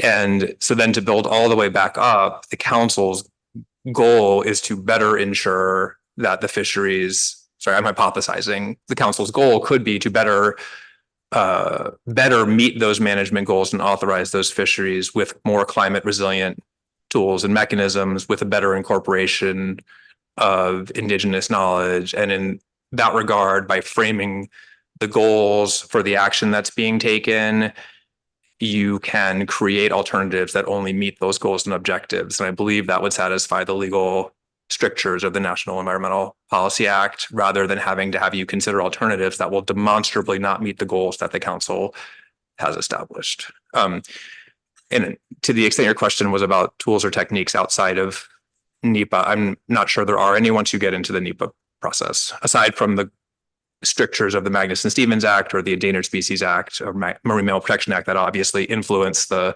what the council can do. Second question. That's insightful. It creates some more confusion for me, and that just may be my state today. I don't know. But so the goals and objectives, I think the aha I had listening to you was that the care that we put into the goals and objectives is extremely important. Then the question I have is, should we be discussing alternatives with tribes and others before we've done the goals and objectives? And if they're that important, shouldn't we be discussing goals and objectives with them from your perspective? And then if that's the case, how do we actually ever get started? Thank you, Mr. Twite. And again, I'm not speaking on behalf of any tribes or tribal partners, and you're just getting my opinion, but my opinion is that you get started by getting started. And the way that we've gotten started here has been through a process that what we've been hearing has not sufficiently incorporated input, perspectives, understanding from tribes and tribal partners. And so my suggestion would be to ask and to have that conversation. And I guess in the way I would probably step back from a discussion of goals, objectives, alternatives, because those are all already in the system, and try to reach an understanding about what's needed and what we would be trying to achieve, which would lead you to goals and objectives, which would lead you to alternatives. And I think as well, when we started having these conversations, I don't know however long ago, one of the things we all agreed to was that no one wants to do a paper exercise and create a giant stack of NEPA documents that are not responsive to the needs that we have. So let's try to start from that point, that there are legal obligations and they can be fulfilled in a way that helps us advance more sustainable, inclusive fisheries management. And that's where I would think the conversations should start. But again, it's my perspective, and I would encourage you to have those conversations directly with tribes and tribal partners.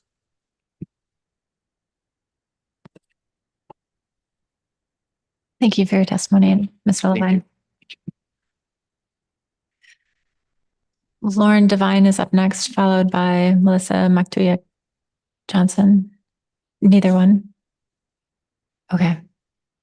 Miss Johnson, are you online? Oh, I'm so sorry. I read remote and didn't see you. Welcome, Dr. Devine.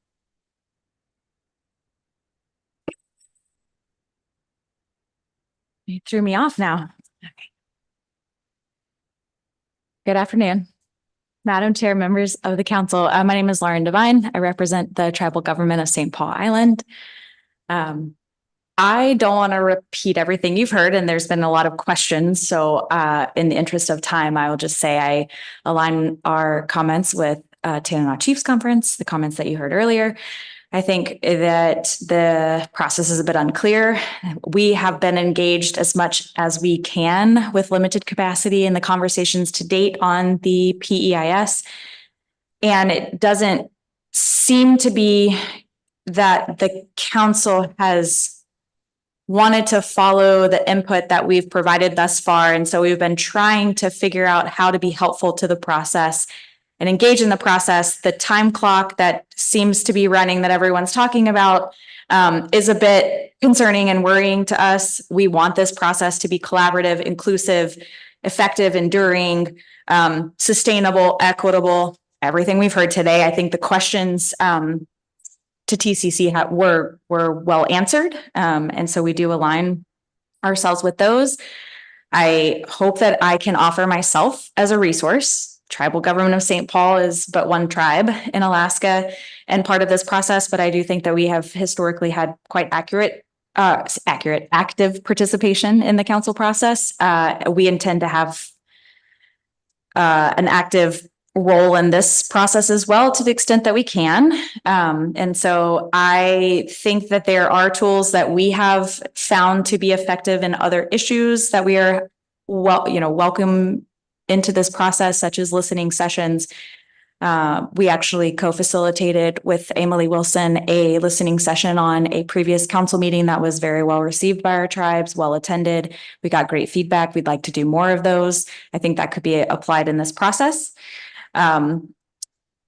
There's a lot of questions that I have, and with the IRA funding conversations, the workshop discussions, the timing of things, all of this is proving to kind of glom on to make this a really unwieldy thing for me to get my own head around. And so I just would say I'm hoping to be helpful and answer any questions you might still have if that is needed.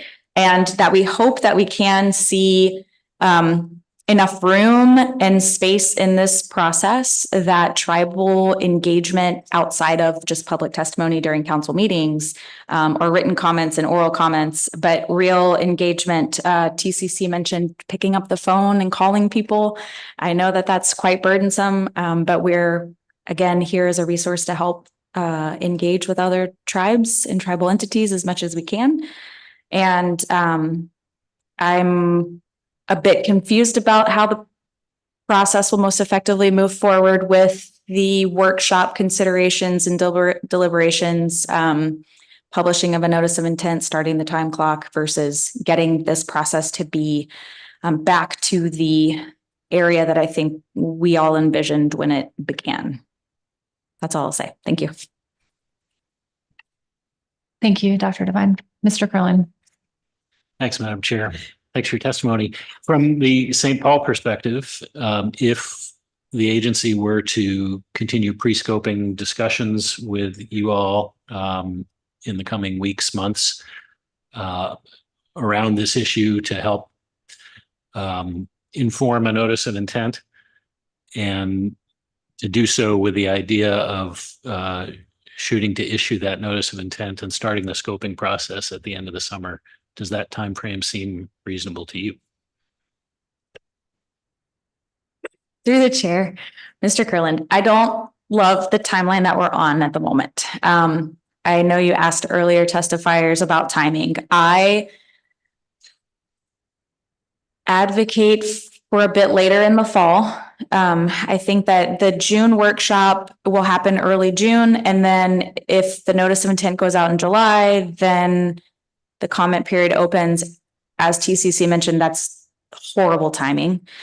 In the balancing act of time, I advocate for pushing this at least a bit later into the fall and winter. I understand Ms. Kimball's questions about formal scoping versus continuing these pre-scoping discussions. And I feel like once we start that 2-year time clock, the urgency is going to just get ramped up. And that if we can, by late this year, hold off before starting that process, the next 2 years will be much clearer of a path for everyone involved. And so I would advocate for not going into that formal process until at least late winter. I know you don't like that answer. I'm sorry. Thank you. Not seeing any further questions. Appreciate your time. So our last testifier is Melissa McToyick Johnson, and I believe she's online. Can you hear me? Yes, we can. Okay. Good afternoon. First, I want to thank the tribes in the Seattle area for providing the space for this meeting to occur.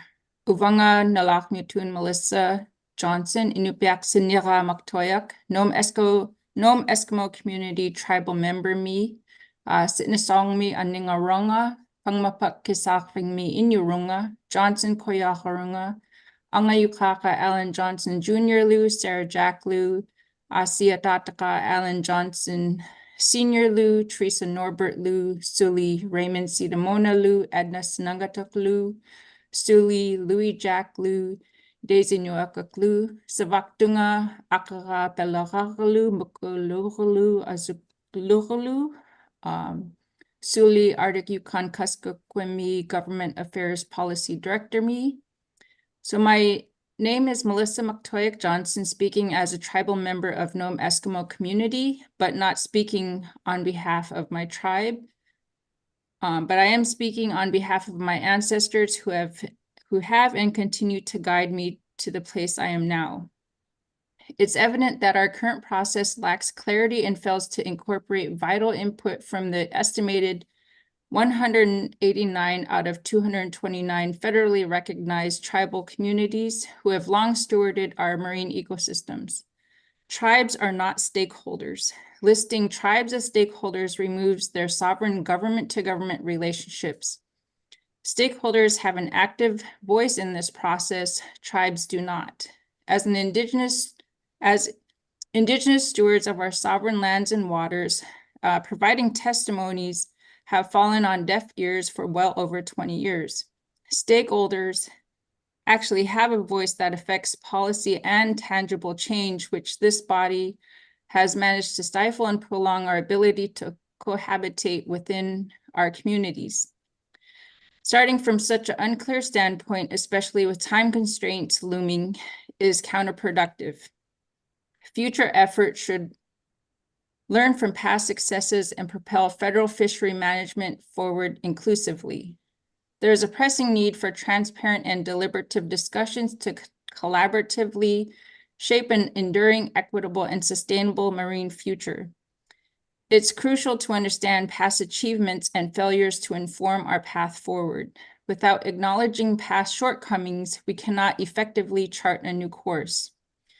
The council and working groups have tried to provide extensive input on the PEIS's scope and alternatives. However, recent indications suggest a departure from this input, raising concerns about the PEIS's effectiveness in improving fishery management. It's imperative for the council to align with policy goals and objectives to shape management decisions.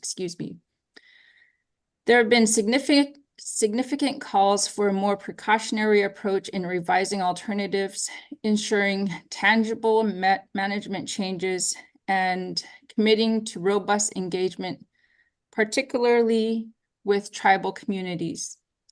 The postponement of discussions underscores the need for thorough engagement, especially within the advisory panel, the only body where there is tribal member representation. The council struggles to engage tribes effectively emphasizes the need for a pause in advancing the PEIS. Rushing this process risks compromising its integrity and public trust. Tribes have specifically requested meaningful consultation, which has not been fulfilled. The council should delay filing a notice of intent until there's clarity on the purpose and need statement and alternatives, allowing for a more comprehensive and transparent process. And I know I'm out of time. I just have 2 sentences left. Also, providing testimony at this body is not receptive in the previous request from tribes, as it is reflected today in this opportunity. And so in conclusion, we urge the council to prioritize inclusivity, transparency, and meaningful engagement with tribal communities in the development of the PEIS. Rushing this process risks undermining its effectiveness and credibility. Thank you for your testimony, Ms. Johnson. I'll see if there are any questions for you.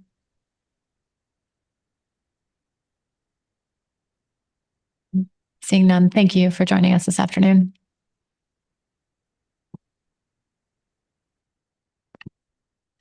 Okay, that concludes our public testimony on agenda item D3. Let's take about a 10-minute stand down and come back to see what the wishes of the council are. We'll come back at 2:20. Thank you.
Council members, please come back to order.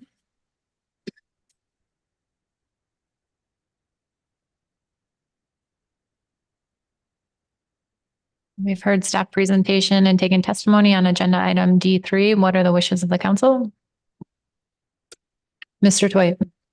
Thank you, Madam Chair. I do have a motion and I'll wait until it's displayed.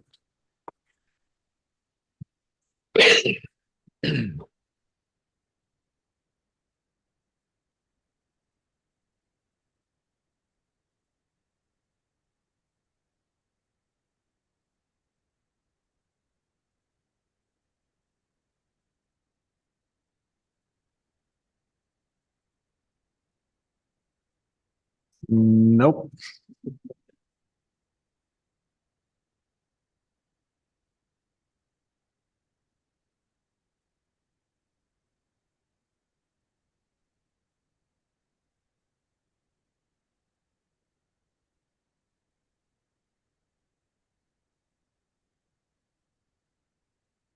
Madam Chair, it's fairly short. I can go ahead and start to read it while staff work to bring it up.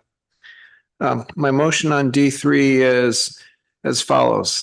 The council supports continuing pre-scoping activities and supports tribal consultations between NOAA and the tribes to receive input to further develop alternatives prior to formal scoping via the notice of intent to prepare a programmatic environmental impact statement, PEIS. The council supports a transparent, inclusive, and meaningful process to develop the PEIS. At this time, the council supports issuing the notice of intent to prepare a PEIS in fall of 2024 with review of the resulting public scoping comments and alternatives planned for December of 2024. Madam Chair, with a second, I can speak to my motion. Thank you, Ms. Kimball. Thank you, Ms. Kimball. This is a lot shorter motion than I was originally contemplating. And that's because as we listened to public testimony and thought about the impacts of that, we realized that the important thing at this point is to focus on, and I think I'll just quote McToyick Johnson here, to build a solid footing. And so the motion directly speaks to the activities that need to occur over the next half a year in order to make sure that we have that solid footing before we proceed any further. There are a lot of issues that were raised in the staff paper that will need to be addressed. And I think that some of them can begin to be sort of preliminarily addressed as we work through the discussions that I really look forward to through the spring and summer about this. This is really the initiation of the what are we talking about stage in this process. And as it was made abundantly clear through public testimony, we've got to get that part right. And so this focuses strictly on that part of getting that right, making sure we're talking about the right things and making sure that we understand each other as we're talking about them. Be happy to answer any questions. Thank you, Mr. Twite. Mr. Curlin. Thanks, Madam Chair, and thanks, Mr. Twite, for your motion. So I have a couple of questions about what you envision in terms of process here and engagement between the agency and the council on this. So if we continue these pre-scoping activities and have engagements and formal consultations with tribes and other interested entities in the coming months, are you thinking that that the council would weigh in on any potential changes to the description of alternatives prior to our issuing the notice of intent? And if so, when would that happen?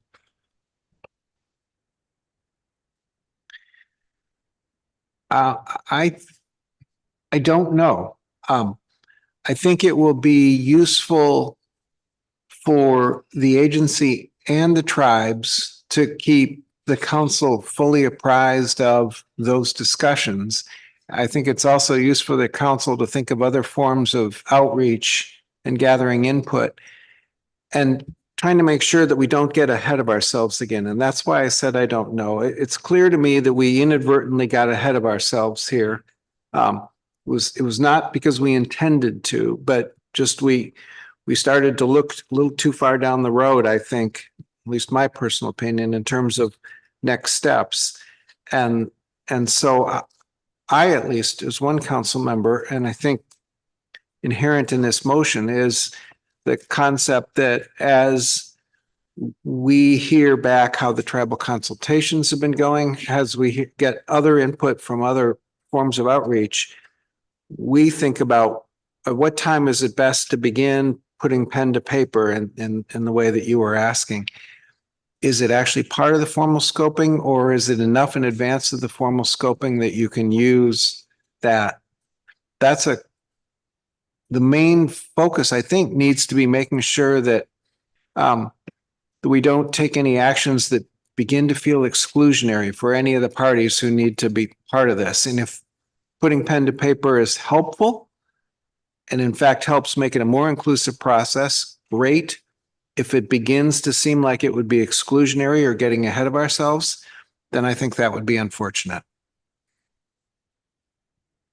Through the chair, thank you. That's helpful. So assuming that we are successful in the engagement and consultation process and get some good, meaningful input, and that helps evolve the agency's thinking on what might be useful in terms of how to frame things in a notice of intent.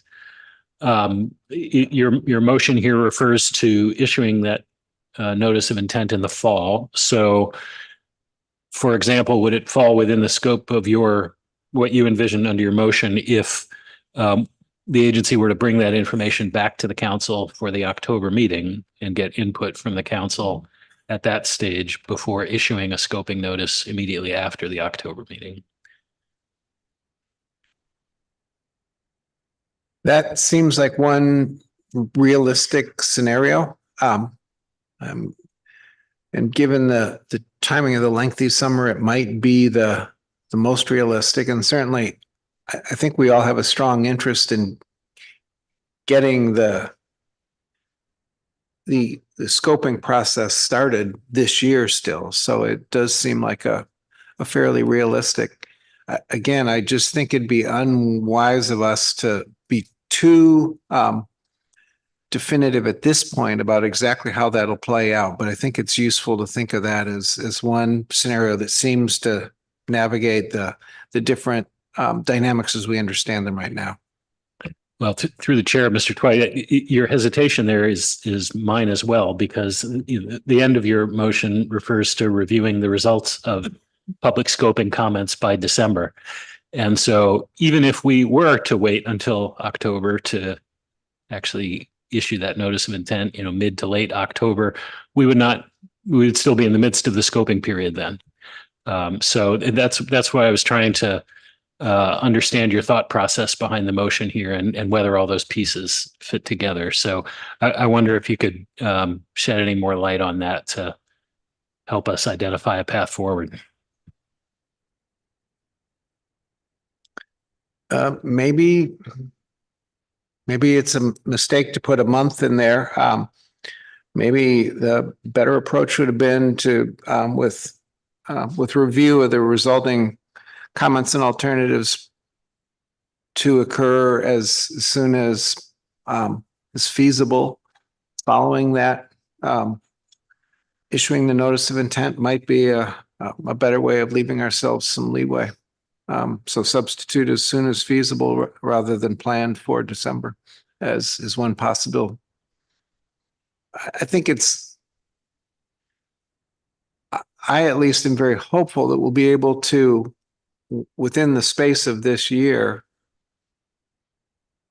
devote this year to what are we going to talk about and move then to okay, let's have those discussions phase of the programmatic. And I'm hopeful that we can devote the majority, if not all, of 2025 to that. So that's the reason for suggesting the date, but we probably should leave ourselves some wiggle room. Mr. Carlin. Thanks, Madam Chair. I appreciate that. That helps clarify my thinking, and it sounds like yours as well on that. Second issue has to do with council member engagement in these pre-scoping activities. So I wonder if you envisioned that this would solely be an agency activity that happens, or if the council would have any role, and if so, what that might look like. Thanks, Mr. Curlin. I didn't want to describe that in the motion because we haven't had much in the way of those discussions around the table. I believe I understand correctly that under the guidelines that the agency and the tribes have agreed to for tribal consultations, there can be a role both for council staff, but even council members to at least participate in that process as listeners, if nothing else. I think that could be constructive and would encourage us to take advantage of that, assuming that doesn't somehow reduce the value of the consultation conversations. Equally, I think when I referred to outreach, I was thinking about a council directed outreach that could be directed both at Western Alaska and other Alaska tribal, but equally also to industry and the other participants in this process and schedule. And I would hope that council members, along with council staff, would be able to participate as individuals in some of those outreach activities. I'm certainly interested in doing some of that. I found the listening opportunities today for me were really valuable, and I'm interested in further. Thank you, Mr. Toit. Any further questions on the motion? Ms. Kimball. Thank you. Thank you, Mr. Twite, for your motion. I was wondering, one of the direct things that staff asked of us in the paper that's not explicit here is whether it's kind of out of this, was whether the work that they should do when it does come back into the council arena. So having done pre-scoping, having done tribal consultation, but getting to a point when the council needs to take more action. And the question they asked of us was is it appropriate for them to take this input and for our use, where there'd be public comment all over again, we get draft management approaches or draft goals and objectives as a result of that comment. And I don't see your motion as precluding staff work on that to move us down the road, but I wanted to make sure that I wasn't missing any intent there. It's definitely not to preclude, but what we have, and I think it'd be really important for staff to continue to sift through a lot of these, and we know what a lot of the big issues are. So I think staff can help with some concepts on how to frame those up as well that may be even useful. I just want to make sure that we don't have those interjected into the process in any way that makes it look like we've already settled some issues or narrowed a range or anything else. So we're going to have to just be fairly careful about how we use those. But I think the role of staff in helping to take what I heard in public testimony of the concept that in the conversations with tribes in particular, but I think the same is going to be true with industry, that as concepts get floated, we can actually help sort of put them on paper in a way that will allow us to not lose track of what came up in the conversations, and be able to begin to synthesize what those might look like as fully fleshed out alternatives.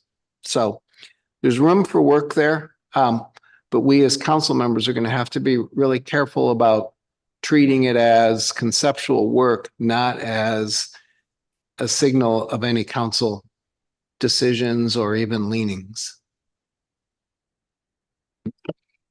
Thank you for that response. And in part, I think it's an opportunity to go back to our purpose and need statement. I don't think going beyond that, but the council already has a purpose and need statement that I'm sure folks can continue to comment on, that intends to ensure the management framework is structured to use the best available science, which includes climate science and local and traditional knowledge, and also recognizes Alaska tribes and communities that rely on subsistence resources.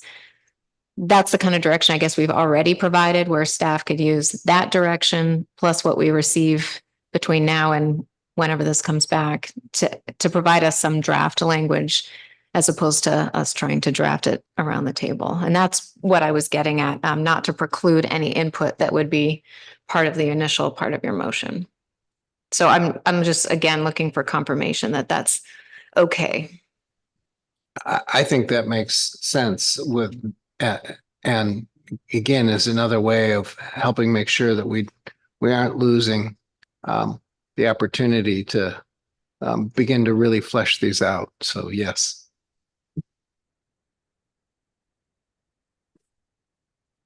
Mr. Fortenberry.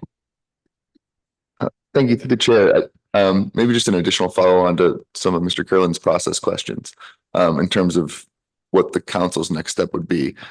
Just thinking through that, as Ms. Kimball mentioned, there's a statement of purpose and need that the council voted on, as well as two alternatives the council's voted on. But I think the intent here, correct me if I'm wrong, is for NIMS to engage in these formal consultations and other forms of pre-scoping to potentially at some point inform the council's adjustment of those alternatives. But this is a proposed action coming from the council. So I guess I'm wondering, do you, and I didn't hear you answer him affirmatively, do you intend the council to vote on a new set of alternatives before an NOI will be published? Yes, I think the council was fairly clear when adopted the purpose and need and those two alternatives, that those two alternatives, the council expected those alternatives to be addressed and modified either somewhat or substantially through the scoping process. And I think we referenced both preliminary scoping and formal scoping, that we weren't attempting in adopting those to preempt the scoping process in any way. Through the chair, so I think that was maybe a different answer. I'm asking, the NOI is the start of getting, the scoping. But what we've heard today from a lot of folks was that they would like us to have different alternatives in the NOI. So are you intending for the council to propose any different alternatives before the agency publishes an NOI? Or would we otherwise proceed with these two alternatives in the scoping?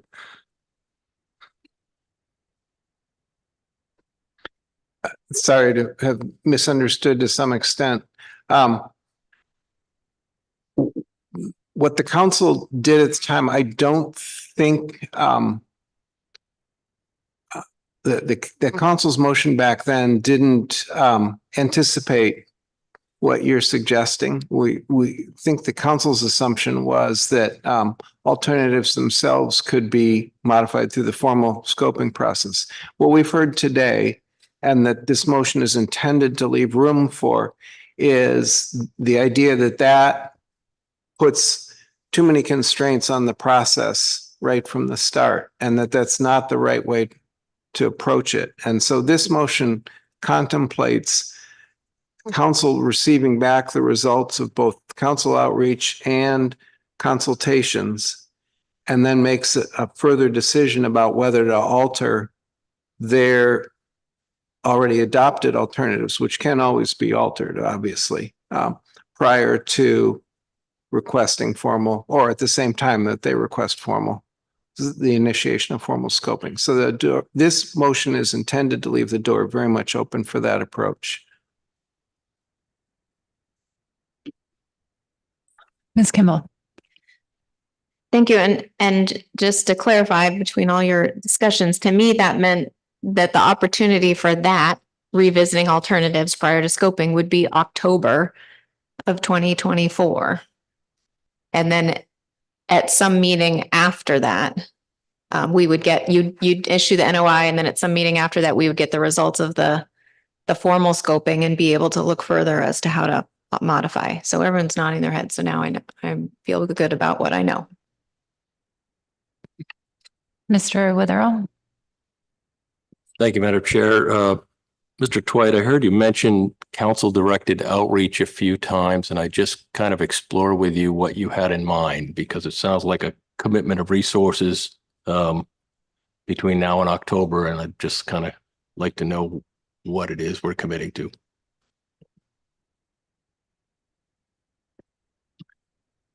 I think it can be a range of activities, anywhere from council hosted webinars to actually making some visits to some of the villages of Western Alaska, or virtually anything in between that we hear would be useful to help people understand this process and feel like they have an opportunity to voice their thoughts.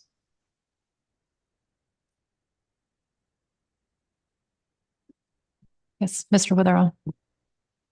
Just to follow up, if the council finds some alternatives in October, the agency puts out a notice of intent in the fall, our next council meeting is in April of 2020, whatever it is, 25.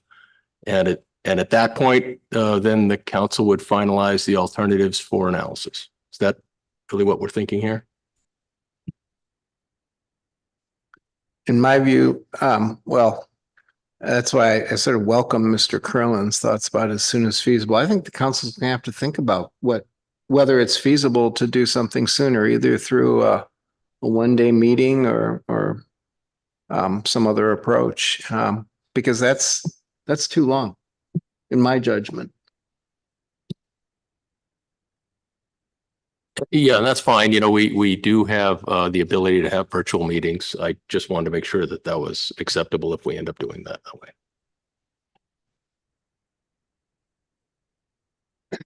Any further questions on the motion? Any amendments? Mr. Carlin? Thanks, Madam Chair. I did not send this to staff, but it's hopefully a relatively simple wording change. So my amendment would be to strike the existing language after the word comments in the last line. And in place of those words, say as soon as feasible thereafter. Thank you, Mr. Down, for the second. I don't know that I really need to speak to it. I think we've already covered that, but I'd be happy to answer any questions. Okay. Any questions or skip to comments on the amendment? Okay. Any opposition to the amendment? Seeing none, that amendment passes without opposition. Thank you, Mr. Staff got the language, or if you need that. Ah, there it is. Great, thanks.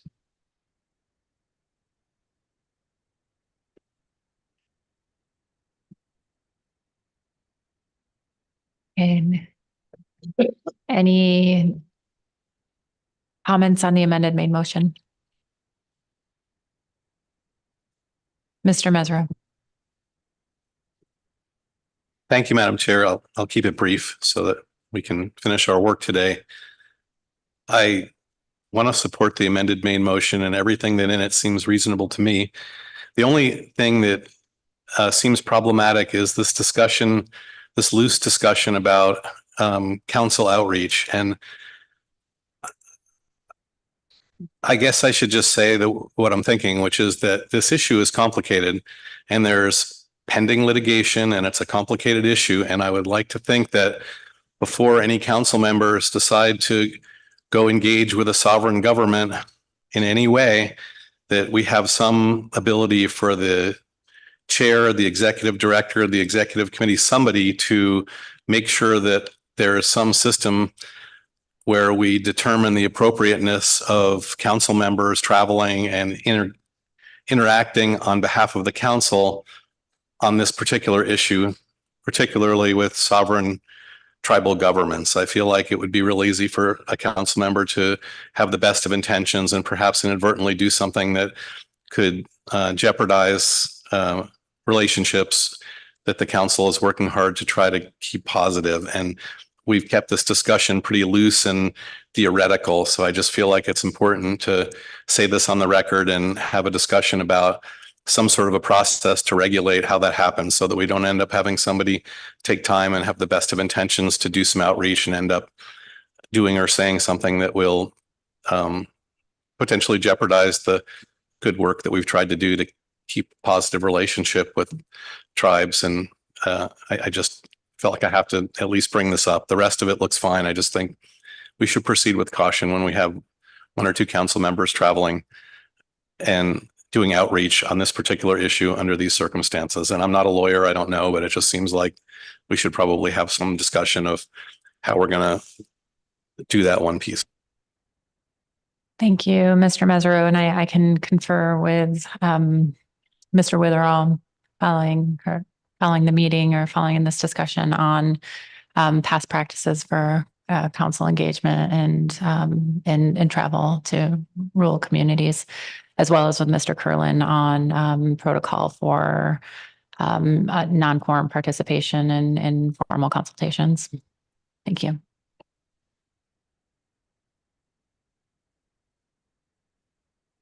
Any other comments on the motion? Okay. Thank you. Any opposition to the motion? Okay. Seeing none, that motion passes without opposition. Thank you, Mr. Twite. Any further action on D3? Okay. That'll bring us into staff tasking, and I'll ask any members of the public wishing to testify on staff tasking, please sign up before the end of our executive director and presentation, and I guess communication with staff on our staff tasking agenda items. Thank you. Mr. Witherall. Thank you, Madam Chair. I have a short presentation under staff tasking. And we have plenty of staff available here and online to answer questions you might have. You'll note that we have posted the updated committee list reflecting those changes since the last meeting, including new advisory panel members. I've included the list of committee meetings and advisory groups as far as I know between now and April. We did have a question about direction for the Bering Sea FEP team. The two action modules that came out of that ecosystem team is the LKTKS and Climate Change Task Force, and those are fairly complete. And with the focus on IRA funded activities, I think the intent is for that Bering Sea FEP team to wait or pause future work unless the council has some further direction for that team. I put together a revised 3-meeting outlook that was posted during this meeting this morning. That we also include, of course, the council staff responsibilities and the groundfish work plan updates at every meeting. We've also posted a very preliminary April 2024 agenda for your review and public comment, and we'll certainly take your feedback there. The one thing that I did want to make the council aware of, as you remember, when we talked about scheduling the EIS analysis for chum salmon bycatch, well, the interest from the council was to proceed as quickly as possible. And so the staff has responded with an intent to get you a complete draft for the April meeting.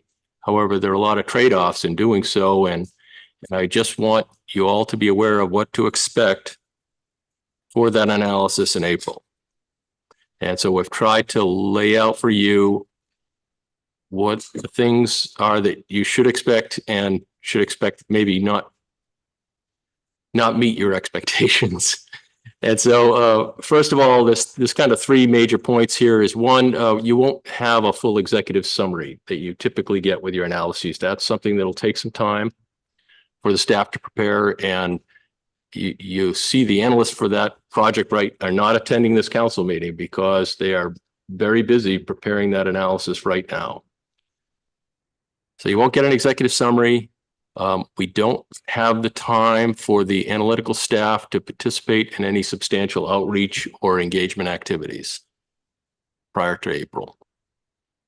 And thirdly, there are maybe some sections that are not fully complete in that analysis. I don't know what those are. I know the analysts are working very hard. We do rely on some other partners for information. I don't know if the entire document will be fully complete. Clearly, there'll be some polishing to do as well. I'm very hopeful that the document will be complete enough for the SSC to agree that it contains the necessary information for being able to take final action at some future meeting.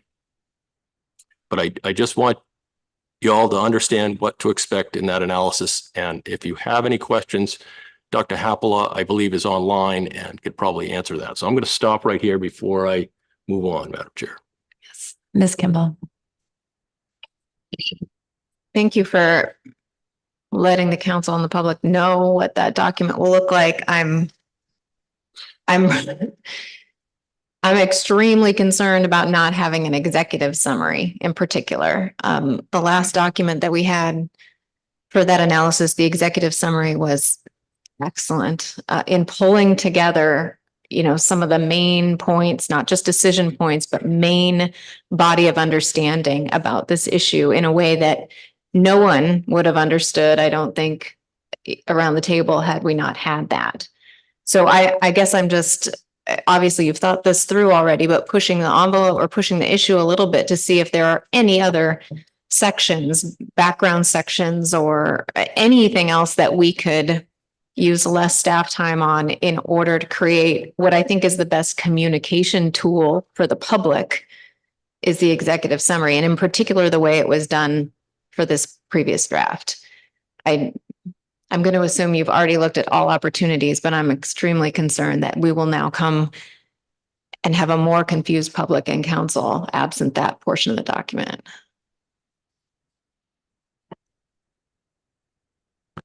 Thank you, Madam Chair. Thank you, Ms. Kimball, for the comment. Yes, my thought is you will get a executive summary PowerPoint presentation about what is in the document. But writing a good executive summary and polishing that so it can be used as kind of a standalone document is going to take some time. And I'm sure that after the document gets posted for the April meeting, the staff will begin to do that, knowing that there'll be outreach and engagement thereafter. And using that written piece of an executive summary, a draft executive summary, will be a useful tool, but it won't be part of the document that gets posted prior to the April meeting. And I understand your concern. We all do, I think. And if Kate wants to jump in right now and say something more, please do, Dr. Hapola. Sure. I'll just make sure you guys can hear me okay. This is Kate Hapola with council staff. Madam Chair, can you just let me know if you can hear me? Yes, we can. Okay, great. So thank you, Ms. Kimball, for the comments and the questions. I think right now what we're planning to try and do is pull together what we have called a roadmap for the reader. And the intention with that is to help the council and the public be able to locate where different information is throughout the document, as well as the appendices.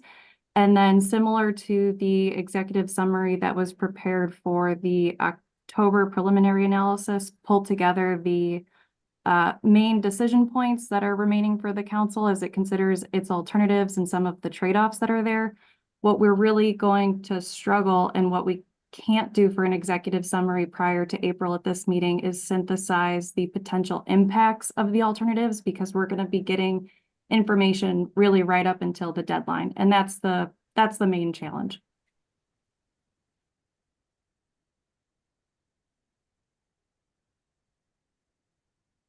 Thank you for that, Dr. Hapola. And Mr. Dunn. Thank you. My question for Director Witherall or for Dr. Hapola, is the concern I have. I'm looking at your April schedule that you've given us here, and I appreciate that. And it seems to me the way that I'm reading this to indicate that we could spend multiple days, up to 3 days, on salmon bycatch at this April meeting. So I just wonder what your risk assessment might be that we go into the April meeting with a document that's somewhat short of what we would what we would see if we had more time. What's your risk assessment that we could end up having to repeat this salmon initial review again because of opening ourselves up to potential attacks that this document wasn't ready? And we could have been ready, and we've now lost several days that we're going to have to go and make up again. So that's the concern I have, along with the concern addressed by Ms. Kimball, is that, you know, is there risk in that happening, or is there any advice either one of you can give Dr. Hapler or Director Witherell? Madam Chair, Mr. Down. First of all, we built in the 3 days of agenda time based on past history of dealing with salmon bycatch issues. So it's going to take some time. And as I mentioned, I anticipate that the document will be complete enough for the SSC to make a review and approve the document as scientifically complete with some possible changes and additions. Yes, it won't have the executive summary that you used to. Yes, it may not have all of the fancy infographics that might be very useful to explain the analysis and the impacts of the alternatives. But as I mentioned, I imagine the PowerPoint presentation that goes along to summarize this analysis will provide you and the public all the information you need that extracts the important takeaways from this analysis. So I think you'll get everything you need, and in past salmon bycatch analyses, it's required multiple initial reviews. We are under a NEPA time frame for this, and we are scheduled for final action in December, such that we hope that the document is fully complete and all the alternatives are on the table for April.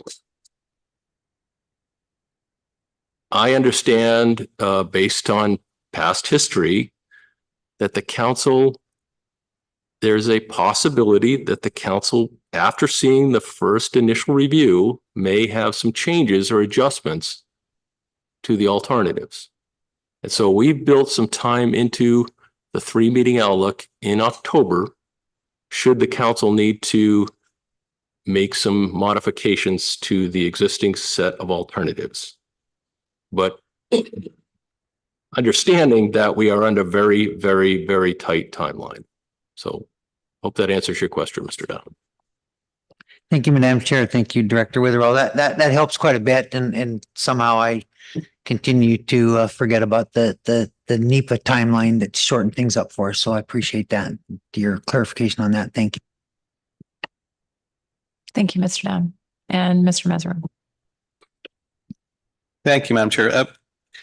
Witherell, what if we don't get what we need from interagency partners, or if anything else happens that will make it so that we're not going to have an adequate document? Do you have some ability to, some deadline or cutoff that you can alert the public and the council that, due to circumstances that, I mean, you're guessing that this is all going to get done and it's dependent on other people doing what they say they're going to do, not just Dr. Hapola, but others probably. And if you run into a situation where you feel like we're really falling short, do you have the ability to just pull this because it's just not going to happen, or are we going to get what we're going to get and do the best we can with it? Madam Chair, Mr. Mesereau, you're going to get what you get. And like I said, I think it's going to be complete. Regardless, it is very, very helpful for the process for us to review whatever we have. And I have a lot of faith in the staff, and I think you're going to see more. They're kind of setting the expectations low. But should we get into a situation where the document is considered not ready for public review, the SSC deems it scientifically insufficient. I don't see that happening, but should that happen, then we will have to scramble and figure a way to build in some time for the SSC to review the revised or a revised document in October. Typically, the SSC meetings are their agenda is very packed with crab and groundfish specifications. So we will have to figure out something else for should that occur, we will be in scramble mode. Ms. Kimball. Thank you. And I hope all this conversation is, I'm not forgetting that it was the council that said, we're not doing this in June. We'd like to do it in April at the request of tribes that did not want to try to do this in Kodiak. So I do not forget that. I guess I just, prior to getting public comment, just wonder if there is still any opportunity to continue to look at, do less on the roadmap for the reader and rely on the table of contents for that, but put more effort into the executive summary. I just offer that, and maybe we'll get some public comment on it, but I don't know that we have a lot of room for movement. I'm just saying, I hope it's clear that absent that information for the public and absent the visualization and infographics, we may be on a longer time frame than we anticipated.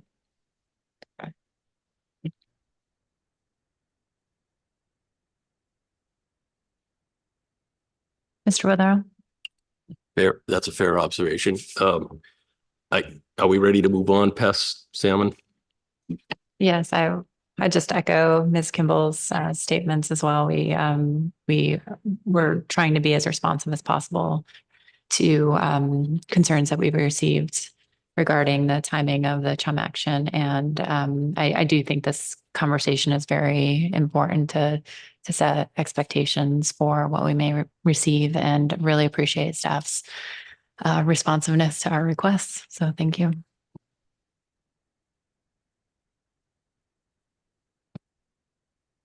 Moving on to future meetings. As we stated in the executive director's report, we will be holding a 2-day climate scenario workshop during the June meeting. The SCAP and council will all be there, and we will have some remote participation as well, as Ms. Latanich told you about. We don't have a February 2025 meeting scheduled in person. Again, as you heard at this meeting, the harvest specifications need to occur for the Norton Sound red king crab fishery has been rescheduled to be taken up in December. The crab plan team figured a way to make that work. So that was great.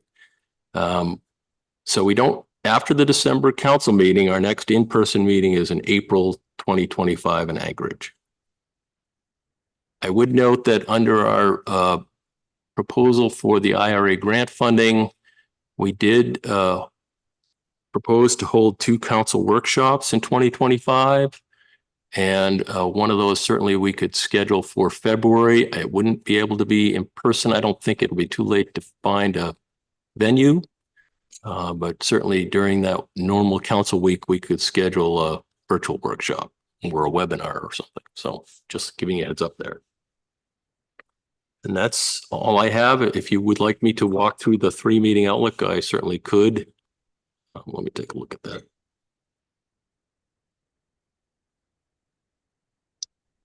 So there is an updated 3-meeting outlook posted to the agenda. So we're looking towards our April meeting. We've got the Amendment 80 program review as well as scallop specs.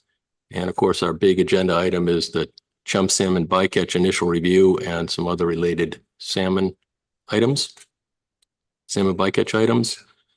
and initial review of the Area 4 vessel use cap. And looking at the June meeting, in addition to the climate scenarios workshop, you've got crab specs, the observer report, observer annual report. We tentatively scheduled the small sablefish release and the Gulf of Alaska rockfish program review. You'll see the first discussion paper on the Pequod LAP program and possibly the AFA program review and the BSA crab program review. Now, one of the challenges, of course, is SSC agenda time for reviewing those program reviews, the LAPP program reviews as required by Magnuson. So we might have to get creative with that as well, but it's something that the SSC really likes to dig into. And looking forward to October, again, you got groundfish specs, crab specs, and some other items that may pop up between now and then, but that chum salmon bycatch analysis, we're still looking to have final action at that meeting, and that will take some time. So that's my review of the 3-meeting outlook, Madam Chair. Any questions on the 3-meeting outlook? Council members? Okay. I think we're ready for our AP report.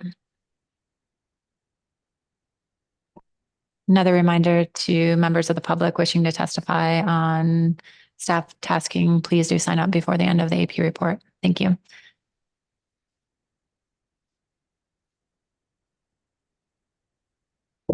Because of time constraints, again, I think we will have to limit all public testimony to 3 minutes, looking at how many people we have signed up. So we really, again, appreciate you assisting and accommodating our time constraints today. Thank you. Mr. Ritchie. Good afternoon, Madam Chair, members of the council. For the record, Brian Ritchie, AP Chairman. The first motion for staff tasking of 2 motions reads, the AP recommends the council initiate a discussion paper to determine how to provide a tribal subsistence fishing opportunity for Cook Inlet salmon in the EEZ. The AP notes effective and efficient tribal consultation is not only critical to navigating this process, but to understanding the federal trust responsibility to protect tribal rights to cultural and natural resources, including the right to hunt, fish, and gather. I can take questions on that or move to the next motion. Let's see if there are any questions on motion 1. Please continue. Thank you. Thank you. Motion 2. The AP recommends the council requests the crab plan team evaluate the appropriateness of the current Bering Sea Aleutian Island fixed gear groundfish discard mortality rate for crab and recommend improvements or pathways to improvements. This may include development of specific hook and line and pot gear DMRs to more accurately assess DMRs for each gear type. Any questions on the second motion?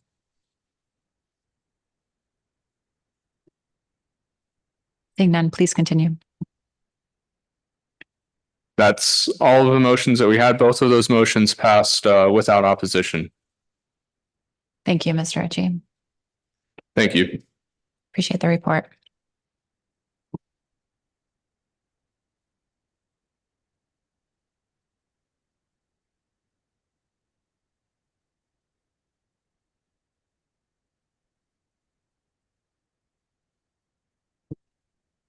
We're ready to move on to public testimony on staff tasking. We have 10 members of the public signed up to testify, beginning with Krill Basarjan, followed by Loretta Brown.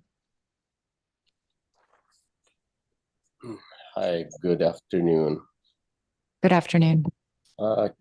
Can someone post the vessel amendment link there, PDF file, please?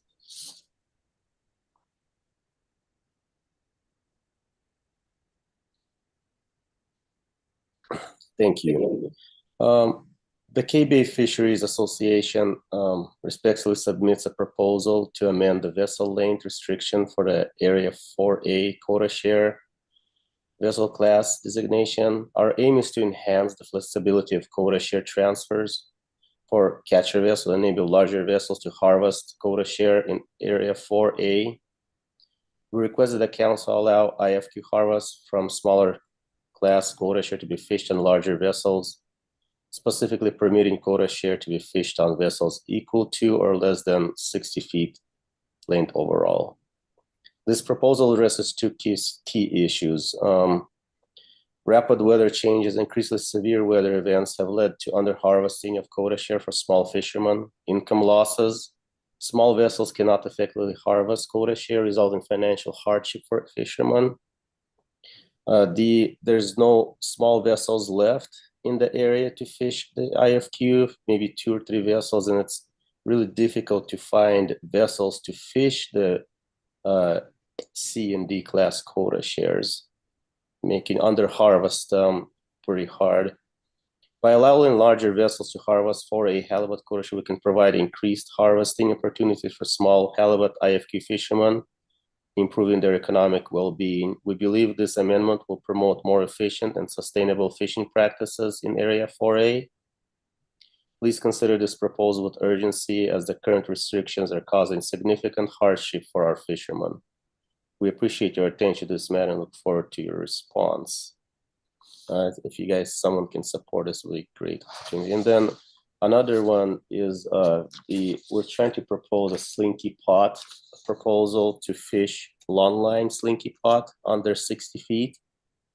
The K-Bay Fisheries Association requests a proposal to enhance the long line cod sector by allowing long line slinky pots alongside snap-on gear. This proposal aims to improve crew safety, reduce gear loss, and minimize bycatch mortality. Our goal is to combine long line snap-on gear with slinky pots, not to replace snap-on gear entirely. Our fishermen prioritize eco-friendly practices and seek more sustainable solutions to minimize environmental impact. By incorporating long line slinky pots, we can reduce habitat damage and promote more selective fishing. We're committed to innovative and responsible fishing practices that ensure the long-term health of fish populations and ocean environment. The K-Bay Fisheries Association is dedicated to advancing sustainability in the fishing industry and promoting better resource management. I hope we can, as the council, can support these two proposals, especially the first one is vital and the second one can be looked at, and we also propose this done. Thank you so much for your time. Thank you, Mr. Basarjan. I'll see if there are any questions. Yes, Ms. Baker. Through the chair. Thank you, Mr. Basarjan. And I have spoken with you about the first part of the proposal you're presenting. And I just wanted to confirm that with this proposal, you're really just looking for flexibility in terms of the gear that current long line sector participants would use. You're not looking for any modifications to the sector allocations. Is that correct? You're meaning about the vessel or the long line slinky pots? The vessel amendment? Is that what you're referring to? Yes. Yes, the vessel length amendment is for the flexibility of vessels. Yes, like they have an area 3 Bravo where the under 60 feet can harvest a C and D class quota share. The reason being is like myself, I can't go. There's only 2 or 3 vessels that fish the IFQ, and it's really hard for us to find vessels to fish the halibut quota nowadays. There's nobody out there to fish the small quota share. Like, I mean, literally 3 boats for hundreds of thousands of IFQ quota. There's a lot of unharvested IFQ halibut quota is because of vessel length restriction. Thank you. Thank you for your testimony, Mr. Basarjan. Excuse me, it looks like we have one other question. Mr. Twipe. Apologies, Madam Chair. Thank you, Mr. Basarjan. it doesn't look to me like you were able to bring either of these proposals forward to the advisory panel, and I'm wondering if there was a reason for that, or because I know I would certainly, in thinking about both proposals, I'd certainly benefit from the input of the advisory panel on these.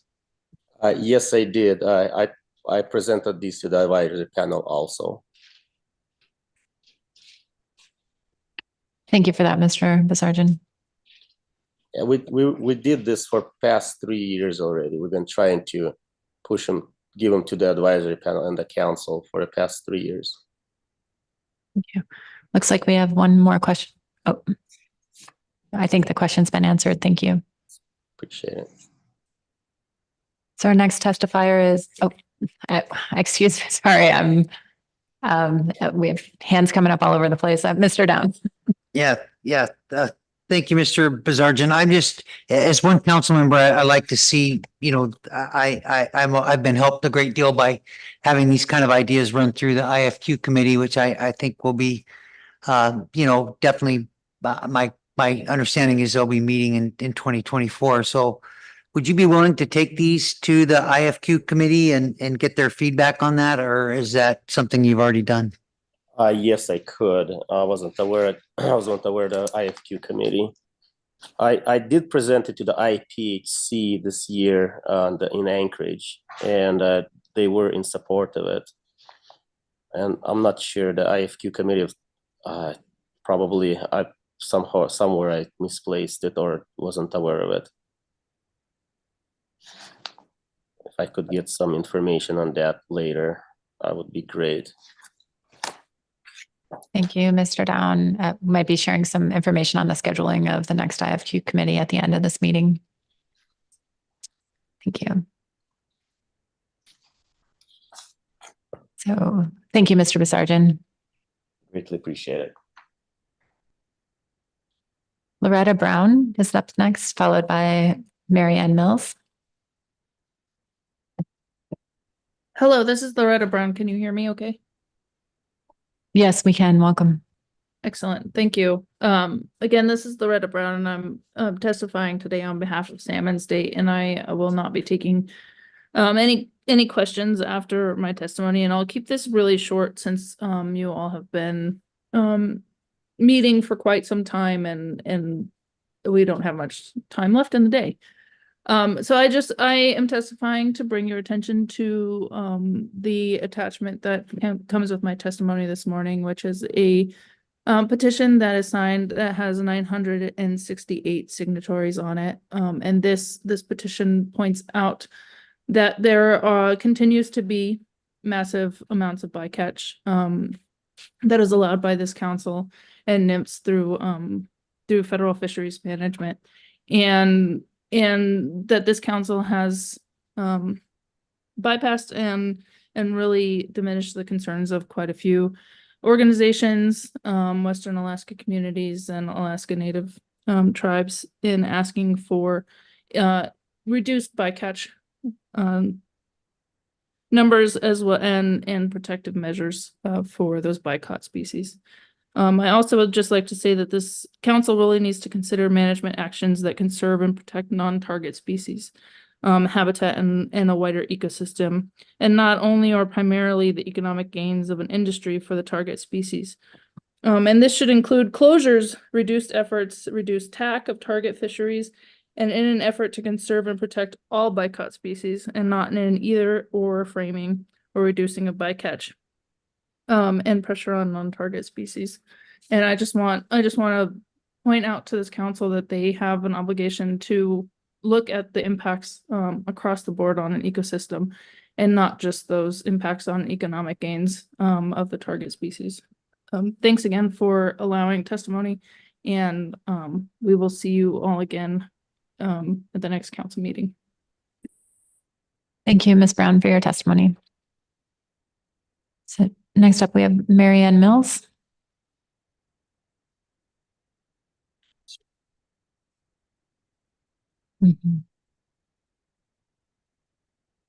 Is Mary Ann online? Are you able to? We can hear you. Good afternoon. Good afternoon, and thank you, Chickenick, Madam Chair and council members, for your time and for taking testimony. My name is Mary Ann Mills, and I am Vice Chair for the Kenichi Indian Tribe, which is located in Kenai, Alaska, on the shores of Cook Inlet. Since time immemorial, Kenichi have lived on the Cook Inlet Basin and have relied on fish from Tekatnu, Cook Inlet, to provide critical sustenance to our families. So even today, salmon DNA is also in our DNA and remains central to our culture and identity. There is a raven story that is well over 5,000 years old. It was a time of great famine, and the Kenichi Katnutana Deneina people were pitiful and starving. Creator Nakaltani saw our struggles as we are precious to Nakaltani because we are one of his creations, to keep us alive and thriving, and to bring sustenance and community. He created and provided us with salmon. Creator told Raven to teach us that all life upon Mother Earth is sacred and that they are our relatives. Raven instructed us to honor and protect our relatives, and in return, they would provide and take care of us. We were taught to share these sacred gifts, and we did with love and good hearts. We could not comprehend that there would be others who would take everything and leave us with little to nothing of what Nakaltani blessed us with. The Kenichi have been deprived of subsistence for almost 40 years, yet there is enough fish for everyone to share. Our request is simple. We are asking for our tribal subsistence fishery to be restored for us and for the Cook Inlet tribes in the federal waters of the EEZ. We ask to be included in the management plan, the dignity of consultation, the adherence to all federal laws and treaties for proper access to fish. We ask for an urgent and expedited process for the government to share what Creator provided and blessed us with. Sharing should never be so complicated, and we stand ready to teach the art of sharing. Chicknick, and thank you. Thank you for your testimony, Ms. Mills. And Mr. Curlin. Thank you, Madam Chair. Ms. Mills, thanks for your testimony. I can't recall whether you were in the room at the end of our action under C3 for Cook Inlet salmon to hear what I had to say about that. So I guess I just wanted to ask if you heard my comments about our commitment to continue our discussions and consultations with Cook Inlet tribes about your interest in establishing a subsistence fishery. I don't believe I did, and I apologize for that. If you could maybe do a brief overview. Through the chair, yeah, thanks for that. And in essence, it was just reiterating that we hear you, and that we intend to honor the requests for tribal consultation that we have received. And our thought was that it would be premature at this stage to develop a discussion paper on this issue because it would be presumptuous for agency staff, council staff to feel that they could really understand what the tribes are seeking in this regard, but that we would conduct tribal consultations with interested tribes and provide that information back to the council, at which point the council would also have the agency's final rule for implementing the most recent amendment, Amendment 16 to the Salmon Fishery Management Plan. And then the council could decide what action to take related to the requests for a tribal fishery.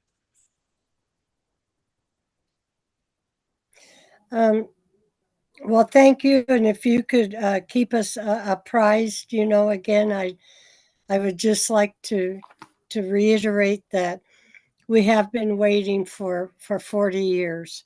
And, you know, it's been a long wait. It's been a long struggle. We're not asking for a lot. We're only asking for to be able to feed our people. And, you know, it's we have done our part in sharing our resources, and we look forward for reciprocity. Thank you. Understood. Thanks very much. Thank you for your testimony, Ms. Mills. You're welcome. Thank you. Next up is Eva Dawn Burke, followed by James Kearns. Hello. Hello. Good afternoon. Good afternoon, Madam Chair and council members. I want to encourage the council to please take action on initiating a discussion paper to determine how to provide a tribal subsistence fishing opportunity for Cook Inlet salmon in the EEZ. Effective and efficient tribal consultation is not only critical to navigating this process, but to understanding the federal trust responsibility to protect tribal rights to cultural and natural resources, including the right to hunt, fish, and gather. The details of this fishery need to be developed with the tribe through engagement and consultation, and work towards tribal and federal co-stewardship of federal lands, waters, and wildlife through collaborative and cooperative agreements with tribal nations. It is critical that the council lead the action on this. These tribes have been waiting nearly 40 years to realize their right to fish. Their ancestral lands lie within the state-managed boundaries of the Anchorage non-subsistence use area, but the waters that have sustained their people for millennia are within both state and federal jurisdiction. These areas provide rich recreational and commercial fishing opportunities for both residents and non-residents of Alaska, but do not provide subsistence opportunities for these tribes. State law prioritizes subsistence above all other uses, but it is not effective where tribes' homelands intersect with large population centers. Unfortunately, and I've heard it many times today in earlier agenda items, the tribal consultation process for federal fisheries is not working. Tribes are supposed to be able to consult with NMFS on an issue before the council, at least up to 2 weeks before the council meeting. Tribes were told by NMFS they did not have the capacity to meet with them before this meeting. And then additionally, we just heard the update about the chum salmon bycatch draft EIS. It's also on a compressed timeline and seems to be falling short of its tribal consultation needs. There are a number of ways the council can directly engage with tribes as outlined in the March 2023 on-ramps for local knowledge, traditional knowledge, and subsistence information in the council's process. I highly recommend that the council develop a process for engaging with tribes to complement the NMFS tribal consultation process, but more importantly, to be able to assist tribes with taking action through initiating discussion papers, identifying appropriate alternatives for analyses, and completing reviews necessary for final action. I also want to note that as the new tribal seat on the AP, it's quite challenging to try to represent the interests of all 229 tribes in Alaska. I can only imagine how the single NMFS tribal liaison feels. It's essential that relationship building and trust be prioritized to build the toolbox necessary to effectively communicate with tribes. Tribes are expecting to be heard, responded to, and to have action taken that reflects their needs. We need more capacity within NMFS and the council, and many of our people are prepared to support a better tribal consultation and engagement process that works for all parties. This was stated earlier by previous testifiers as well. And regarding the need for better tribal consultation and tribal engagement with council members that came up in the previous agenda items of the programmatic EIS and the future agenda item of the chum salmon bycatch draft EIS, I encourage the council to look at the report Kate Hoppola prepared in March of 2023, the report I previously mentioned about on-ramping for LKTK and subsistence. And I would also, I've never really got to introduce myself, and I know I'm over time, but I just wanted to note that as a tribal seat, I would hope that I can support the council and the agencies with stakeholder engagement efforts. I do have a lot of experience with that from working with Native corporations and preparing environmental impact statements and working to be the stakeholder engagement for a number of tribes and village corporations and regional Native corporations. And I want to see all user groups working together and, you know, making better lines of communication between the council, federal agencies, and tribe. So thanks for letting me have a little bit of extra time, and I'm happy to answer any questions. Thank you very much for your testimony, Ms. Burke. I'll see if there are any questions for you. Ms. Kimball. Thank you, Ms. Burke, for your testimony. And I guess just in maybe following up on your last points, I think given council budgets being lowered such that we're contemplating not even having a 5 meetings in 2025, and then my first hearing about the department's budget probably being lower. Do you have ideas for the council, or would that be something you could work with either the council liaison for the council and that of NIMS to maybe make the venues that we have or the processes that we're using more meaningful? I feel like it might not need to be more, but be better. But maybe I'm wrong on that count too. I just wondered if you had ideas from all your previous work, and I don't expect you to list them out now, but if that's an opportunity you could use to work with staff, I'd like to know if that's possible. Yes, through the chair. Thank you, Ms. Kimball, for that question. Absolutely. And that's why I offered it up, because I never did have a chance to introduce myself. And I definitely have a lot of ideas. And, you know, I heard people say, pick up the phone. That's definitely one of them. But I think that, you know, our work in food sovereignty and art representing a number of tribes on the Yukon and Arctic and Kuskokwim, that there's a number of us working together and we can be really efficient in responding. But the key thing is to make sure that we're not just sharing information with each other, but that we're able to have some difficult dialogue. And, you know, so that like tribes, when they're doing consultation, a lot of times it feels like information is just being presented and then they're just being listened to. But then the things that they're saying, hey, we need this done. Like I've heard, like we need to have better alternatives done when we're identifying the purpose and needs. And I think that's something that we definitely have a lot of ideas in, but I also realize it's the end of the meeting. So I absolutely would make myself available to any of the council members and council staff that would like to engage.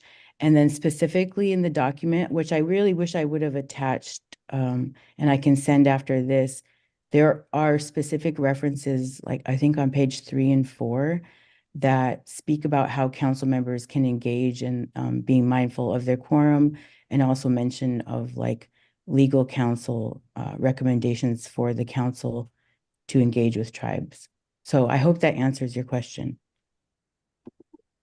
Yes, it does. Thank you very much. And I'm sure you're aware the council took action on that document that was produced, not just by Dr. Hapala, but a group of folks, including tribal representatives for both the protocol and the on-ramps. And I hope you are able to look at the council motion on that too, to see where we had some obstacles in council members meeting directly with tribes and what that entailed. So that's another focus, I think, where we could look for your ideas and input. And I apologize, it's not a question.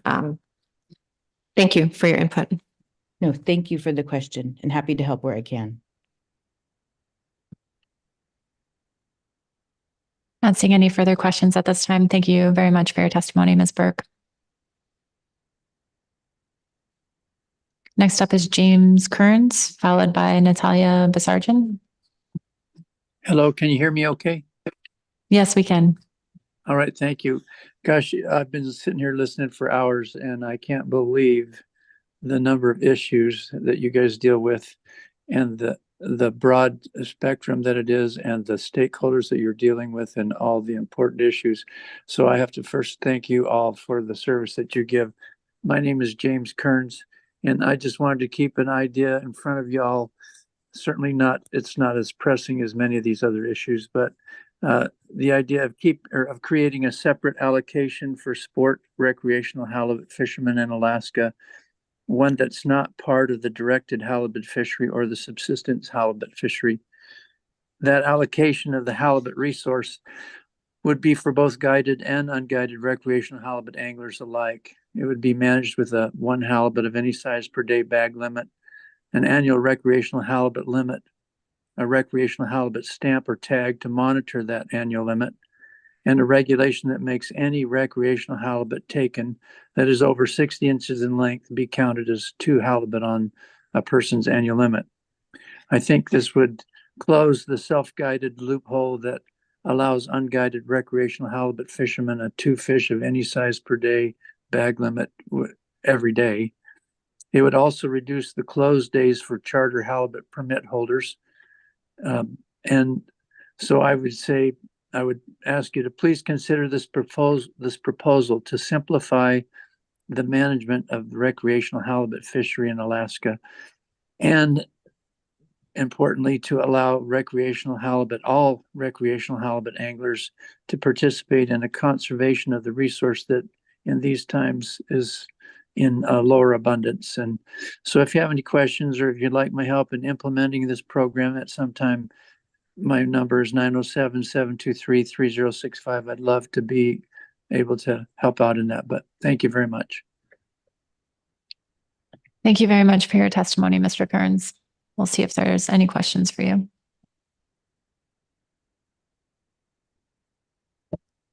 Seeing none, thanks for joining us.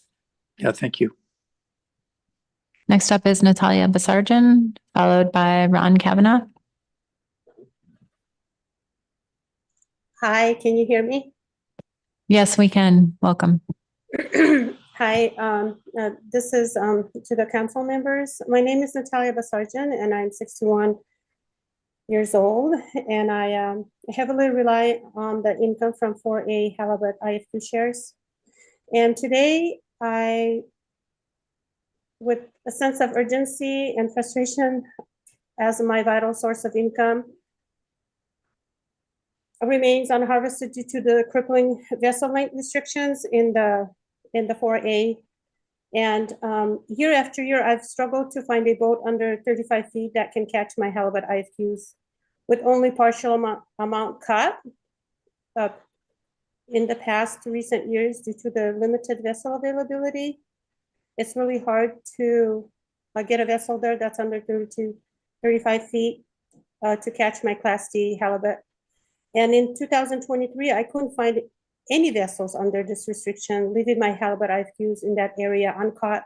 And it's causing me lots of hardship for me and my family.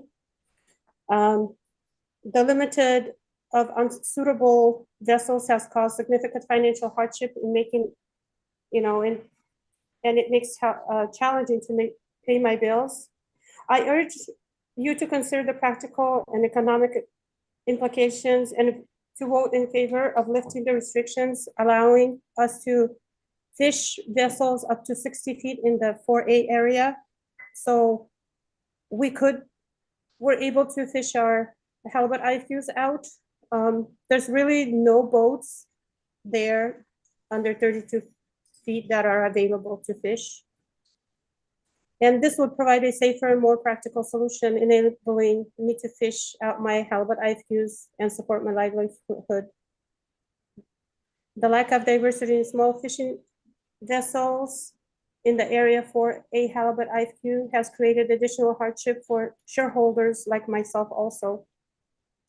And I am in support of lifting the restrictions and amend the vessel length proposed by the KB Fisheries Associations.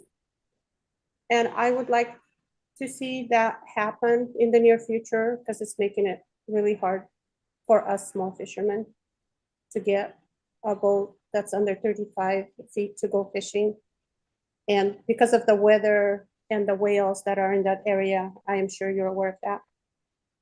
Thank you very much. And I have my phone number at 907-399-2395.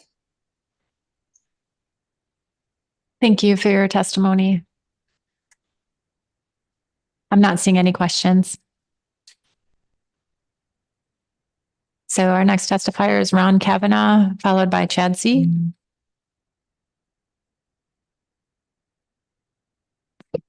Afternoon. I promise this will be my last time today. Ron Kavanaugh. First couple concerns that were brought up during public testimony earlier was the council needs to define either by performance standard or by defensible definition what pelagic trawl is.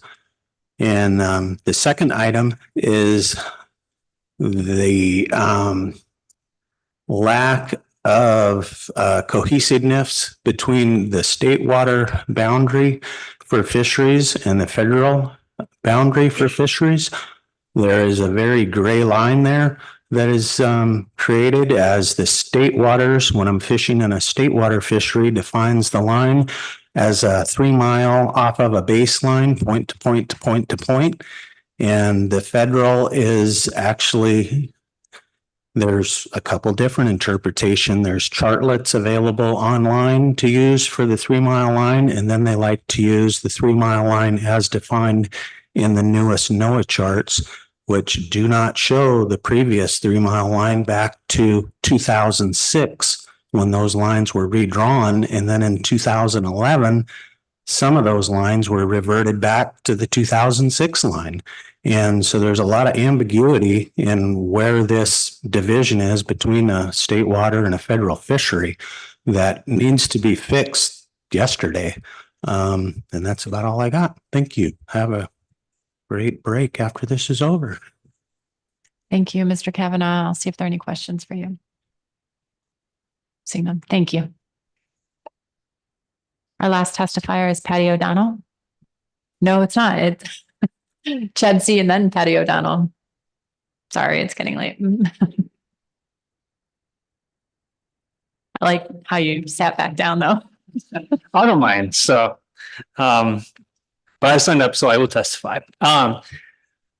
Members of the council, my name is Chad C. I'm the executive director of the Freezer Longland Coalition. I was coming to support the unanimous AP staff tasking motion recommending that council requests a plan team evaluate the appropriateness of the existing BSAI fixed gear groundfish DMR for crab, and recommending that the plan team identify improvements to the DMR or pathways for achieving them. The AP motion specifically notes the consideration of separate hook and line and pot gear DMRs to more accurately assess the DMRs for each gear type. As the AP's rationale does well to highlight, the current 50% fixed gear DMR in place since 2008 is not based on direct research of crab bycatch in either the longline or the pot groundfish fisheries. Based on what our fishermen experience in our operations, we believe the 50% DMR for crab is significantly higher than the actual mortality that crab experience when encountering our gear. It's also very likely that the crab DMR between the pot and hook and line sectors are quite different, leading to further discrepancy in the accuracy of crab mortality associated with fixed gear groundfish fleets. Given the importance of an attention to understanding the impacts of fisheries operations on crab stocks, an evaluation of the fixed gear DMR for crab so as to identify and we hope prioritize improvements, including for creating separate hook and line and pot gear DMRs, is a needed piece of the puzzle to address the health of the crab stocks. We are cognizant of the crab team, of the past crab plan team input that there is relatively insufficient data to inform them on a change to the existing fixed gear DMR. At a minimum, though, we need to acknowledge the need for a DMR better rooted in science and to identify how to collect the data needed to accomplish that task. For hook and line gear, we would suggest there exists a wealth of data available to analyze DMR for our gear. As a primary sector using hook and line gear, our fleet is 100% observed, providing for detailed information about crab encounters by our vessels. Further analysis and research may be needed, but we believe development of a separate hook and line DMR for crab at minimum is an achievable objective. We ask that council adopt the AP's motion so we can move ahead with identifying and applying more accurate DMRs for fixed gear fleets. Thanks for your consideration. Thank you, Mr. C. Ms. Baker. Thank you, Madam Chair. I just want to clarify something in your testimony. Originally, I was thinking your recommendation to ask the crab plan team to look at DMRs must have meant that there is new information out there on which to base those DMRs. But then the second part of your testimony was supporting research to support changes. So can you help me? Is there new information suggesting that changes could be considered now based on that information? Or are you suggesting that we start the process to do that? Thanks, Ms. Baker, through the chair. I think one thing that's new information, or at least an information that perhaps hasn't been looked at as much as the data that's available for identifying a hook and line TMR, at least. But the AP action looks at either identifying what can be done or identifying improvements or pathways for that. So the motion tries to cover, I believe, both recommending research that could be done to identify new data to support those a change in the DMR, or to make changes based on the data that's available.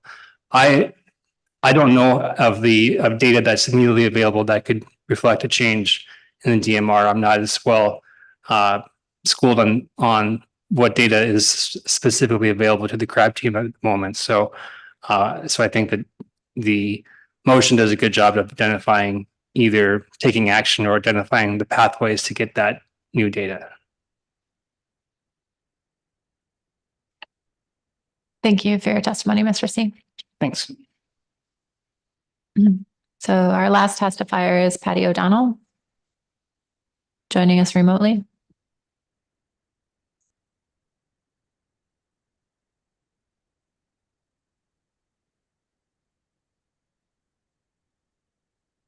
Good evening. Can you hear me? We can. Good afternoon. Yeah, Madam Chair, members of the council. So what I want to talk about this evening is, and you've had a long week here, is accountability. And we have many, many vessels in Alaska under 40 feet that do not have observer coverage now. In Ireland and Scotland, they are now putting VMS and observers on 6-meter vessels, which is 18.68 feet. And I think we need to do the same thing in Alaska. Everything under 40 feet is exempt from observer and electronic monitoring. But I think we need to get there right now and hold everybody accountable. So if they're doing it there, they did it in Indonesia 10 years ago on open skiffs.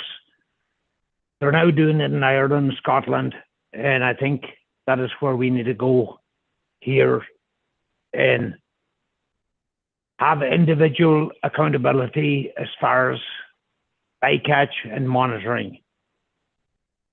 We do not want to have people pointing the fingers, like everybody points the fingers at Thrall, but yet there's no accountability on their part. So I think that's the approach we need to take into the future here, and technology is there. So that's where I'm coming from. That's all I have. Thank you.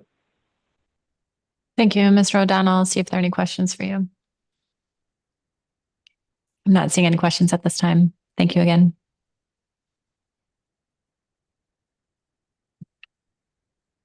That concludes our public testimony on staff tasking. Let's take 15 minutes, come back at 4:10 and see if the council wishes to have further discussion or take any action. Thank you.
Council members, please come back to order.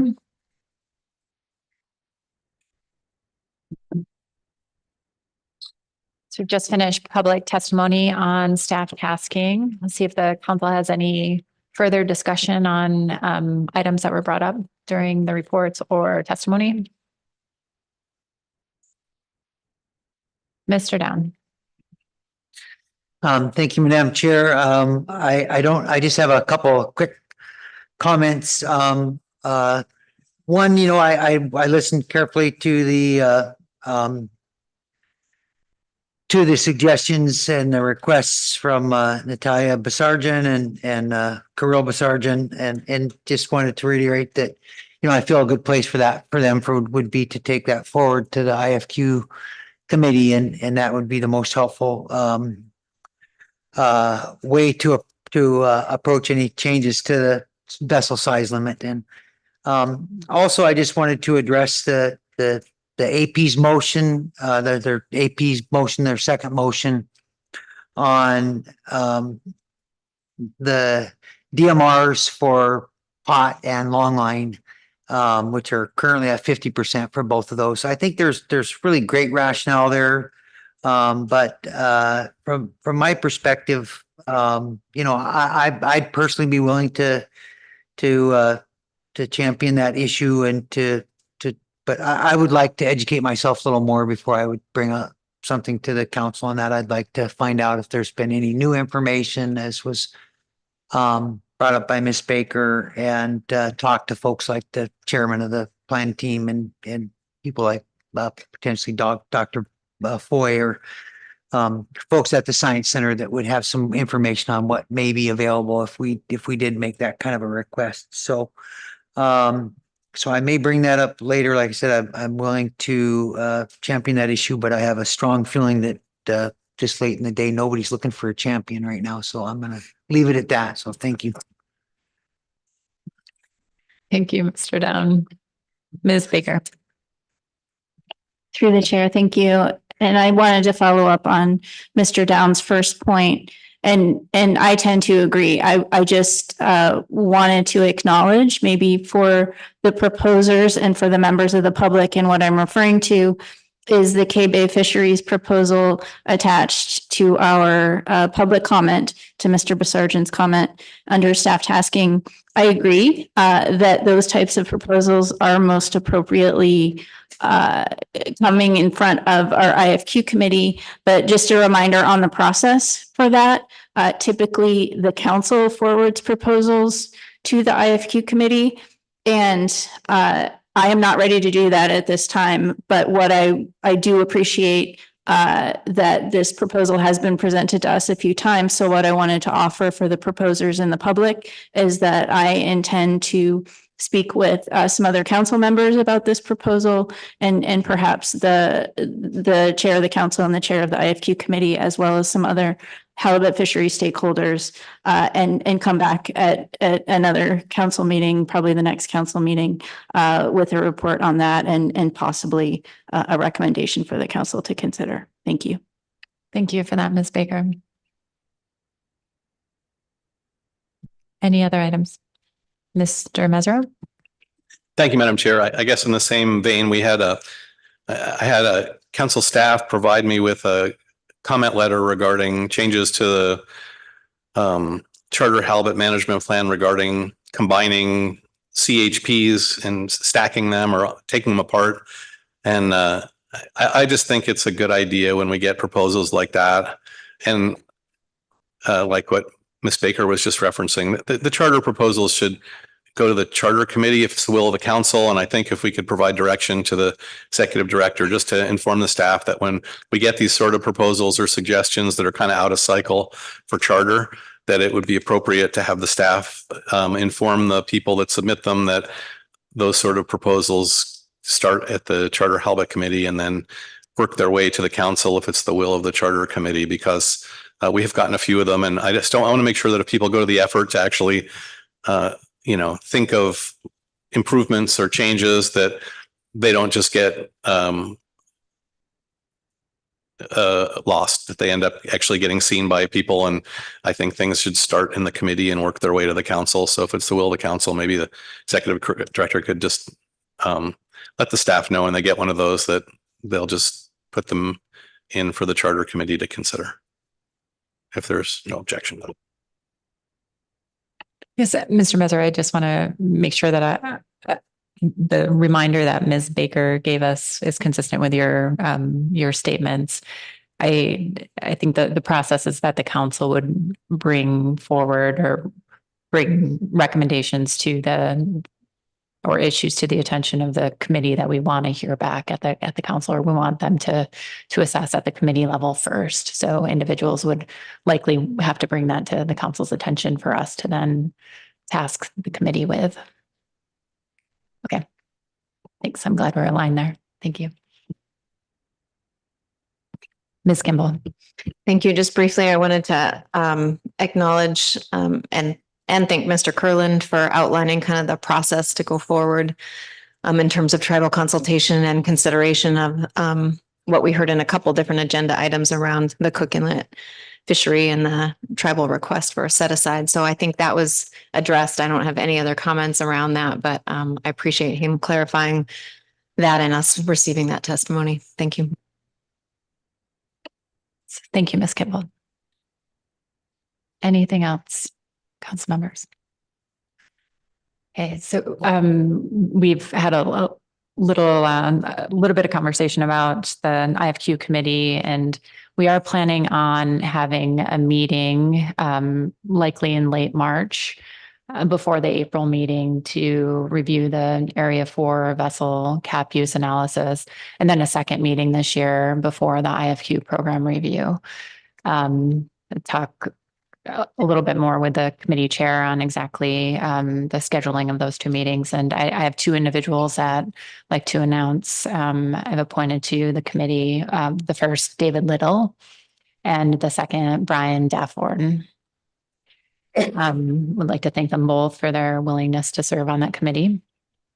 More broadly, at the April meeting, as part of the staff tasking agenda item, I'll be looking for some discussion and input on our current committees to see if they're all still relevant and whether we need updated terms of reference or other tasking direction, as well as committee structure, composition, and membership to ensure that we're getting the necessary and timely input on our current topics in front of us.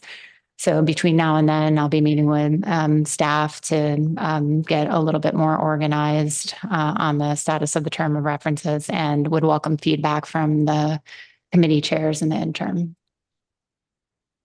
Thank you. So anything further? Great. So I'd like to thank staff and the agency for their excellent work and presentations throughout the meeting, as well as all the public who continue to provide immensely valuable perspectives and feedback to us in our decision making.